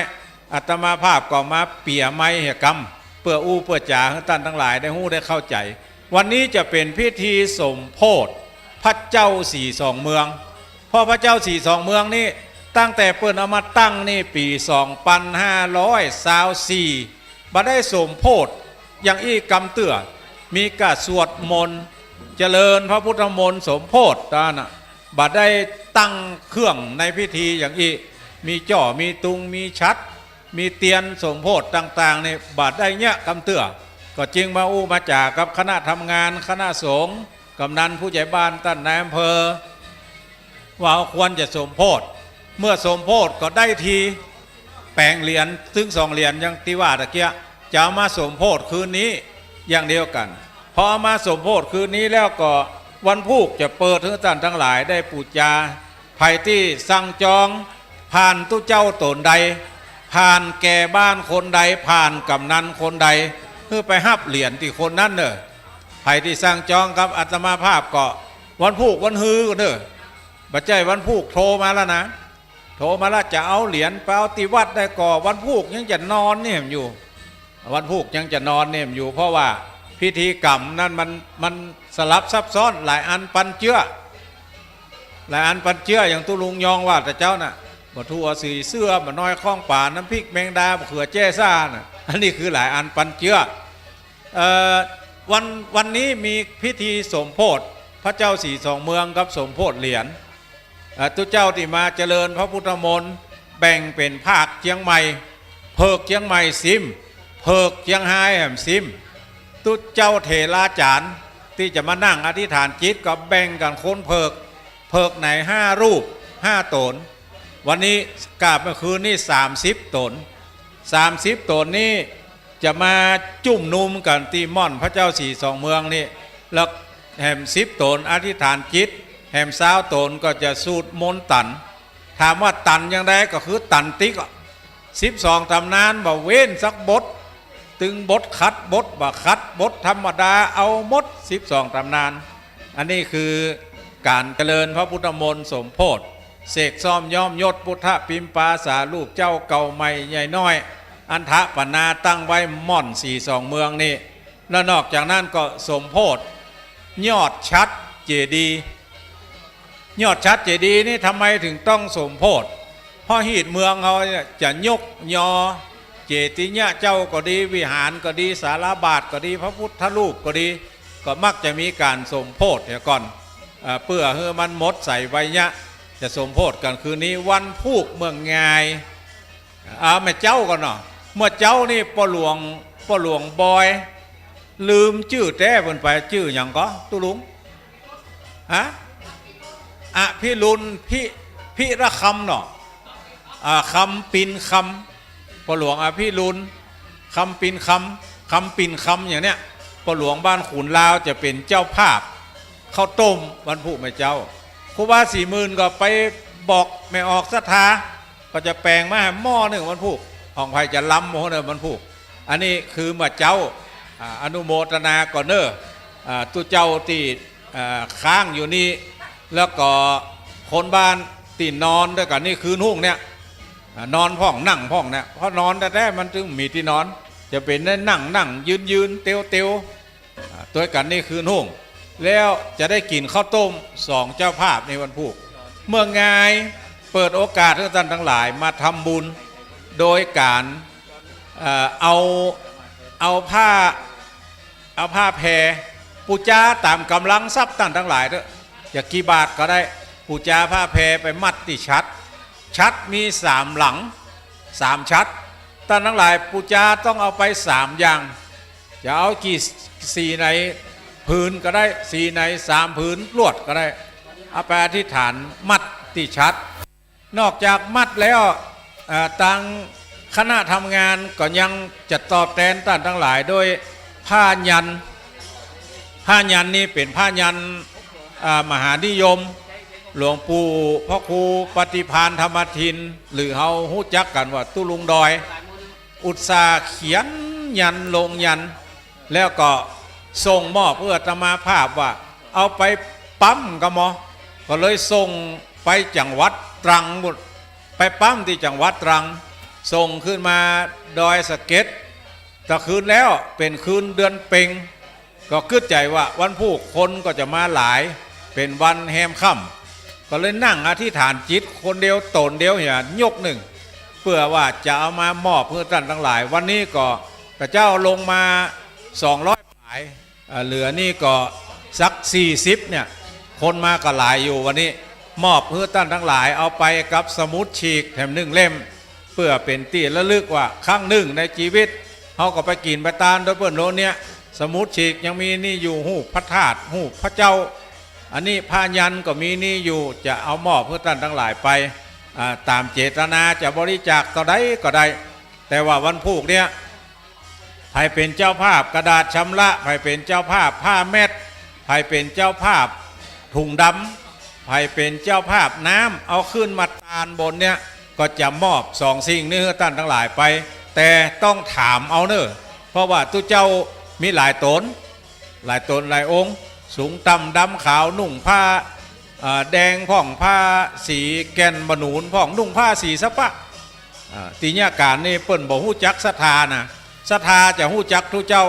ตนนั้นชื่อนั่นตนนั้นชื่อนั่นฮื้อถามเอากรรมโดยเฉพาะที่ตุลุงยองที่ตุลุงยงที่ตุลุงมหาสมชาติที่ตุลุงดอยกับที่อาตมาภาพมาถามเอาได้ถามเอาก่อนว่าเอาน้ำมาก็ดีเอานั้นเอานี่มาก็ดีว่าจะขอสิ่งทั้งหลายเหล่านี้อันนี้คือจะต้องแจ้งให้กันฮู้แจ้งให้กันทราบก่อนวันพุธเมื่อเฮาท่านทั้งหลายเอาผ้าแพรไปผูกมัดแล้วถึงเวลายามจับข้าวตอนก็จะถวายพระทหารเพลไผเอาของกินอย่างมาวันพุธก็เอามาใส่กล่องมานำแล้วเด้อเอาใส่กล่องมาแจกกันถ้าว่าเป็นหม้อเนี่ยเป็นหม้อมาแป้งก๋วยเตี๋ยวมาก็ดีก็ขออนุเคราะห์ท่านทั้งหลายเอาใส่กั๊บน้ำแล้วเอาใส่กั๊บน้ำแล้วหรือมีถ้วยก็ขอให้เป็นถ้วยกระดาษถ้วยโฟมนี่ทำลายยากถ้วยกระดาษนี่ทำลายง่ายน้อยมันจะสะดวกต่อการบริหารจัดการดังนั้นก็ขออนุเคราะห์ท่านทั้งหลายได้ช่วยพอช่วยกอยช่วยกันคิดช่วยกันทำเพราะงานนี้มันบัดใจเป็นวัดแล้วบ่มีเจ้าภาพตัวมันบ่มีเจ้าภาพตัวช่วยกันเพราะจะต้องช่วยกันคิดช่วยกันตัดสินใจช่วยกันแก้ไขปัญหาช่วยกันพัฒนาตรวจสอบช่วยกันรับผิดชอบการทำบุญจัดงานครั้งนี้ตัวกันถึงหมู่ถึงมวลวันนี้ก็ได้รับความเมตตาธรรมจากหลายฝ่ายพี่หู2น้องหู1บางคนเอาดอกมาบางคนเอาตองกล้วยมาบางคนมีอย่างจดมียับมาเหรอ ไปเอาอย่างกับตันละได้มียับมาช่วยกันบนนี่บางพ่องก็แปลงสวย บางพ้องก็แต่งดอกบางพ้องก็โอ้มีสปะตัดผ้าแพรก็ดีอนุโมทนากับแม่ชีกันธนีโสยะเนอที่ร่วมทำบุญกับพระเจ้าสีสองเมืองนิมนต์ท่านพระครูปริยัตินะครับเอาซองนี้ไปบริหารจัดการกับนอการจัดงานก็ยังตีบอกวันพุธนี้บ่าย2พระมหาเถระแห่ม24รูปอันมีเจ้าคณะจังหวัดเชียงรายเจ้าคณะจังหวัดเชียงใหม่เจ้าคณะจังหวัดลำปูนแล้วก็ที่ปรึกษาเจ้าคณะรองเจ้าคณะภาค7ที่ปรึกษาเจ้าคณะจังหวัดโอ้หลายหมู่หลายตนหลายองค์หลายรูปหลายวัดหลายวาจะได้เมตตามาเจริญชัยมงคลคาถาเขาจะห่วมกันสวดอิติปิโสก่อนสวดไหว้พระหับศีลสวดอิติปิโสพร้อมกันแล้วบ่จะไปทำพิธียกชัดในเวลาบ่าย2 โมงจะยกชัดจะเอาขึ้นกำอันเอาขึ้นทางดอยตุงล่องไปทางดอยสุเทพเพราะว่าเขตนี้เป็นเขตเชียงรายจะต้องเอาเชียงรายขึ้นก่อนโบราณว่าเก้าอยู่เชียงรายป่ายอยู่เชียงใหม่จะต้องทำตามนั้นเอาทางเชียงรายก่อนเนาะท่านทั้งหลายวันพุธเมื่อยกชัดเรียบร้อยแล้วเจ้าหน้าที่ส่วนหนึ่งก็จะปรับสถานที่เมื่อคืนเขาจะสวดกันหน้าธาตุเนี่ยเอาตัวเจ้ามานั่งแค่เมื่อคืนวันพุธนี้ฟังเชียงใหม่แหมซิมฟังเชียงรายแหมซิมมันจะมาเจริญพระพุทธมนต์12 ตำนานอันเมืองเขาว่าสูตรมนตันแถมสมโพธิพระธาตุคืนนี้สมโพธิพระเจ้ากับสมโพธิเหรียญคืนวันพุธสมโพธิธาตุสมโพธิธาตุถามว่าเหรียญได้มาได้วันพุธเนี่ยวันพุธไข่มากับปุจจาหน้างานได้เลยแล้วก็วันที่20จะปล่อยหลวงหัววัดตังดอยสะเก็ดหัววัดตังเชียงรายตังอำเภอเวียงป่าเป้า250 วัดจะแห่เครื่องกินขวดตาลเข้ามาไผจะฟ้อนไผจะลำไผจะเต้นอย่างใดก็ได้วันที่20นี้แล้วก็จะมีซอให้ฟังได้ขออนุเคราะห์แม่ครูแสงสุริยมนคนเฒ่าอายุตั้งแต่60ขึ้นไปนี่จะหู้จักว่าแสงปลาดำเปิ้นอย่ามาซอห้ำประวัติของพระเดชพระคุณหลวงปู่พระเทพวิสุทธิคุณอดีตเจ้าคณะอำเภอดอยสะเก็ดพระเดชพระคุณหลวงปู่พระสุนทรปริยัติวิกรมอดีตเจ้าคณะอำเภอเวียงป่าเป้าที่เขาฮู้จักกันว่าตุลุงแดงอยู่ดอยสะเก็ดแต่ก่อนเป็นอดีตเจ้าคณะอำเภอแล้วก็ตุลุงมหาทรัพย์นลินโทอยู่เวียงป่าเป้าอันนี้จะได้มาซอห้ำประวัติเปิ้นว่าเปิ้นมาเนี่ยอย่างกันบนนี้และตู้เจ้าทั้งหลายที่เป็นลูกเป็นหลานมาเดี๋ยวนี้มาเนี่ยใดแปลงธาตุแปลงศาลาขึ้นนี่แถมแล้วก็จะเล่าถึงเรื่องประวัติแม่นางแก้วประวัติแม่นางแก้วนี่4-5 ฉบับด้วยกันบ่เหมือนกันสักฉบับบ่มีข้อปีกย่อยบ่มีข้ออันอย่างสักอย่างก็มีเล่าดุนว่าจะอี้แล้วส่วนของอาตมาภาพนี่รู้สึกว่าจะปีกย่อยแล้วเปิ้นจะเล่าถึงเรื่องแม่นางแก้วกับนานกวงว่าลูกทางใดมาเป็นคนทางใดมาเนี่ยใดแล้วถึงชื่อดอยนางแก้วละม่อนนี่จะได้ว่าชื่อม่อนพระศรีสองเมืองวันที่20ท่านทั้งหลายมานั่งฟังเนอะเปิ้นจะจะออกเป็นการขับขานซอเพื่อท่านทั้งหลายได้ฟังเขาจะซอกันวันค่ำศรัทธาวัดใดมาก็ขึ้นมาก็ตาลฮับปอนกรรมการก็อย่าฮับหัววัดไปดังนั้นก็ท่านทั้งหลายจะขึ้นมาร่วมทำบุญบนนี่ตั้งแต่วันพุธไปเนี่ยคืนนี้ไปเหมือนกันก็จะแจกสมุดฉีกกับผ้ายันเนอร์ตะกี้ไผ่หอมมาแล้วพ่องแม่ชีเนาะแม่ชีท่านหนึ่งมาเอานี่เนอมาเอาที่ท่านมหาสมชาตินี่เนาะสมุดฉีกอนุโมทนากับป่อน้อยอุ่นแม่จันเทศ วงรักษาศีลบ้านโป่งเทวีที่แม่ยิบเอาเลยเนอร์นี่นะยิบเอาเลยเนอร์นี่สมุดฉีกนี่เล่มหนึ่งกับผ้ายันผืนหนึ่งเอาเลยเนอเพราะบริจาคแล้วก็อนุโมทนากับแม่ลัดดากันทวงศ์บ้านโป่งเทวีเอากำมาคนเดียวเลยเนอะกำมาคนเดียวเลยเนาะอนุโมทนากับสุภาพสุภนิดารอยอินทรัตน์บ้านโป่งเวียงป่าเป้าร่วมทำบุญมาแถมก็มาฮับอันนี้ได้เลยเนอะนางจันสวยยาสมุทรร่วมทำบุญเป็นเจ้าภาพชัดเขามีเงินนักก็หอมด้วยเปิ้นเยอะๆเนาะแล้วก็แม่อัมพันธ์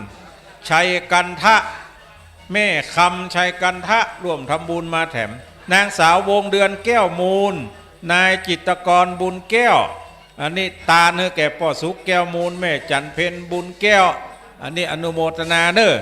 เอาไปเลยเนาะสมุดฉีกเล่มหนึ่งแล้วก็ผ้ายันแถมผืนหนึ่งก็อนุโมทนากับท่านทั้งหลายเนอะ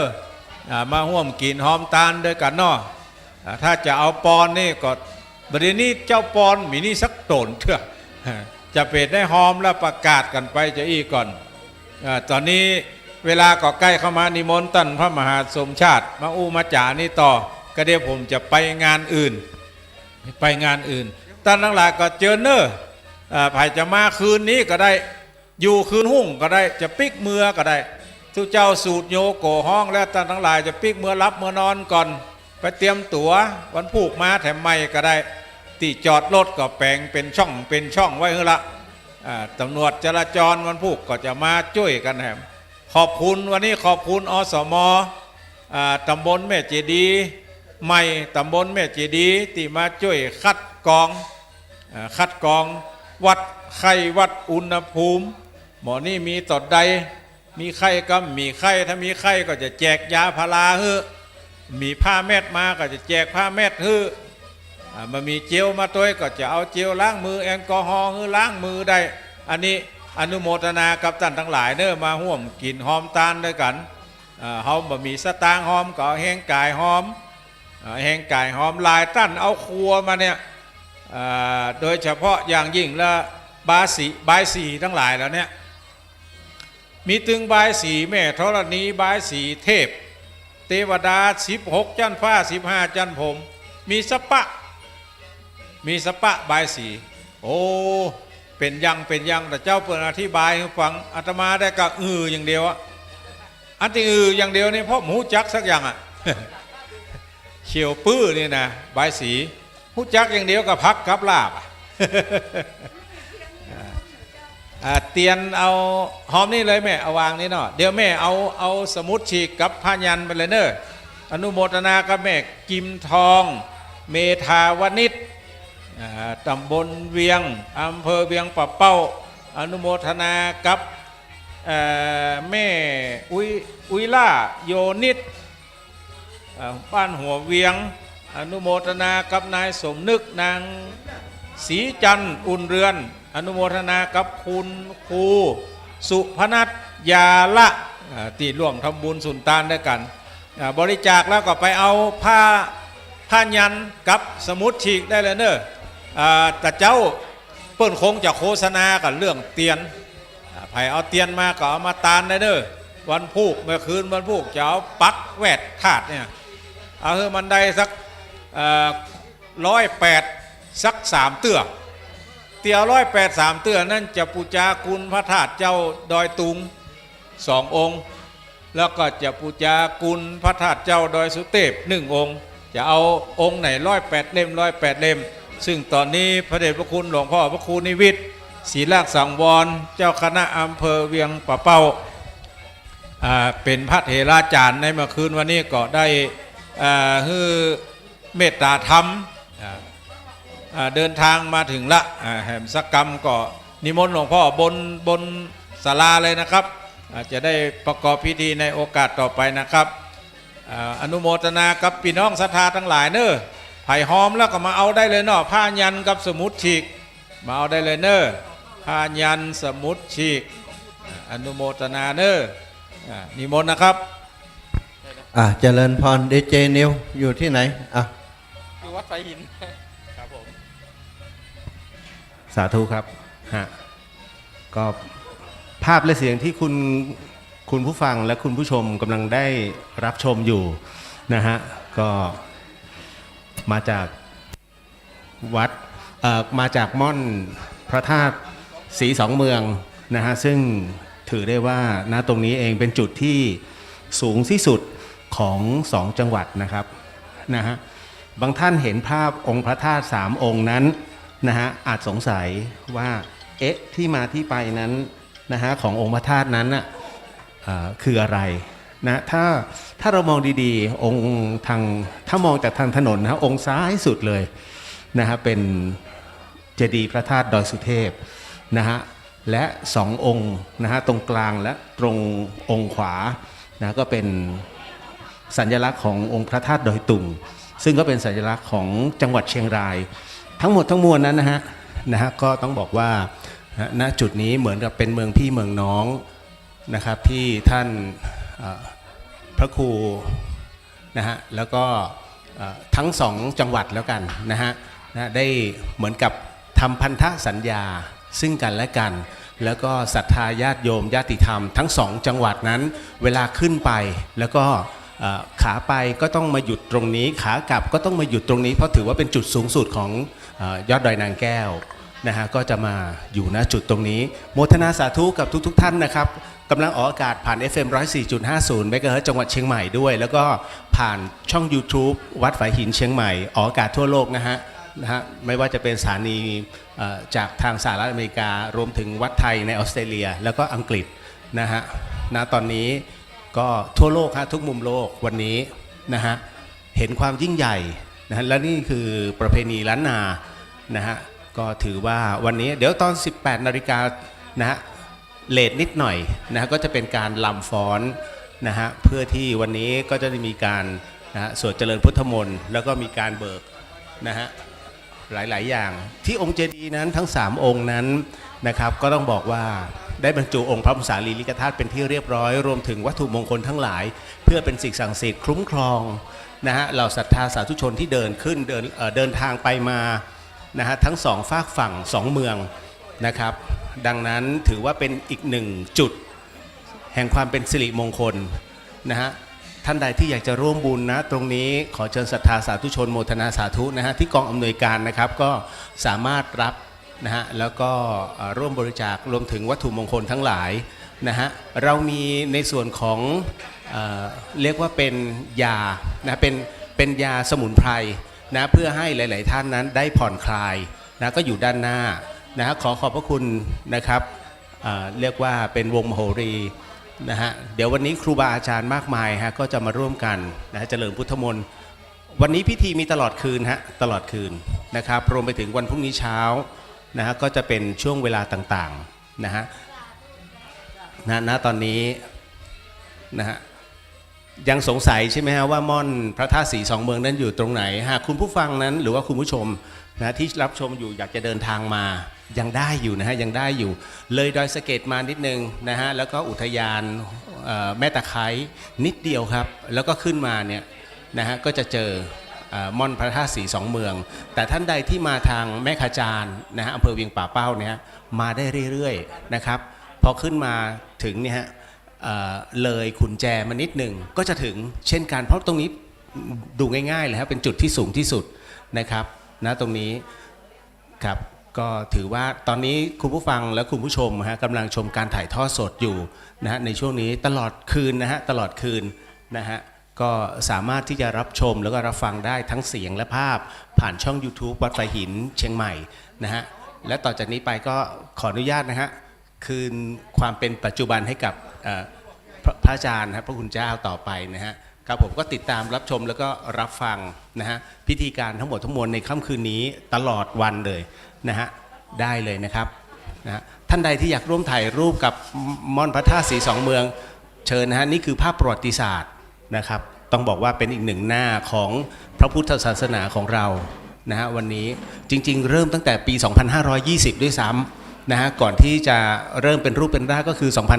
2562 และวันนี้เสร็จสมบูรณ์แล้วฮะทั้ง3องค์พระธาตุอยู่ตรงนี้ถือว่าเป็นสัญลักษณ์ของ2จังหวัดนะฮะ จังหวัดพี่จังหวัดน้อง จังหวัดเชียงรายถือว่าเป็นจังหวัดที่มีวัดมากที่สุดในประเทศไทยและรองลงมาก็คือจังหวัดเชียงใหม่เพราะฉะนั้นทั้งสองเมืองนี้ถือได้ว่าเป็นดินแดนแห่งพระพุทธศาสนาโดยแท้จริงนะฮะเจริญปอนเนอเอาไม้นี้ไปเพิ่มอันนี้กับไม้นี้มดกะทานนะสถาญาติโยมเนอ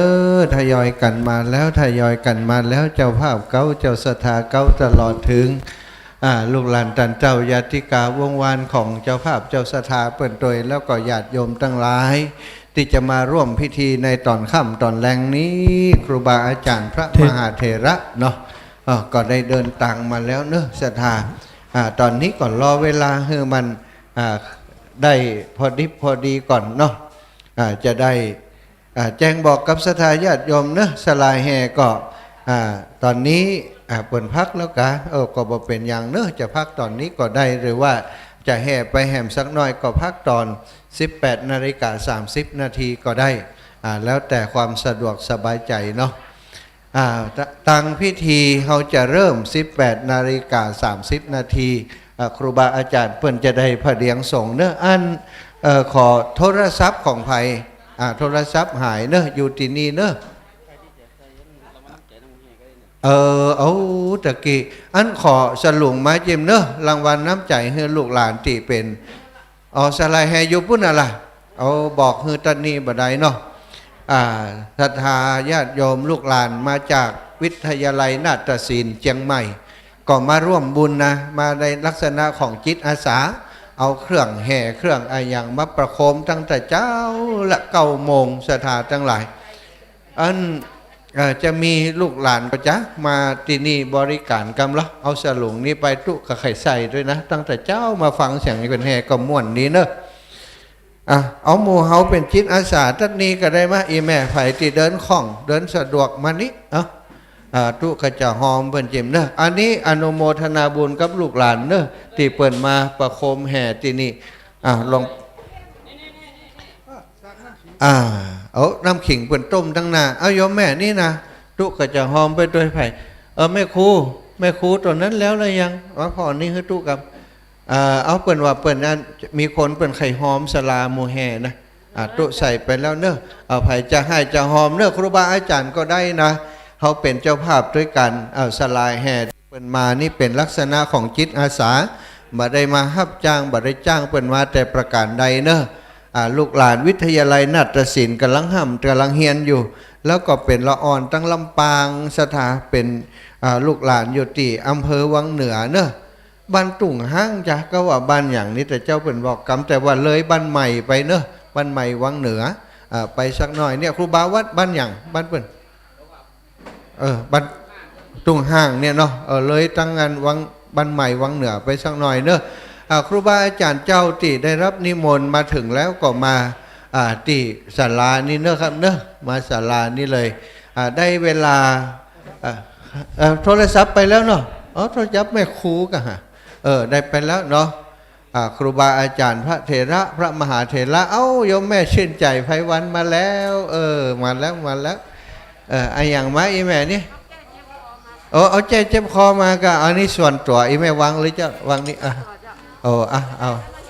อากระดาษนี่ส่วนรวมวางนี่อนุวันโนสุขังปลังอีแม่เจ้าสัตว์เด็กก็แจกกันเนี่ยนะหลวงตามาแล้วมานั่งเป็นเพื่อนกันนี่มาแต่เจ้าเขาชื่นชมขนาดนะเขาว่าวันนี้ตุลุงยองเสียงดีขนาดอีวะ ตุลุงวองว่าบัดใจนะอีกเสียงใสเสียงดีขนาดเล่นเสียงของตุลุงกว้างฟังม่วนขนาดวันนี้อีวะแต่ว่าบัดใจสกรรมนะแต่เจ้าม่วนแต่นะตุลุงฟังเทศตุลุงนี่ทีแรกก็คิดว่าเป็นเสียงไผ่ก็เหมือนกับเสียงของครูบาศรีหมื่นด้วยฟังไปฟังมาบัดใจเป็นเสียงของตุลุงเนอะอนุโมทนาบุญกับตุลุงที่ได้มาเทศให้ศรัทธาญาติโยมฟังในเครือข่ายคลื่นสีขาวเนอะครูบาอาจารย์ใครจะร่วมบุญเนอะแม่ครูที่ใส่เสื้อสีเหลืองเนี่ยเปิ้นจะรวมปัจจัยที่คนเปิ้นให้เปิ้นหอมไปฮื้อกับละอ่อนนักศึกษาวิทยาลัยนาฏศิลป์เชียงใหม่ที่เป็นเปิ้นมาประโคมจ่วยงานนี่ตั้งแต่เจ้ามาแล้วนะ โอ้ม่วนเนอศรัทธาแต่ว่าเขาก็อู้ไปตัวก็หูนึงก็ฟังไปตัวนะมันบัดเต็มตีตัวใดถ้าไปหนังแยงเป็นท่านเป็นตานิม่วนนะแม่ครูฮะเอาไว้นี่ก่อนแหละมีเวลาอยู่นะตั้งพุ่นโลตกข้างที่ไผ่บอก ตั้งพุ่นเป็นกับกวักก้าทั้งหลายพุ่นนะไปเดินไปผ่อนเนอะบอกเปิ่นตัวว่ามีความประสงค์อะไรอย่างเนอะเอาไปมอบเพื่อกับน้องๆลูกหลานนะตีเปิ่นมาประโคมมาแห่เนาะบ้านเฮาก็มาแห่นั่นนะศรัทธามาแห่ตั้งแต่เจ้าและเป็นศิลปะที่เราควรจะอนุรักษ์รักษาไว้คนรุ่นใหม่ว่าเดี๋ยวนี้ก็ไปเล่นเครื่องดนตรีสากลไปนักศรัทธาแต่ว่าลูกหลานเปิ้นยังอนุรักษ์ไว้ก็แสดงว่าเอาเฮาได้มีลูกหลานที่สืบกำกึดของครูบาอาจารย์ในรุ่นเก่ารักษาวัฒนธรรมอันดีงามของการแห่ตั้งเหนือของเฮากับตั้งภาคกลางก็บ่เหมือนกันเนอะคนที่จะมาสนใจเฮียนในด้านนี้ก็มีน้อยลงก็ขอชื่นชมลูกหลานเนอะลูกหลานที่สนใจในด้านนี้ก็แล้วก็อนุรักษ์รักษาไว้ตอนนี้เวลา 18:20 นาทีเนอะแหม10 นาทีครูบาอาจารย์ที่ได้รับอาราธนาได้รับนิมนต์มาเพื่อเข้าร่วมพิธีที่จะประกอบพิธีในการอบรมสมโภชเจริญพระพุทธมนต์พุทธาภิเษกในค่ำคืนวันนี้ครูบาอาจารย์พระมหาเถระที่นิมนต์มาสำหรับที่จะนั่งปลุกหรือว่าอธิษฐานจิตเด้อกราบถวายความเคารพครูบาอาจารย์ได้ขึ้นมาที่ศาลาพิธีที่นี่นะครับเนอกระเดียวได้เวลาปั๊บนะครับก็ครูบาอาจารย์ท่านพระครูอภิวัตนวิกรมจะได้ดำเนินรายการเนอะไม้แหมตัวตะกี้เอาส่งไว้ที่ท่านพระครูเลยเนอะส่งไม้ไปให้พร้อมไว้ที่ตังบนได้เวลาตรงเวลาเป๊ะนะ18:30 นาทีครูบาอาจารย์ก็จะได้ประกอบพิธีประเดียงสงฆ์ลำดับพิธีต่างๆเป็นไปตามกำหนดการเนอะเอาลูกหลานมีเวลาแหมน้อยนึงนะประมาณสัก 7-8 นาทีเนอะแล้วก็18:30ป๊บก็ยั้งเลยเนอะเอาละครูบาอาจารย์กราบถวายความเคารพกราบนิมนต์เนอะครับเนอะที่ได้รับนิมนต์มาไม่แหมตัวก็อันครูบาอาจารย์ที่นิมนต์เนอะทุกรูปทุกองค์เนาะทั้งหลังถ้าบริงินจะได้ก็ไปบอกกันเจมเนอะครูบาอาจารย์เปิ่นส่งน้ำจัดตีพักตีอย่างถ้าเรียบร้อยแล้วก็ออกมาทางนอกเลยเนอะเรียบร้อยขอบคุณแม่ครูเนอะไออย่างว่ามีไผ่ใจก็ใจแม่ครูอย่างเดียวแล้ววันนี้นะโอ้สาธุสาธุบุญทักษาเนอะอนุโมทนากับคุณโยมสุวรรณนางเอี่ยมสะอาดปาเขินตะเนาะพร้อมกับครอบครัวถวายยอดถวายร่วมบุญกับยอดชัดแล้วก็ถวายร่วมบุญบันไดเนอะจากเวียงป่าเป้าร่วมมา200 บาทอนุโมทนาบุญกับอีแม่เนอะแล้วมูลศรัทธา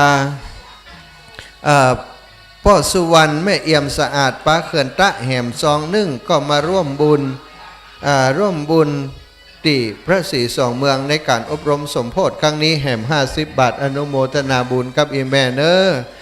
แล้วมีโยมปี้โยมแม่จากตังเมืองฝางตังชัยประการตังแม่อายบุญละแมงฝางนะร่วมบุญเป็นร่วมบุญพระธาตุสีสองเมืองแหม200 บาทแล้วก็ได้ร่วมบุญอาหารน้องหมา1 กระสอบเนอะโอ้แดงมาปั่นป้อนแล้วแดงเฮ้ยขอบคุณเปิ่นเนอะแดงเนอะแต่คืนได้ผ่านรายการไปว่าโอ้มีหมาที่เปิ่นเฝ้าอยู่ที่พระธาตุสีสองเมืองชื่อคุณแดง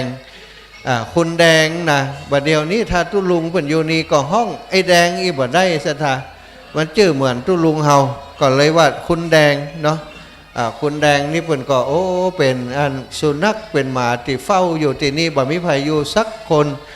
เปิ่นก็อยู่ที่นี่ถวายความเคารพครูบาอาจารย์ครับกราบถวายความเคารพนิมนต์ครับผมครูบาอาจารย์พระมหาเถระทยอยมาเนอะศรัทธาญาติโยมทั้งหลายทยอยมาแล้วครูบาอาจารย์ที่กราบนิมนต์มาแล้วก็ได้มาพักด้วยกันอยู่ที่นี่ตอนนี้ที่อยู่ทางไหนปุ้นเนอะ ก็ถวายความเคารพช่วยกันบอกกันต่อไปตอนนี้พิธีใกล้จะเริ่มแล้วกลับนิมนต์ออกมาทางนอกกันเดียวครูบาอาจารย์จะได้ทำพิธีเนาะพระเดียงส่งต่อไป 18:30 นาทีเนอะถวายความเคารพศรัทธาสาธุชนที่อยู่ตั้งบ้านตั้งจองเตรียมตัวเนาะเตรียมตัวเหมือนกันกินข้าวน้ำจำข้าวแรงแล้วก็นั่งฟังวิทยุไปวันนี้เปิ้นจะเจริญพระพุทธมนต์สวดมนต์ตันประกอบพิธีกวนเข้าติปแล้วก็พุทธาพิเศษเรียนเนาะเรียนพระศรีสองเมืองเรียนแม่นางแก้วแล้วก็ตลอดถึงผ้ายันต่างๆของจำรวยต่างๆที่จะเอามาถวายครูบาอาจารย์เอามามอบเป็นของที่ระลึกคือศรัทธาญาติโยมจะเข้าประกอบพิธีทางศาสนาพระมหาเถระครูบาอาจารย์พระเถระชั้นผู้ใหญ่จะมาอธิษฐานจิตปลุกเสกที่นี่ในค่ำคืนนี้ศรัทธาสาธุชนทั้งหลายเป็นบุญเป็นกุศลของหมู่เฮาเจ้าข้าทั้งหลายเนอะที่ได้มีโอกาสร่วมงานประวัติศาสตร์ครั้งนี้ที่ม่อนพระศรีสองเมืองศรัทธาร่วมบุญอย่างอีเนาะมีครั้งเดียวมีต่ออันในประวัติศาสตร์ที่จะมีโอกาสได้ร่วมงานกับครูบาอาจารย์ในครั้งนี้เนอะใกล้เวลาขึ้นมาเพื่อนก็กำลังเช็คเสียงเช็คอย่างเนอะเสียงบางดังวิกวอกตอนนี้กำลังเช็คเสียงอยู่สุดสองสามสี่ศรัทธาญาติโยมนะเรียนเชิญเนอะศรัทธาญาติโยมมาร่วมพิธีเข้ามาเลยเนอะเข้ามาในศาลานี่มีเก้าอี้ติดศรัทธาญาติโยมทั้งหลายได้เป็นเจ้าภาพร่วมกันไว้ตอนนี้ก็เอาใจประโยชน์เป็นเก้าอี้ใหม่งามศรัทธาเหยอันนี้คือที่ศรัทธาญาติโยมให้หอมกันไว้เนอะ18:26 นาทีเนาะใกล้เวลาเข้ามาเรื่อยๆก็เจ้า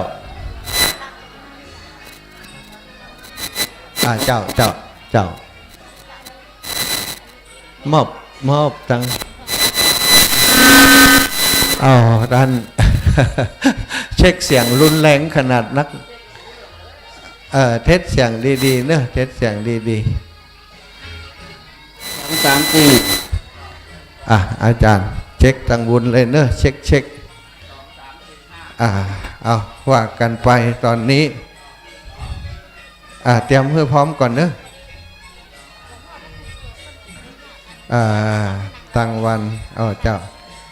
เดี๋ยวเอาให้ตุปีอ่านเห็นหน่อยจ้าสาธุอาจารย์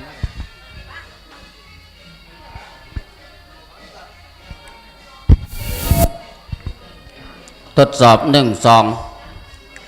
นี่ตัวเดิมตัวเดิมตัวนี้น่ามีจะมีแห่งตัวอยู่ในหู้เนาะ2 3 4 2 3 4 5ตอนนี้เทส2 3ไม่ต้องข้างบนต้องอย่างน้อย4ตัว3ตัว4ตัวเราเพราะว่าส่งสวด2ด้าน2ข้างเนาะ2ด้านแล้วก็ของพระอาจารย์โน1 2 3 4 5 6โน1 2 3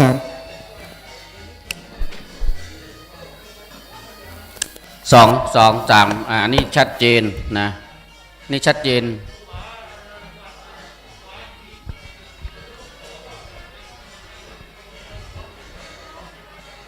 3 4 5ขณะนี้เวลาก็กำลังเช็ครายการในส่วนของการทำพิธีอบรมสมโภชสวดมนต์ตันในค่ำคืนนี้ตอนนี้เวลา 18:28 นาทีตอนนี้กำลังจัดระเบียบที่นั่งพระมหาเถระผู้ใหญ่บนแคร่ที่นั่งอธิษฐานจิตส่วนองค์สวดก็อยู่ด้านล่าง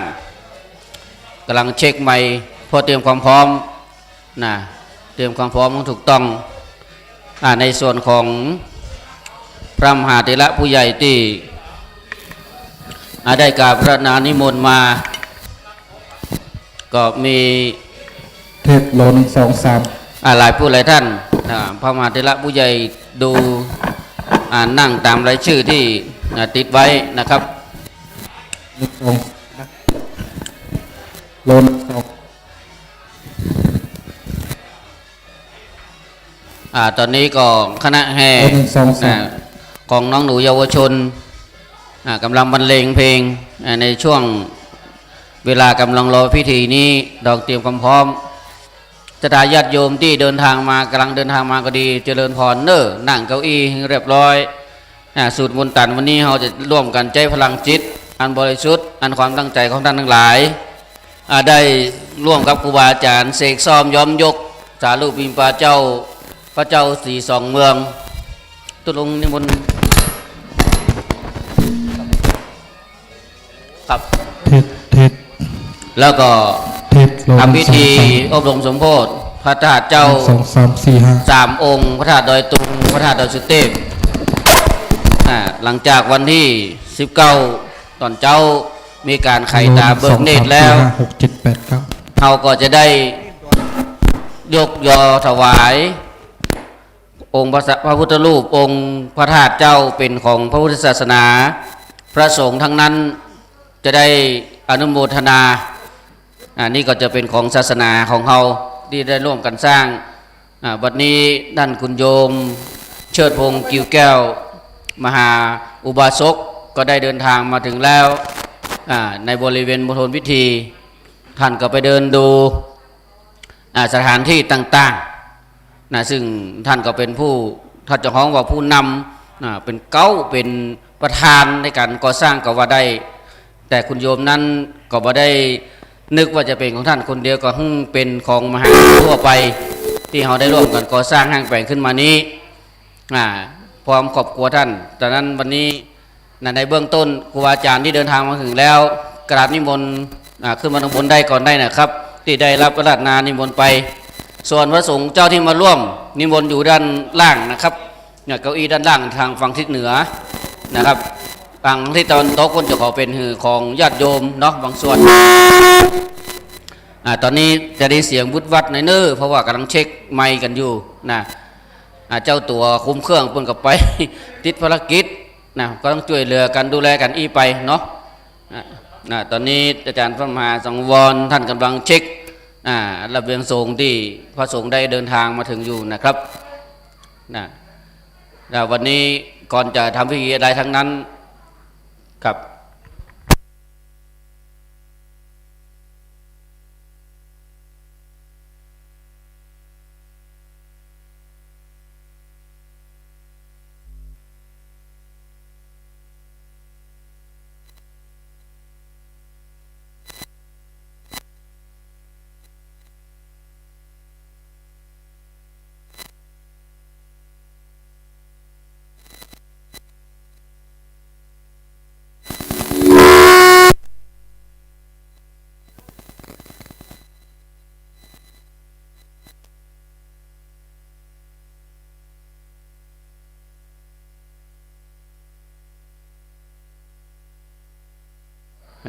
2 3 4ตัวนี้ไม้ทางบนโอเคนะ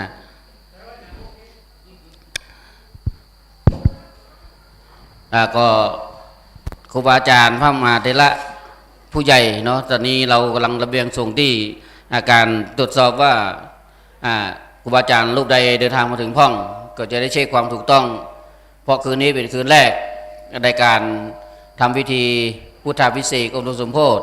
สูตรมนต์ตันนะเสกซ้อมย้อมยกสารูปปิมปาเจ้าแล้วก็เสกซ้อมย้อมยกเหรียญพระเจ้าสีสองเมืองเหรียญเจ้าแม่นางแก้วพร้อมทั้งพยัญนะปลุกเสกนะบ้านเขาบอกปลุกเสกนะแล้วก็วงพระธาตุเจ้าสีสองเมืองซึ่งตั้งตระงานนะเขาดูตะกี้อาตมาเดินไปดูบันไดโอ้ตุงนี่นะยาวไปถึงบันไดศรัทธาญาติโยมนะอันนี้แหละคือสิ่งที่ศรัทธาสามหาชนทั้งหลายตั้งใจทำมาถวายในการนี้ก่อนที่จะทำพิธีอะไรทั้งนั้นทุกอย่างก็ต้องเตรียมความพร้อมก็มีการขึ้น5 โกธากก็มีการจุดเทียนจะยะมงคลต่างๆเทียนนี้จะจุดตั้งแต่คืนนี้ถึงเจ้าแจ้งนะเราก็ไปดับเทียนชัยเอ็มกรรมตอนเจ้านะ ตอนนี้เทียนที่อยู่ด้านหน้าพระธาตุก็จัดเตรียมเรียบร้อยนะซึ่งเป็นเทียนมงคลฉะนั้น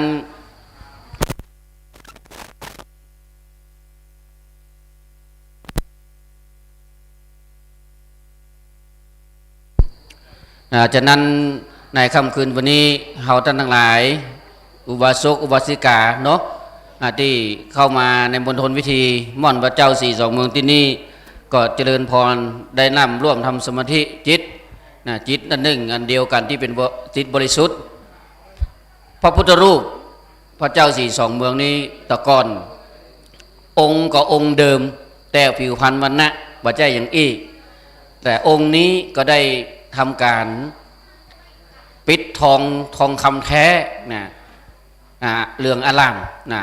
ก็ได้ปฏิสถานณมณฑลที่นี้แล้วจากนั้นเราจะหันได้ว่าพระพุทธรูปนั้นท่านจะได้ปฏิสถานนี้กี่พันปีสถาญาติโยมทั้งหลายเนาะกี่พันปีเราก็บอกได้จากนั้นญาติโยม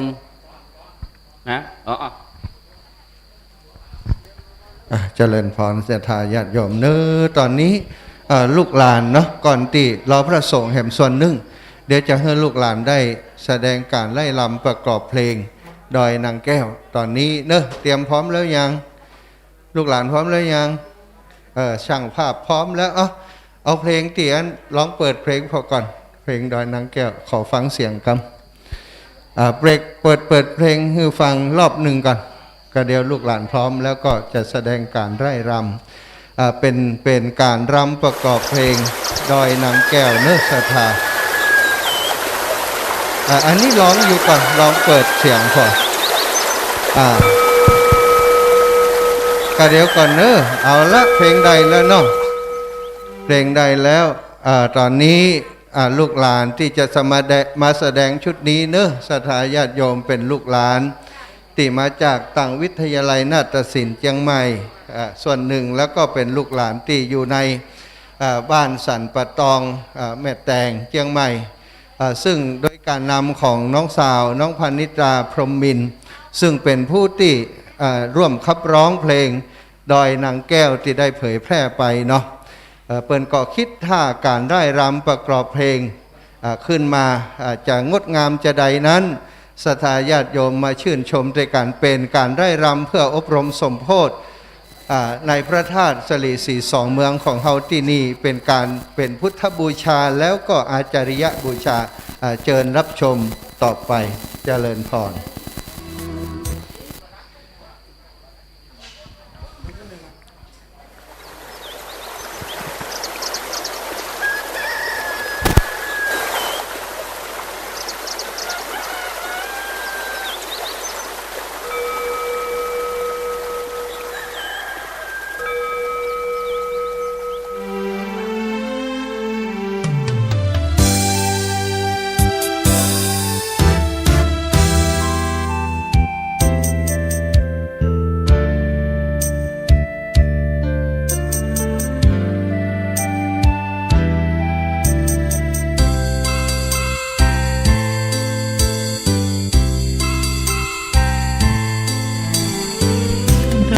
ผีปานน้ำงดงามสูงเด่น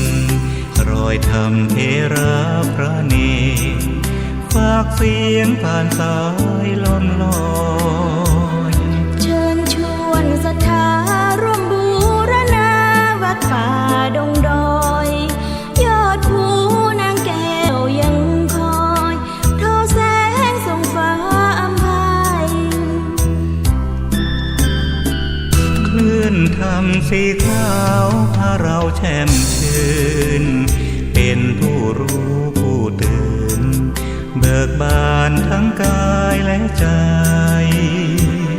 เผยแผ่คำสอนองค์ชินวรขจรกว้างไกลข่าวสารงานบุญที่ใดสื่อออนไลน์ไปถึงญาติโยมพระธาตุเจดีย์สี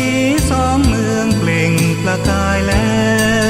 วบนยอดดอยนางแก้วมีโอกาสแวะเวียนไหว้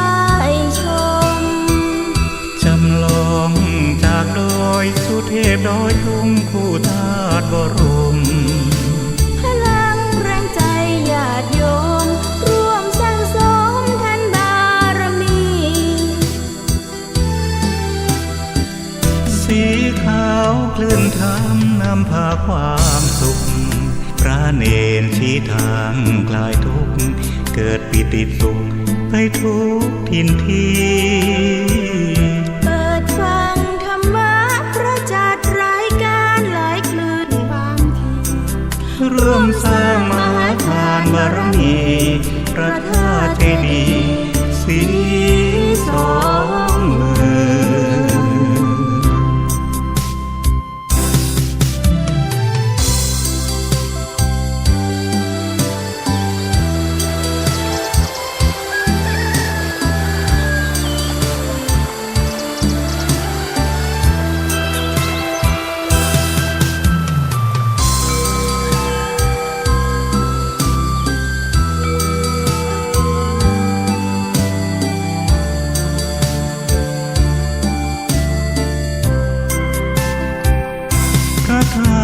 เจดีย์สีสองเมืองเปล่งประกายแล้วบนยอดดอยนางแก้วมีโอกาสแวะเวียนไหว้ชมจำลองจากดอยสุเทพดอยตุงคู่ธาตุบรมพลังแรงใจญาติโยมร่วมสร้างสมแทนบารมีสีขาวคลื่นธรรมนำพาความสุขพระเนรชี้ทางคลายทุกข์เกิดปิติสุขไปทุกทินทีเปิดฟังธรรมะพระจัดรายการหลายคลื่นบางทีร่วมสร้างมหาทานบารมีพระธาตุเจดีย์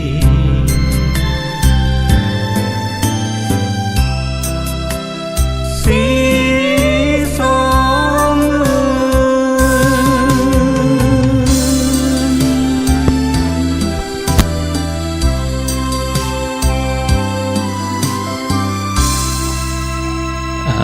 ขอเสียงปรบมือให้กับลูกหลานเยาวชนอนุโมทนากับผู้ฝึกสอนและผู้ที่ทำการแสดงจบรอบเดียวนะ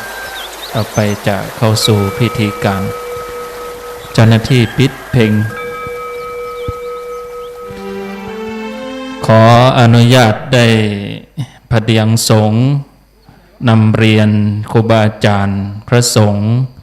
พระมหาเถระพระเถรานุเถระณที่นี้อันมีหลวงพ่อพระครู